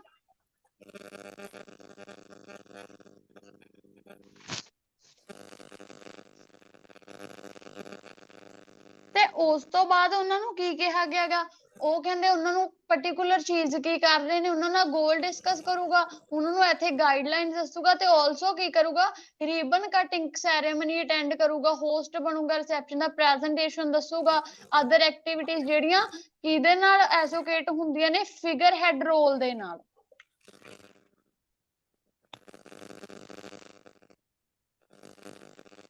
ਕਿ ਫਿਗਰ ਹੈਡ ਰੋਲ ਹੁੰਦਾ ਕਿ ਕੋਈ ਵੀ ਬੰਦਾ ਜਿਹਦੇ ਕੋਲ ਇੱਕ ਪੋਜੀਸ਼ਨ ਹੁੰਦੀ ਹੈ ਲੀਡਰ ਹੋਣ ਦੀ। ਤਾਂ ਹੁਣ ਆਪਾਂ ਨੂੰ ਕੁਐਸਚਨ ਕੀ ਕਹਿੰਦਾ ਸੀ ਵੀ ਉਹ ਫਾਰਮਲ ਇਵੈਂਟਸ ਦੇ ਉੱਪਰ ਜਾਊਗਾ। ਹੁਣ ਫਾਰਮਲ ਇਵੈਂਟਸ ਕੀ ਹੋ ਗਏ, ਸੈਰੇਮਨੀ ਤੇ ਜਾ ਰਿਹਾ ਹੈ, ਰਿਬਨ ਕਟਾਈ ਕਰ ਰਿਹਾ ਉਹਨਾਂ ਦੀ, ਠੀਕ ਹੈ ਜੀ, ਕਲੀਅਰ ਬੱਚੇ, ਪਹਿਲਾ ਸੈਕਿੰਡ। ਹੁਣ ਇਵੈਂਟਸ ਦੀ ਗੱਲ ਕਿਹੜੇ ਚ ਸੀਗੀ, ਇੰਟਰਪਰਸਨਲ ਰੋਲ ਦੇ ਵਿੱਚ, ਠੀਕ ਹੈ, ਕਿਸੇ ਨੂੰ ਡਾਊਟ। ਹੁਣ ਥਰਡ ਸਮਝ ਲੈਂਦੇ ਆ ਜੀ, ਥਰਡ ਕੁਐਸਚਨ ਕੀ ਕਹਿ ਰਿਹਾ। ਥਰਡ ਸੀਗਾ ਕਹਿੰਦੇ using EMPLOYEES and funds, EMPLOYEES ਨੂੰ ਯੂਜ਼ ਕਰਨਾ ਤੇ ਫੰਡਸ ਨੂੰ ਯੂਜ਼ ਕਰਨਾ। ਹੁਣ ਇਹ ਕਹਿੰਦੇ ਕਿਹਦੇ ਵਿੱਚ ਆਉਂਦਾ ਗਾ, ਇਹ ਸੀਗਾ ਸੀ, ਕਹਿੰਦੇ ਉਹਨਾਂ ਦਾ ਕੀ ਹੈ, ਡਿਸੀਜ਼ਨ ਰੋਲ ਹੈ ਇਹ। ਹੁਣ ਇਹਦੀ ਗੱਲ ਆਪਾਂ ਨੂੰ ਕਿੱਥੇ ਮਿਲ ਰਹੀ ਹੈ ਜੀ, ਥਰਡ ਕੁਐਸਚਨ ਦੀ, ਜਿੱਥੇ ਆਪਾਂ ਨੂੰ ਕਾਹਦੀ ਡਿਸੀਜ਼ਨ ਰੋਲਸ ਦੀ ਗੱਲ ਹੈ। ਹੁਣ ਉਹ ਕਿੱਥੇ ਹੈ, ਪਹਿਲਾ ਪੇਜ, ਜਿੱਥੇ ਉਹਨਾਂ ਨੇ ਕੀ ਲਿਖਿਆ, ਡਿਸੀਜ਼ਨ ਰੋਲ। ਉਹ ਕੀ ਕਰਦਾ, ਰਿਕੁਆਇਰ ਕਰੂਗਾ ਮੈਨੇਜਰ ਦੀ ਪਲਾਨ ਸਟ੍ਰੈਟਜੀ, ਯੂਟਿਲਾਈਜ਼ ਰਿਸੋਰਸਿਸ ਦੇ ਵਿੱਚ ਹੁਣ ਪੈਸਾ ਵੀ ਤਾਂ ਆ ਹੀ ਸਕਦਾ। ਦੈਨ ਉਹਨਾਂ ਨੇ ਕੀ ਕਿਹਾ ਗਿਆ ਸੀ, ਉਹ ਡਿਸੀਜ਼ਨ ਲਊਗਾ। ਉਹਦੇ ਇੰਟਰਪਰਸਨਲ ਰੋਲ ਕੀ ਹੋਣਗੇ, ਮੈਨੇਜ ਕਰੂਗਾ ਰਿਸੋਰਸਿਸ ਨੂੰ, ਡਿਵੈਲਪ ਕਰੂਗਾ ਇਨੋਵੇਸ਼ਨ ਜਿਹੜੀ ਗੁੱਡ ਹੈਗੀ, ਐਂਡ ਉਸ ਤੋਂ ਬਾਅਦ ਕੀ ਕਰੂਗਾ, ਉਹ ਐਕਸਪੈਂਡ ਕਰੂਗਾ ਬਿਜ਼ਨਸ ਨੂੰ, ਡਿਸਟਰਬੈਂਸ ਹੋਲਡਰ ਕਰੈਕਟ ਕਰੂਗਾ ਉਹਨਾਂ ਦੀ ਪ੍ਰੋਬਲਮਸ ਨੂੰ ਜਿਹੜੀਆਂ ਆਰਗੇਨਾਈਜ਼ ਦੇ ਵਿੱਚ ਆ ਰਹੀਆਂ ਨੇ, ਇੰਟਰਨਲ ਤੇ ਐਕਸਟਰਨਲ ਇਨਵਾਇਰਨਮੈਂਟ ਦੇ ਵਿੱਚ। ਤੇ ਉਹਦਾ ਥਰਡ ਰੋਲ ਕੀ ਹੋਊਗਾ, ਰਿਸੋਰਸਿਸ ਨੂੰ ਐਲੋਕੇਟ ਕਰੂਗਾ, ਉਹਨਾਂ ਨੇ ਡਿਟਰਮਿਨਾਈਨ ਕਰੂਗਾ ਵੀ ਕਿਹੜੇ ਰੋਲ ਨੂੰ ਯੂਜ਼ ਕਰਨਾ, ਕਿਹੜੇ ਨੂੰ। ਬਜਟ ਡਿਸੀਜਨਸ ਮਤਲਬ ਪੈਸੇ ਦੇ ਫਾਈਨੈਂਸ਼ੀਅਲ ਡਿਸੀਜਨਸ। ਤੇ ਇੱਥੇ ਵੀ ਆਪਾਂ ਨੂੰ ਫੰਡਸ, ਹੁਣ ਫੰਡਸ ਤੇ ਬਜਟ ਸੇਮ ਜੀ ਗੱਲ ਬਣਾਈ ਹੈ ਇਹਨਾਂ ਨੇ। ਤਾਂ ਇਹ ਕਾਦੇ ਵਿੱਚ ਆ ਗਿਆ, ਡਿਸੀਜ਼ਨਲ ਰੋਲਸ ਦੇ ਵਿੱਚ ਆ ਗਿਆ। ਕਲੀਅਰ ਬੱਚੇ। Yes ma'am. ਹੁਣ ਹੈਗੇ ਨੇ 5th ਐਂਡ 6th, ਕਹਿੰਦੇ ਰਿਲੇਟ ਕਰਨਾ ਇਨਫੋਰਮੇਸ਼ਨ ਨੂੰ ਕਾਦੇ ਨਾਲ, EMPLOYEES ਐਂਡ ਆਰਗੇਨਾਈਜੇਸ਼ਨ ਦੇ ਨਾਲ। Relating the information to EMPLOYEES and organization, ਕਹਿੰਦੇ ਇਹ ਕਾਦਾ ਪਾਰਟ ਹੈ, ਇਹ ਪਾਰਟ ਹੈਗਾ ਬੀ ਦਾ, ਉਹਦੇ ਇਨਫਾਰਮਲ ਰੋਲਸ ਦੀ ਗੱਲ ਆ। ਹੁਣ ਉਹਦੇ ਇਨਫਾਰਮਲ ਰੋਲਸ ਕਿੱਥੇ ਨੇ, BP2 ਦੇ ਵਿੱਚ ਪੈਰਾਗ੍ਰਾਫ 2, ਜਿੱਥੇ ਉਹਨਾਂ ਨੂੰ ਕੀ ਕਹਿ ਰਹੇ ਵੀ ਉਹਦੇ ਇਨਫਾਰਮਲ ਰੋਲ ਆ ਸੀਗੇ। ਹੁਣ ਉੱਥੇ ਉਹਨਾਂ ਨੇ ਕੀ ਗੱਲ ਕਹੀ ਸੀਗੀ, ਕੁਐਸਚਨ ਕਹਿੰਦਾ ਸੀਗਾ, ਕਹਿੰਦੇ ਉਹ ਰਿਲੇਟ ਕਰੂਗਾ ਜਿਹੜੀ ਇਨਫੋਰਮੇਸ਼ਨ ਉਹਨੂੰ EMPLOYEES ਨਾਲ ਤੇ ਆਰਗੇਨਾਈਜੇਸ਼ਨ ਦੇ ਨਾਲ। ਉਹਨਾਂ ਨੇ ਲਾਸਟ ਲਾਈਨਾਂ ਦੇਖੋ, ਕਹਿੰਦੇ ਜਿਹੜਾ ਉਹਦਾ ਰੋਲ ਹੈ ਉਹ ਕੀ ਹੈ, ਉਹਦਾ ਰੋਲ ਕੀ ਹੈ, ਰਿਕੁਆਇਰ ਕਰੂ ਮੈਨੇਜਰ ਨੂੰ ਜਿਹੜੀ ਇਨਫੋਰਮੇਸ਼ਨ ਆ ਉਹ EMPLOYEES ਨਾਲ ਉਹ ਅਫੈਕਟ ਕਰ ਰਿਹਾ, ਤੇ ਉਹ ਕਿਹਨੂੰ ਅਫੈਕਟ ਕਰ ਰਹੀ ਹੈ, ਆਰਗੇਨਾਈਜੇਸ਼ਨ ਨੂੰ ਕਿਵੇਂ ਅਫੈਕਟ ਕਰ ਰਹੀ ਹੈ। ਤਾਂ ਇਨਫੋਰਮੇਸ਼ਨ ਨੂੰ ਰਿਲੇਟ ਕਿਹਦੇ ਨਾਲ ਕਰ ਰਿਹਾ, EMPLOYEES ਨਾਲ ਤੇ ਆਰਗੇਨਾਈਜੇਸ਼ਨ ਦੇ ਨਾਲ। ਠੀਕ ਹੈ ਜੀ। ਤੇ ਕਾਦੇ ਵਿੱਚ ਆ ਗਿਆ, ਉਹਦੇ ਇਨਫੋਰਮੇਸ਼ਨਲ ਰੋਲਸ ਦੇ ਵਿੱਚ ਆ ਗਿਆ। ਹੁਣ 6 ਦੇਖ ਲੈਂਦੇ ਆ। 6 ਕੁਐਸਚਨ ਕੀ ਕਹਿ ਰਿਹਾ ਸੀ, ਕਹਿੰਦੇ ਰਿਕਰੂਟਿੰਗ ਦਾ ਸਟਾਫ ਨੂੰ ਭਰਤੀ ਕਰਨਾ। ਰਿਕਰੂਟ ਮਾਨੇ ਭਰਤੀ ਕਰਨਾ, ਉਹਨਾਂ ਨੂੰ ਆਪਣੀ ਜੌਬ ਤੇ ਰੱਖਣਾ। ਇਹ ਕਾਦੇ ਵਿੱਚ ਆਉਂਦਾ, ਇੰਟਰਪਰਸਨਲ ਰੋਲਸ ਦੇ ਵਿੱਚ ਆਉਂਦਾ। ਪੈਰਾਗ੍ਰਾਫ ਇੰਟਰਪਰਸਨਲ ਰੋਲਸ ਵਾਲਾ, ਜਿੱਥੇ ਉਹਨਾਂ ਨੇ ਕੀ ਮੈਂਸ਼ਨ ਕਰਿਆ ਹੋਇਆ, ਉਹਨਾਂ ਨੇ ਲਿਖਿਆ ਨਾ ਸਿਲੈਕਟਿੰਗ ਐਂਡ ਟ੍ਰੇਨਿੰਗ ਦਾ EMPLOYEES। ਹੁਣ ਸਿਲੈਕਟ ਕਰਨਾ ਮਤਲਬ ਉਹਨਾਂ ਨੂੰ ਕੰਮ ਤੇ ਰੱਖਣਾ, ਉਹਨਾਂ ਨੂੰ ਕੀ ਕਰਨਾ, ਇਨਰੋਲ ਕਰਨਾ। Yes ma'am. ਕਲੀਅਰ ਜੀ ਸਾਰਿਆਂ ਨੂੰ। ਹੁਣ 1 to 6 ਤਾਂ ਨਹੀਂ ਡਾਊਟ ਰਹੇ ਜੀ। ਹੁਣ 9 11 ਐਂਡ 10 ਜਿਹੜਾ 9 ਕੁਐਸਚਨ ਹੈ ਉਹ ਕੀ ਕਹਿ ਰਿਹਾ ਸੀਗਾ, ਕਹਿੰਦੇ young professional can easily know management experience in the work place. ਕਹਿੰਦੇ ਜਿਹੜੇ ਯੰਗ ਜੇ ਬੰਦੇ ਨੇ ਨਾ, ਪ੍ਰੋਫੈਸ਼ਨਲ ਵਾਲੇ ਨੇ, ਕਹਿੰਦੇ ਉਹਨਾਂ ਨੂੰ ਤਾਂ ਉਹਦੀ ਪਤਾ ਲੱਗ ਜਾਂਦਾ ਵੀ ਮੈਨੇਜਮੈਂਟ ਦਾ ਐਕਸਪੀਰੀਅੰਸ ਕਿਵੇਂ ਆ ਜਾਂ ਇਹਨੂੰ ਕਿਵੇਂ ਚਲਾਉਣਾ ਹੈ ਵਰਕ ਪਲੇਸ ਤੇ। ਆਂਸਰ ਹੈਗਾ ਫਾਲਸ ਵੀ ਨਹੀਂ ਜੀ, ਯੰਗ ਨੂੰ ਨਹੀਂ ਪਤਾ ਹੁੰਦਾ। ਇਸ ਦੀ ਗੱਲ ਕਿੱਥੇ ਕੀਤੀ ਗਈ ਹੈ ਬੱਚੇ? ਪੈਰਾਗ੍ਰਾਫ ਫਸਟ ਪੈਰਾਗ੍ਰਾਫ ਤੀਜੀ ਲਾਈਨ, ਜਿੱਥੇ ਉਹਨਾਂ ਨੇ ਕੀ ਗੱਲ ਕਹੀ ਗਈ ਹੈ, ਕਹਿੰਦੇ ਜਿਹੜੇ ਯੰਗ ਪ੍ਰੋਫੈਸ਼ਨਲ ਨੇ ਸਟਾਰਟ ਕਰਦੇ ਨੇ ਪਲਾਨ ਨਾਲ ਕੀ ਬਣਨ ਦੇ ਲਈ, ਸੀਨੀਅਰ ਪਾਰਟਨਰ ਬਣਨ ਦੇ ਲਈ। ਤਾਂ ਮਤਲਬ ਉਹ ਤਾਂ ਹਲੇ ਟਰਾਈ ਕਰਦੇ ਨੇ ਤੇ ਨਾ ਹੀ ਉਹ ਕਹਿੰਦੇ ਉਹ ਅਨਫੈਮਿਲੀਅਰ ਹੁੰਦੇ ਨੇ ਮੈਨੇਜਮੈਂਟ ਦੇ ਐਕਸਪੀਰੀਅੰਸ ਦੇ ਨਾਲ, ਉਹ ਕਹਿੰਦੇ ਯੰਗ ਹੁੰਦੇ ਨੇ। ਹਾਂ ਜਾਂ ਨਾ, ਉਲਟ ਗੱਲ ਹੋਈ। ਸੋ our answer will be false because there is a contradiction between the statement and the question. ठीक है जी? Yes, ma'am. Then move on to your next question which is 10th. And 10th ਦੇ ਵਿੱਚ ਉਹ ਕੀ ਪੁੱਛ ਰਹੇ ਨੇ, ਕਹਿੰਦੇ ਇੱਕ ਚੀਜ਼ ਪਰਸਨ ਆ, ਉਹਦੀ ਥਿਉਰੀ ਨੇ ਕਹਿੰਦੇ ਬ੍ਰੋਕ ਕਰਦੇ ਸੀ well established notion about managing style। ਇੱਕ ਬੰਦੇ ਨੇ ਕਹਿੰਦੇ ਇਹੋ ਜਿਹੀ ਥਿਉਰੀ ਦਿੱਤੀ ਕਿ ਜਿਹੜੇ ਕਹਿੰਦੇ ਉਹ ਬਣੇ ਹੋਏ ਸੀ ਨਾ ਵੀ ਮੈਨੇਜਿੰਗ ਦੇ, ਉਹਨਾਂ ਨੇ ਸਟਾਈਲ ਵੀ ਹਾਂ ਐਵੇਂ ਕਰਨਾ, ਤੇ ਨੋਸ਼ਨ ਸੀਗੇ ਵੀ ਹਾਂ ਜੇ ਤੁਸੀਂ ਮੈਨੇਜਮੈਂਟ ਚਲਾਉਣੀ ਹੈ ਤਾਂ ਇਹ ਚੀਜ਼ ਨਾਲ ਚਲਾਓਗੇ। ਪਰ ਇਹ ਗੱਲ ਆਪਾਂ ਨੂੰ ਮੈਂਸ਼ਨ ਤਾਂ ਕਿਤੇ ਵੀ ਨਹੀਂ ਹੈਗੀ ਵੀ ਉਹਦੀ ਥਿਊਰੀ ਨੇ ਦੂਸਰੇ ਨੋਸ਼ਨਸ ਨੂੰ ਤੋੜਦਾ ਸੀਗਾ, ਕਿਤੇ ਵੀ ਗੱਲ ਨਹੀਂ ਹੋਈ। So answer is not given. And 11th ਕਹਿੰਦੇ ਉਹ ਪਰਸਨ ਨੂੰ ਇੱਕ ਲਾਰਜ ਅਮਾਉਂਟ ਆਫ ਰਿਸਰਚ ਜਾਂ ਫੰਡਸ ਮਿਲੇ ਸੀ ਉਹਦੀ ਕੰਟਰੀਬਿਊਸ਼ਨ ਕਰਕੇ। ਫੰਡਸ ਦੀ ਗੱਲ ਹੋਈ ਸੀ ਬਟ ਡਿਸੀਜਨ ਮੇਕਿੰਗ ਦੇ ਵਿੱਚ ਹੋਈ ਸੀ, ਇਹ ਤਾਂ ਨਹੀਂ ਕਿਹਾ ਵੀ ਉਹ ਪਰਸਨ ਨੂੰ ਫੰਡ ਦਿੱਤੇ ਨੇ ਵੀ ਤੂੰ ਉਹਦੀ ਵੀ ਤੂੰ ਕੰਟਰੀਬਿਊਟ ਕਰ, ਅਸੀਂ ਤੈਨੂੰ ਪੈਸਾ ਅਸੀਂ ਤੈਨੂੰ ਆਪ ਦੇਵਾਂਗੇ। ਕਿਤੇ ਗੱਲ ਹੋਈ ਸੀ ਇਹ? ਫਿਰ answer is not given. Any doubt to anyone in the passage 1? No, ma'am. So move on to the passage 2nd. ਜਿਹੜਾ ਦੇਖੋ ਜੀ, ਹਾਂਜੀ ਹੁਣ ਪਹਿਲੀ ਕੁਐਸਚਨ ਟਾਈਪ ਕੀ ਆ? ਕੁਐਸਚਨ ਟਾਈਪ ਨੂੰ ਡਿਸਕਸ ਕਰਦੇ ਹਾਂ ਦੁਬਾਰ ਤੋਂ। ਪਹਿਲੀ ਕੁਐਸਚਨ ਟਾਈਪ ਕੀ ਮਿਲ ਰਹੀ ਹੈ ਬੱਚੇ ਆਪਾਂ ਨੂੰ? ਮੈਮ ਕਿਹੜਾ ਪੈਰਾਗ੍ਰਾਫ ਦੇ ਵਿੱਚ ਜਿਹੜੀ ਇਨਫੋਰਮੇਸ਼ਨ ਕੰਟੇਨ ਕੀਤੀ ਗਈ ਹੈ? ਹਾਂਜੀ, which paragraph contains the following information? ਵੀ ਜਿਹੜੀ ਕੁਐਸਚਨ ਦੇ ਵਿੱਚ ਇਨਫੋਰਮੇਸ਼ਨ ਦਿੱਤੀ ਹੋਈ ਹੈ ਉਹ ਕਿਹੜੇ ਪੈਰਾਗ੍ਰਾਫ ਦੇ ਵਿੱਚ ਹੈਗੀ, ਕਿਹੜਾ ਪੈਰਾਗ੍ਰਾਫ ਉਸ ਚੀਜ਼ ਦੀ ਗੱਲ ਕਰ ਰਿਹਾ। ਸਭ ਤੋਂ ਪਹਿਲੀ ਚੀਜ਼, ਰੀਡ ਦਾ ਇੰਸਟਰਕਸ਼ਨ। ਇੱਥੇ ਹੁਣ ਇਹਨਾਂ ਨੇ ਬਈ ਕੋਈ ਇੰਸਟਰਕਸ਼ਨ ਨਹੀਂ ਦਿੱਤੀ, ਹੁਣ ਆਪਾਂ ਫਸ ਗਏ ਵੀ ਰਿਪੀਟ ਹੋਊ ਕਿ ਨਹੀਂ। ਹੁਣ ਆਪਾਂ 50-50 ਲੈ ਕੇ ਚੱਲਾਂਗੇ ਵੀ ਕੀ ਪਤਾ ਵੀ ਰਿਪੀਟ ਹੋ ਹੀ ਜਾਵੇ, ਕਿਉਂਕਿ ਬਹੁਤ ਚਾਂਸਸ ਦੇ ਵਿੱਚ ਇਹ ਹੋਇਆ ਰਜੇ ਜਦੋਂ ਉੱਪਰ ਲਿਖਦੇ ਨਹੀਂ ਬਟ ਰਿਪੀਟ ਹੁੰਦਾ। ਜੇ ਉਹਨਾਂ ਨੇ ਲਿਖਤਾ ਵੀ you may use any letter more than once ਤਾਂ ਆਪਾਂ ਕਲੀਅਰ ਆ ਵੀ ਰਿਪੀਟ ਹੋਊਗਾ ਹੀ ਹੋਊਗਾ। ਜੇ ਲਿਖਤਾ ਵੀ you may use any letter once ਤਾਂ ਪਤਾ ਵੀ ਨਹੀਂ ਰਿਪੀਟ ਹੋਊਗਾ। ਹੁਣ ਇਹਦੇ ਵਿੱਚ ਨਾ ਗੜਬੜ ਹੁੰਦੀ ਆ, ਤਾਂ ਇਹਦੇ ਵਿੱਚ ਇਹੀ ਲੈ ਕੇ ਚੱਲਿਆ ਕਰੋ ਵੀ ਰਿਪੀਟ ਹੋ ਵੀ ਸਕਦਾ ਨਹੀਂ ਵੀ ਹੋ ਸਕਦਾ। ਠੀਕ ਹੈ ਜੀ?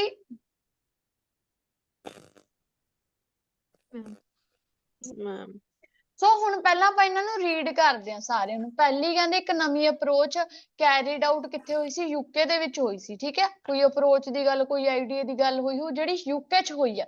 ਸੈਕਿੰਡ ਹੈਗਾ the reason why twisty path and ਡੈਕੇਫੀਲਡ। ਕਹਿੰਦੇ ਕੀ ਰੀਜ਼ਨ ਆ ਵੀ ਟਵਿਸਟੀ ਪਾਥ ਤੇ ਜਿਹੜਾ ਪਰਸਨ ਸੀਗਾ ਉਹ ਫੇਲ ਹੋ ਗਿਆ ਸੀਗਾ। ਪਰਸਨ ਹੈ ਪਤਾ ਨਹੀਂ ਮਟੀਰੀਅਲ ਆ, ਉਹ ਆਪਾਂ ਅੱਗੇ ਦੇਖਾਂਗੇ। ਅਗਲਾ ਹੈਗਾ ਇਲੋਸਟ੍ਰੇਸ਼ਨ ਦਿੱਤੀ ਮਤਲਬ ਐਕਸਪਲੇਨੇਸ਼ਨ। ਇੱਕ alternative plan in LA which seems much unrealistic। ਕਹਿੰਦੇ ਇੱਕ alternative plan ਸੀਗਾ ਜਿਹੜਾ LA ਦਾ ਸੀ, ਜਿਹੜਾ realistic ਲੱਗਦਾ ਸੀ, ਮਤਲਬ ਸੱਚਾ ਨਹੀਂ ਲੱਗਦਾ ਸੀ। realistic ਹੁੰਦਾ ਜਿਹੜੀ ਚੀਜ਼ ਸਹੀ ਹੋਵੇ, accurate ਹੋਵੇ, ਸੱਚੀ ਜੀ ਹੋਵੇ। ਠੀਕ ਹੈ, ਅਗਲਾ ਹੈਗਾ traditional ways of tackling flood। ਕਹਿੰਦੇ ਪੁਰਾਣੇ ਤਰੀਕੇ ਕੀ ਸੀ floods ਨੂੰ ਟੈਕਲ ਕਰਨ ਦੇ। ਅਗਲਾ ਹੈਗਾ efforts made in Netherlands and Germany। ਇਹਨੂੰ ਪੂਰਾ ਹੋਣ ਲਈ ਜੀ ਆਪਾਂ ਨੂੰ ਨੈਦਰਲੈਂਡ ਤੇ ਜਰਮਨੀ ਦੋਨਾਂ ਦੀ ਗੱਲ ਹੋਣੀ ਚਾਹੀਦੀ ਹੈ। ਕਹਿੰਦੇ efforts ਕੀ ਹੁੰਦੇ ਨੇ? ਆਪਾਂ ਨਹੀਂ ਕਹਿੰਦੇ ਵੀ ਪੰਜਾਬੀ ਚ ਇਹਨੂੰ ਕਹਾਂਗੇ ਵੀ ਤਰੀਕੇ ਕੀ ਅਪਣਾਏ ਗਏ ਜਾਂ ਕੀ ਉਹਨਾਂ ਨੇ ਮੁਸ਼ੱਕਤ ਕੀਤੀ ਉਸ ਚੀਜ਼ ਨੂੰ ਪੂਰਾ ਕਰਨ ਦੇ ਲਈ, ਕਿੱਥੇ? ਨੈਦਰਲੈਂਡਸ ਤੇ ਜਰਮਨੀ ਦੇ ਵਿਚਾਲੇ। ਹੁਣ ਅਗਲਾ ਹੈਗਾ one project on the river that benefit 3 nation. ਕਹਿੰਦੇ ਇੱਕ ਪ੍ਰੋਜੈਕਟ ਇੱਕ ਨਦੀ ਦੇ ਉੱਤੇ ਜਿਹੜਾ ਬੈਨੀਫਿਟ ਕਰ ਰਿਹਾ ਸੀ 3 ਨੇਸ਼ਨਸ ਨੂੰ, 3 ਕੰਟਰੀਜ਼ ਨੂੰ। ਠੀਕ ਹੈ, ਹੁਣ ਰੀਡ ਕਰ ਲਿਆ। ਹੁਣ ਪਹਿਲੇ ਪੈਰਾਗ੍ਰਾਫ ਤੇ ਜਾਂਦੇ ਆ। Hello ma'am. ਪਹਿਲਾ ਪੈਰਾਗ੍ਰਾਫ ਦੇਖੋ, ਕਹਿੰਦੇ ਹੈਲੋ ਇਨ ਮੈਮ। ਲਾਸਟ ਹਾਂਜੀ ਮੈਮ ਮੈਂ ਹੁਣੇ ਕਲਾਸ ਜੁਆਇਨ ਕੀਤੀ, ਮੇਰੀ ਰੀਡਿੰਗ ਦੀ ਥੋੜੀ ਛੁੱਟ ਗਈ ਮੈਮ। ਮੈਂ ਲਿਸਨਿੰਗ ਸਪੀਕਿੰਗ ਦੀ ਵੀ ਮੈਮ ਮੇਰੇ ਆਨਸਰ ਚੈੱਕ ਕਰਵਾ ਦਿਓ ਪਹਿਲੇ ਦੇ। ਕਾਦੇ ਬੱਚੇ? ਮੈਮ ਇਹਦਾ ਪਹਿਲਾ ਪੈਸੇਜ ਜਿਹੜਾ ਤੁਸੀਂ ਘਰੋਂ ਦਿੱਤਾ ਸੀ ਉਹਦੇ ਆਨਸਰ ਚੈੱਕ ਕਰਵਾ ਦਿਓ ਮੈਮ। ਕਰ ਲਓ ਜੀ। Yes ma'am. First is C, yes ma'am. second A, third C, fourth and fifth B, 6 A, ਅਗਲੇ ਹੈਗੇ ਨੇ B and E, false, not given, not given, false, true. Okay ma'am.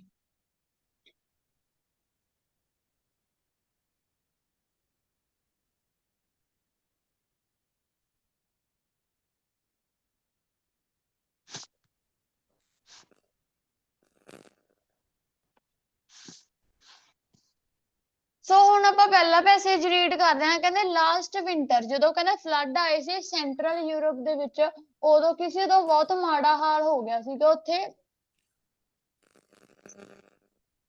ਤੇ ਜਿਹੜੀਆਂ ਵਿੰਟਰ ਸਟਾਰਮਸ ਸੀਗੇ ਉਹ ਰਿਟਰਨ ਹੋ ਗਏ ਸੀ। ਕਹਿੰਦੇ ਫਲੱਡਸ ਕੀ ਸੀ, ਬਹੁਤ ਜ਼ਿਆਦਾ ਸੀ। 1 ਹਫ਼ਤੇ ਪਹਿਲਾਂ ਕਹਿੰਦੇ ਜਦੋਂ ਉੱਥੇ ਫਲੱਡਸ ਆਏ ਸੀ ਤਾਂ ਕਹਿੰਦੇ ਡਰਾਈਵਿੰਗ 15,000 ਲੋਕ, ਮਤਲਬ 15,000 ਲੋਕਾਂ ਦੇ ਘਰ ਤਬਾਹ ਹੋ ਗਏ ਸੀ ਤੇ ਉਹਨਾਂ ਦਾ ਜਿਹੜਾ ਰਹਿਣ ਬਸੇਰਾ ਸੀ ਉਹ ਵੀ ਖਰਾਬ ਹੋ ਗਿਆ ਸੀ। ਟ੍ਰੈਡੀਸ਼ਨਲੀ, ਹੁਣ ਕਿਹਦੀ ਗੱਲ ਹੋ ਰਹੀ ਹੈ? ਟ੍ਰੈਡੀਸ਼ਨਲੀ ਮਤਲਬ ਕਿਹਦੀ ਗੱਲ ਕਰ ਰਹੇ ਨੇ ਜੀ?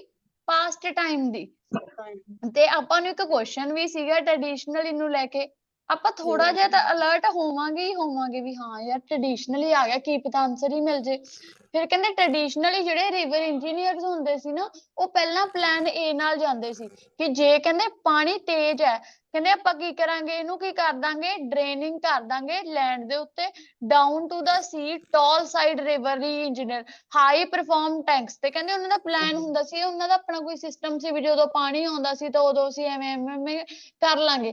ਤਾਂ ਹੁਣ ਆਪਾਂ ਨੂੰ ਕੀ ਮਿਲ ਰਿਹਾ ਇੱਥੋਂ? ਆਪਾਂ ਨੂੰ ਕੋਈ ਆਨਸਰ ਨਹੀਂ ਮਿਲ ਗਿਆ। Yes ma'am. ਕਿਹੜਾ ਮਿਲ ਗਿਆ ਆਪਾਂ ਨੂੰ? 17 17 ਮਿਲ ਗਿਆ। ਤਾਂ 17 ਦਾ ਆਨਸਰ ਕੀ ਬਣ ਜੂ? ਇਹ। ਹੁਣ ਆਪਾਂ ਦੇਖਦੇ ਹਾਂ ਅੱਗੇ। ਹੁਣ ਆਪਾਂ ਸੇਮ ਐਜ਼ ਇਟ ਇਜ਼ ਕੀ ਕਰਾਂਗੇ? ਬੀ ਪੈਰਾਗ੍ਰਾਫ ਪੜਾਂਗੇ। ਹੁਣ ਬੀ ਪੈਰਾਗ੍ਰਾਫ ਕੀ ਕਹਿ ਰਿਹਾ ਜੀ? ਕਹਿੰਦੇ ਬੈਕ ਇਨ ਦਾ ਡੇਜ਼ ਜਦੋਂ ਆਪਾਂ ਜਾਣਦੇ, ਕਹਿੰਦੇ river took more tortuous path to the sea. ਕਹਿੰਦੇ ਉਹਦੇ ਨਾਲ ਕੀ ਹੁੰਦਾ ਸੀ? ਬਹੁਤ ਔਖਾ ਜੇ ਇੱਕ ਰਸਤਾ ਹੁੰਦਾ ਸੀ, ਫਲੱਡਸ ਕਰਦੇ ਸੀ, ਲੋਸਟ ਕਰਦੇ ਸੀ, ਸਾਰੀਆਂ ਚੀਜ਼ਾਂ ਨੂੰ ਖਰਾਬ ਕਰ ਦਿੰਦੇ ਸੀ, ਫਲੱਡ ਕਰ ਦਿੰਦੇ, ਲੈਂਡ ਨੂੰ ਖਰਾਬ ਕਰਤਾ, ਵੈਦਰਲੈਂਡਸ ਸੌਰੀ ਵੈਟਲੈਂਡਸ ਤੇ ਇਨਲੈਂਡਸ ਦੀ ਗੱਲ ਕਰੀ ਆ। ਉਸ ਤੋਂ ਬਾਅਦ ਨਾ ਉੱਥੇ ਕਹਿੰਦੇ by training to the turn complex hydrology of river into the simple mechanism of water pipe engineers have often created danger where they promised safety. ਕਹਿੰਦੇ ਉਹ ਜਿੱਥੇ ਉਹ ਵਾਅਦਾ ਕਰਦੇ ਸੀ ਨਾ ਵੀ ਅਸੀਂ ਸੇਫਟੀ ਬਣਾਈ ਰੱਖਾਂਗੇ, ਉੱਥੇ ਉਹ ਮੁਸੀਬਤ ਖੜੀ ਕਰ ਦਿੰਦੇ ਸੀ। ਕਹਿੰਦੇ ਜਿਹਦੇ ਨਾਲ ਫਲੱਡਸ ਖਤਮ ਹੀ ਨਹੀਂ ਹੁੰਦੇ ਸੀ। ਟੇਕ ਰਾਈਨੀ ਯੂਰਪਸ ਮੋਸਟ ਰਿਵਰ, ਕਹਿੰਦੇ for 2 centuries German engineers have raised it's back cut off the flood pain. ਤੇ ਕਹਿੰਦੇ ਫਿਰ ਕਿਹਦੀ ਗੱਲ ਹੋਈ? ਆਪਾਂ ਨੂੰ ਇਹਦੀ ਗੱਲ ਨਹੀਂ ਮਿਲੀ ਸੀ ਕੁਐਸਚਨ ਦੇ ਵਿੱਚ। ਬੀ ਇਹਦੀ ਗੱਲ ਨਹੀਂ ਹੋ ਰਹੀ ਆਪਾਂ ਨੂੰ। ਕਿਹਦੀ ਗੱਲ? Yes ma'am. 15 ਦੀ ਗੱਲ ਹੋ ਗਈ ਨਾ। ਯੈਸ ਆ ਮੈਮ। ਦੇਖੋ ਉਹਨਾਂ ਨੇ ਸਾਰੀ ਗੱਲ ਕਹੀ ਸੀ ਨਾ ਵੀ ਉਹਦਾ ਵੀਕੈਸਟ ਲਿੰਕ ਸੀ। ਫਿਰ ਉਹ ਜਿੰਨਾ ਉਹਨੂੰ ਟਰਾਈ ਕਰਨੇ, ਮਤਲਬ ਰੀਜ਼ਨ ਕੀ ਸੀ ਉਹਦੇ ਖਰਾਬ ਹੁੰਦੇ? ਵੀ ਉਹ ਕਹਿੰਦੇ ਸੀ ਵੀ ਅਸੀਂ ਸੇਫਟੀ ਬਣਾਵਾਂਗੇ, ਉਹ ਘਰ ਖਰਾਬ ਹੁੰਦੇ ਸੀ ਕਿਹਦੇ ਨਾਲ? ਵਾਟਰ ਪਾਈਪ ਦੇ ਨਾਲ। ਤਾਂ ਫਿਰ ਆਨਸਰ ਕੀ ਬਣ ਗਿਆ? ਬੀ। ਹੁਣ 2 ਹੋ ਗਏ ਆਪਣੇ 15 ਐਂਡ 17। ਹੁਣ 1 2 3 6 ਨੇ, 2 ਹੋ ਗਏ, 4 ਤੁਸੀਂ ਕਰੋ ਜੀ ਸੇਮ ਪੈਟਰਨ ਨਾਲ ਬੱਚੇ। ਠੀਕ ਹੈ, ਹੁਣ ਸੀ ਰੀਡ ਕਰੋ, ਡੀ ਐਂ ਮਿਲ ਜਾਣਗੇ ਬੱਚੇ। ਇਹੀ ਪੈਟਰਨ ਹੁੰਦਾ ਵੀ A ਪੜ੍ਹ ਲਿਆ, B ਪੜ੍ਹ ਲਿਆ, C ਪੜ੍ਹ ਲਿਆ, ਨਾਲ ਦੀ ਨਾਲ ਮਿਲੀ ਜਾਣਗੇ। करो जी।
वेरी गुड अमनदीप कौर, बच्चे सारे करैक्ट ने थोड़े। वेरी गुड गगन, थोड़े भी सारे सही ने बच्चे।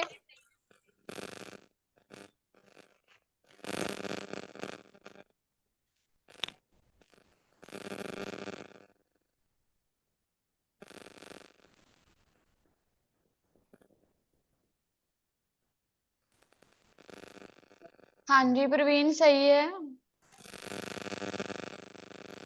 बाकी भी भेज दो जी।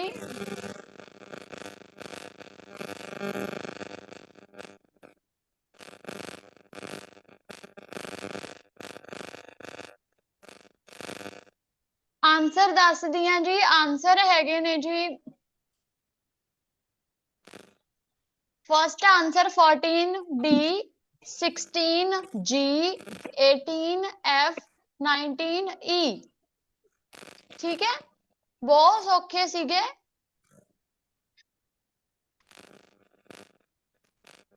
ਹੁਣ ਬੱਚੇ ਜੀ ਆਪਣਾ ਡਾਊਟ ਦੱਸ ਦਿਓ, ਕਿਸੇ ਬੱਚੇ ਨੂੰ ਇਹਨਾਂ 'ਚ ਕੋਈ ਡਾਊਟ ਹੋਵੇ।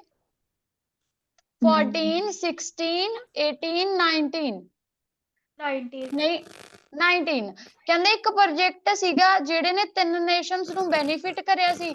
ਪੈਰਾਗ੍ਰਾਫ ਈ ਦੇਖੋ ਜੀ, ਈ ਪੈਰਾਗ੍ਰਾਫ ਦੇ ਵਿੱਚ ਉਹਨਾਂ ਨੇ ਕੀ ਕਿਹਾ ਸੀ? ਪਹਿਲ ਤੇ ਕਿਹਾ ਸੀ ਕਹਿੰਦੇ the same taking place much grander scale Australia ਦੇ ਵਿੱਚ ਹੋਇਆ ਸੀ। ਤੇ ਲਾਸਟ ਲਾਈਨਾਂ ਤੇ ਕਹਿੰਦੇ ਸੀ, ਕਹਿੰਦੇ ਉਹ ਹੈਲਪ ਕਿਹਦੀ ਕਰਦਾ? Protecting towns as far as downstream as Suila and Cortinia. ਤੇ ਨੀਚੇ 2 ਕੰਟਰੀਆਂ ਦੇ ਨਾਮ ਤੇ ਇੱਕ ਸਟਾਰਟਿੰਗ ਦੇ ਵਿੱਚ ਕੰਟਰੀ ਦਾ ਨਾਮ, ਤਾਂ 3 ਕੰਟਰੀ ਲਈ ਇਹ ਬੈਨੀਫੀਸ਼ੀਅਲ ਸੀਗਾ ਜੀ। ਠੀਕ ਹੈ ਜੀ। ਸੋ ਅਗਲੀ ਕੁਐਸਚਨ ਟਾਈਪ ਵੱਲ ਮੂਵ ਹੁੰਨੇ ਆ, ਜਿਹੜੀ ਸੀਗੀ ਟਰੂ ਫਾਲਸ। ਹੁਣ ਮੈਂ ਸਮਝਾਉਂਗੀ, ਤੁਸੀਂ ਮੈਨੂੰ ਯੈਸ ਔਰ ਨੋ ਦੱਸੋਗੇ। ਕਹਿੰਦੇ in Asian time the people in Europe made their efforts to improve their river bank so the floods are becoming less severe than before।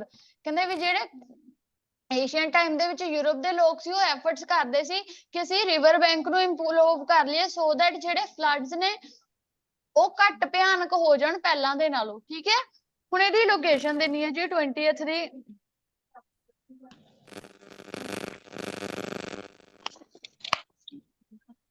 B paragraph ਦੇਖੋ ਜੀ,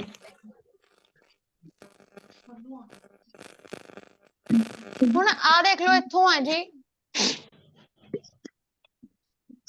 ਉਹ ਕਹਿੰਦੇ ਸੀ, ਕਹਿੰਦੇ ਉਹ ਤਾਂ ਐਫਰਟ ਕਰਦੇ ਸੀ ਵੀ ਉਹ ਘਟ ਜੇ, ਪਰ ਉਹਨਾਂ ਦੇ ਐਫਰਟ ਕੀ ਹੋ ਰਹੇ ਸੀ? ਰੋਂਗ ਹੋ ਰਹੇ ਸੀ।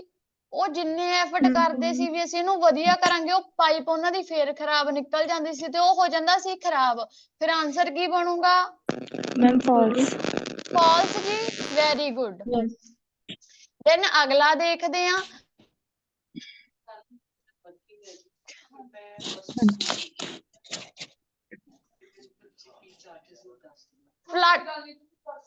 Flood makes river shorter than it used to be, which means a faster speed than more dangerous and constructing on the flood plain। ਕਹਿੰਦੇ ਜਿਹੜੇ flood ਨੇ ਉਹ river ਨੂੰ ਕੀ ਬਣਾ ਦਿੰਦੇ ਨੇ?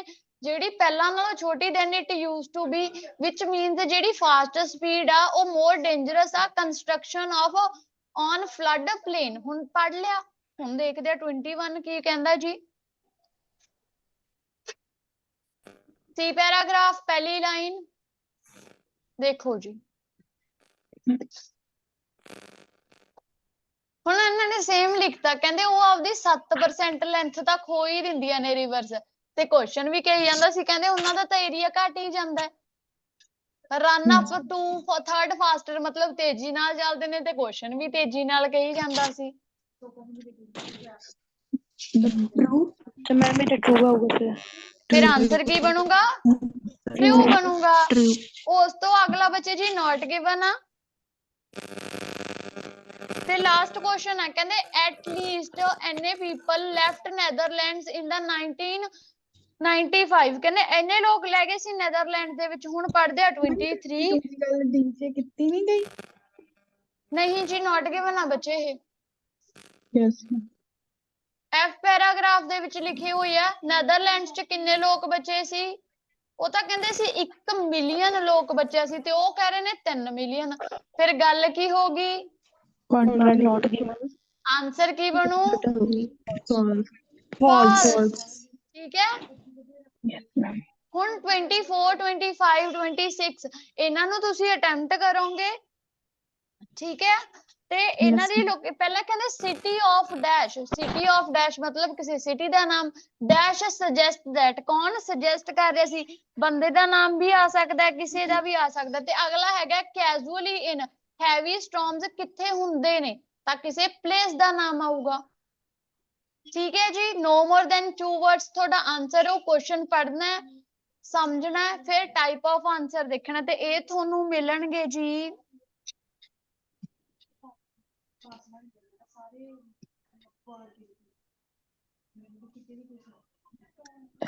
डी पैराग्राफ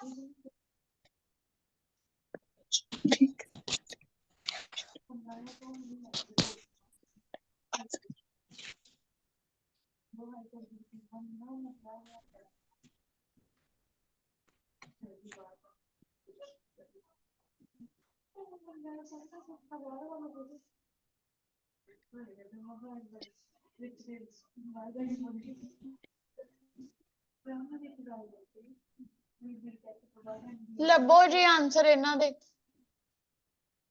मैम लंदन ਹਾਂਜੀ ਫਰਸਟ ਇਜ਼ ਲੰਡਨ, ਕਿਉਂਕਿ ਇੱਥੇ ਉਹਨਾਂ ਲਿਖਿਆ ਨਾ ਲੰਡਨ ਸਪਲਿਟ ਡਰਾਈ ਤੇ ਉਦੋਂ ਬਾਅਦ ਨੈਦਰ ਟੂ ਲੰਡਨ, ਤਾਂ ਕਿਹੜੀ ਸਿਟੀ ਨੂੰ ਜਾ ਰਿਹਾ ਸੀ ਉਹ? ਲੰਡਨ ਨੂੰ। ਹੁਣ ਅਗਲਾ ਵੀ ਪਾ ਲਓ ਜੀ।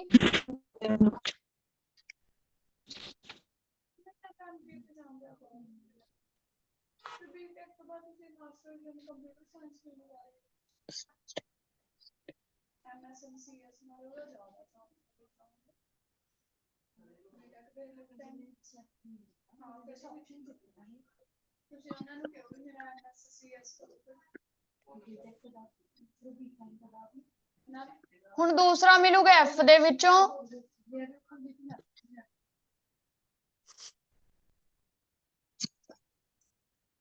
Soft engineer ma'am.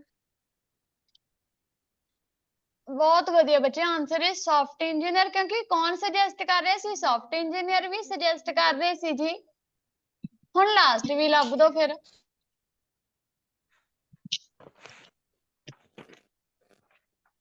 ਮੈਮ ਇਹਦਾ ਲਾਸ ਇੰਜਸ ਆਏਗਾ।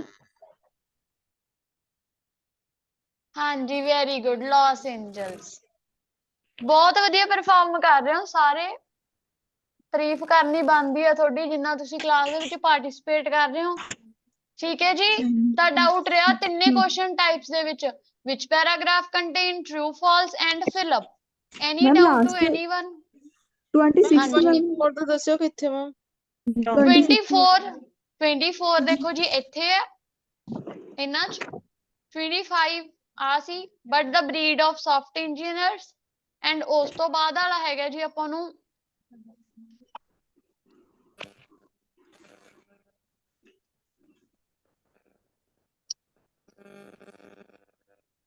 ਜੀ ਪੈਰਾਗ੍ਰਾਫ। ਆ ਦੇਖੋ ਲਾਸ ਐਂਜਲਸ, ਤਾਂ ਕਿਹਨੇ ਕਿਹਾ ਸੀ? ਇੱਥੋਂ ਪਿਆ ਤੁਹਾਡਾ ਲਾਸਟ ਆਂਸਰ। ਠੀਕ ਹੈ, ਓਕੇ। ਠੀਕ ਹੈ ਬੱਚਾ ਜੀ ਸਾਰਿਆਂ ਹਾਂਜੀ ਨੂੰ। ਯੈਸ ਤੋ ਮੈਮ। ਅਗਲਾ ਪੈਸੇਜ ਕੀ ਰਹੂਗਾ? ਹੋਮਵਰਕ ਸਮਰੀ ਆ, ਇੱਕ ਵਾਰੀ ਟਰਾਈ ਕਰਿਓ। ਇਹਦੇ ਵਿੱਚ ਆਂਸਰ ਕਿੱਥੋਂ ਆਊ? A B C D ਚੋਂ ਆਊ, ਨਾਮ ਨਹੀਂ ਲਿਖਾਂਗੇ। ਸਮਝਣਾ ਕਈ ਵਾਰ synonyms ਮਿਲ ਸਿਮਿਲੈਰਿਟੀ ਮਤਲਬ ਸੇਮ ਸਿਗਨੀਫੀਕੈਂਟ ਨੂੰ ਇੰਪੋਰਟੈਂਟ ਲਿਖ ਸਕਦੇ ਆ, ਫੰਡਿੰਗ ਨੂੰ ਮਨੀ ਲਿਖ ਸਕਦੇ ਨੇ, ਮਿਨੋਰਿਟੀ ਮਤਲਬ ਜਿਹੜੇ ਘੱਟ ਹੁੰਦੇ ਨੇ, ਮਿਨੋਰਿਟੀ ਘੱਟ, ਮੈਜੋਰਿਟੀ ਜ਼ਿਆਦਾ, ਐਜੂਕੇਸ਼ਨ ਨੂੰ ਲਰਨਿੰਗ ਕਹਿ ਸਕਦੇ ਨੇ, ਡਿਫਰੈਂਸ ਨੂੰ ਡਿਫਰੈਂਟ, ਐਜੂਕੇਸ਼ਨ ਫੇਅਰ ਹੈ, diversity different kind of things, majority most of, ਤੇ ਡਿਸਅਪੀਅਰ ਕਰਨਾ ਕਿਸੇ ਚੀਜ਼ ਨੂੰ ਖਤਮ ਕਰਨਾ, ਤੇ ਉਸ ਤੋਂ ਬਾਅਦ ਟਰੂ ਫਾਲਸ ਐਂਡ MCQ। ਠੀਕ ਹੈ ਬੱਚੇ? ਮੈਮ ਐਮਸੀਕਿਊ ਜ਼ਿਆਦਾਤਰ ਥਰਡ ਪੈਸੇਜ ਕੀ ਹੁੰਦੇ ਆ ਨਾ? ਹਾਂਜੀ, ਸੋ ਹੋਮਵਰਕ ਮਿਲ ਗਿਆ ਸਾਰਿਆਂ ਨੂੰ? Yes ma'am.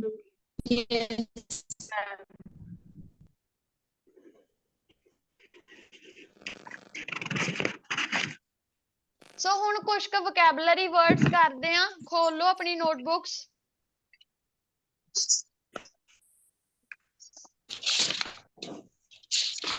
ਹੋਮਵਰਕ ਤਾਂ ਮਿਲ ਗਿਆ ਸਾਰਿਆਂ ਨੂੰ, ਕੋਈ ਡਾਊਟ ਰਿਹਾ ਹੋਵੇ? No ma'am. 10 ਵੋਕੈਬਲਰੀ ਵਰਡਸ ਸ਼ੁਰੂ ਕਰੋ ਜੀ। ਪਹਿਲਾ ਹੈਗਾ ਅਰਲੀਅਰ, ਜਿਹਨੂੰ ਕੀ ਕਹੋਗੇ? ਪ੍ਰੀਵੀਅਸ। ਮੈਮ ਇੱਕ ਅਰਲੀਅਰ ਨੂੰ ਕੀ ਲਿਖਣਾ? ਪ੍ਰੀਵੀਅਸ। Earlier, previous. ਫਿਰ ਰਿਕਾਰਡਡ ਔਨ,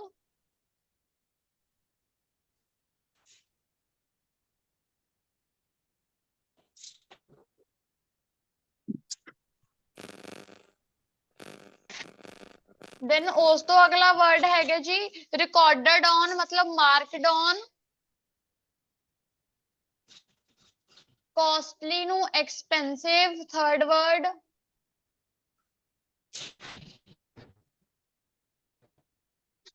फोर्थ हैगा जी अनलाइक, ਜਿਹਦਾ ਹੋਊਗਾ not similar,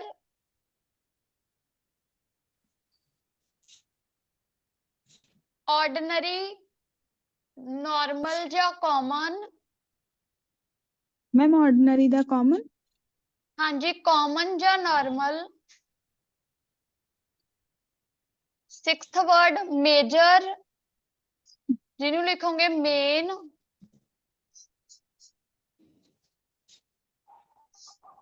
corporations, seventh word, ਜਿਹਦਾ ਹੋਊਗਾ companies.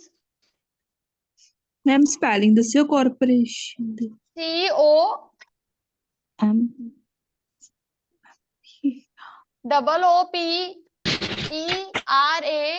ERATIONS, corporations, companies।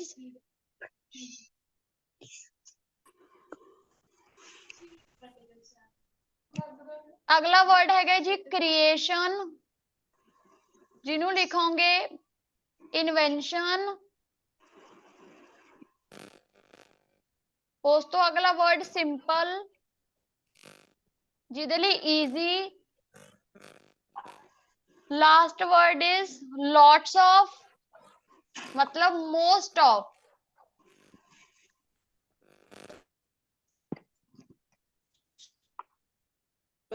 Last ਵਾਲਾ ਦੱਸਿਓ ਮੈਮ ਕੀ ਬੋਲਿਆ। lots of,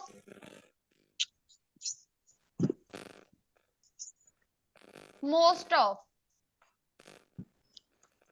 ਮੈਮ ਇੱਕ ਟਾਸਕ 2 ਚ ਜਿੱਦਾਂ ਪੁੱਛ ਲੈਂਦੇ ਆ ਨਾ ਕਿ ਮੈਨੀ ਇੰਡੀਵਿਜੂਅਲਸ ਥਿੰਕ ਦੈਟ, ਉੱਥੇ ਆਪਾਂ ਇਹ ਲਿਖ ਸਕਦੇ ਹਾਂ ਮੈਜੋਰਿਟੀ ਆਫ ਇੰਡੀਵਿਜੂਅਲ, ਮੈਜੋਰਿਟੀ ਲਿਖ ਸਕਦੇ ਹਾਂ। ਹਾਂਜੀ many of ਵੀ ਕਹਿ ਸਕਦੇ ਹੋ। ਸੋ ਕਲੀਅਰ ਬੱਚੇ ਜੀ ਸਾਰਿਆਂ ਨੂੰ? ਹਾਂਜੀ ਮੈਮ। ਐਨੀ ਡਾਊਟ? ਮੈਮ ਟਾਸਕ 1 ਸ਼ੋ ਕਰ ਦਿਓ, ਮੈਂ ਕਲਾਸ ਨਹੀਂ ਲਾ ਪਾਈ ਸੀ।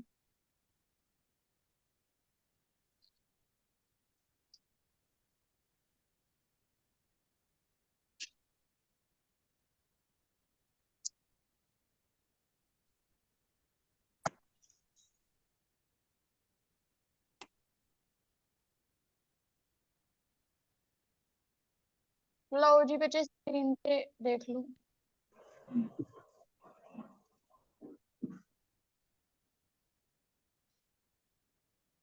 ਹਲੋ ਜੀ ਮੈਮ ਅੱਜ ਜਿਹੜੇ ਟਾਸਕ ਰਾਈਟਿੰਗ ਟਾਸਕ 2 ਕਰਵਾਏ ਸੀਗੇ ਮੈਮ, ਇੱਕ ਲਿਖ ਸਕਦੇ ਆ, ਚੈੱਕ ਕਰ ਦੋਗੇ? ਹਾਂਜੀ ਹਾਂਜੀ ਕੋਈ ਗੱਲ ਨਹੀਂ ਬੱਚੇ। ਠੀਕ ਹੈ, ਥੈਂਕ ਯੂ ਮੈਮ। ਠੀਕ। ਡਾਇਗ੍ਰਾਮ ਸ਼ੋ ਕਰ ਦਿਓ।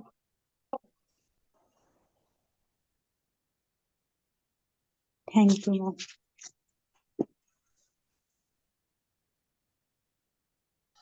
मैम मैम टास्क 2 की करवाया शो कर दो मैम। ਹਲੋ ਜੀ इतना का स्क्रीनशॉट ले लो पहला।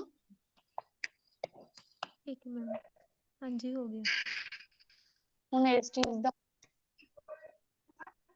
हाँ जी ma'am. Hello statement. Ma'am morning कह रही सी भी 2 टास्क करवाए सी अज।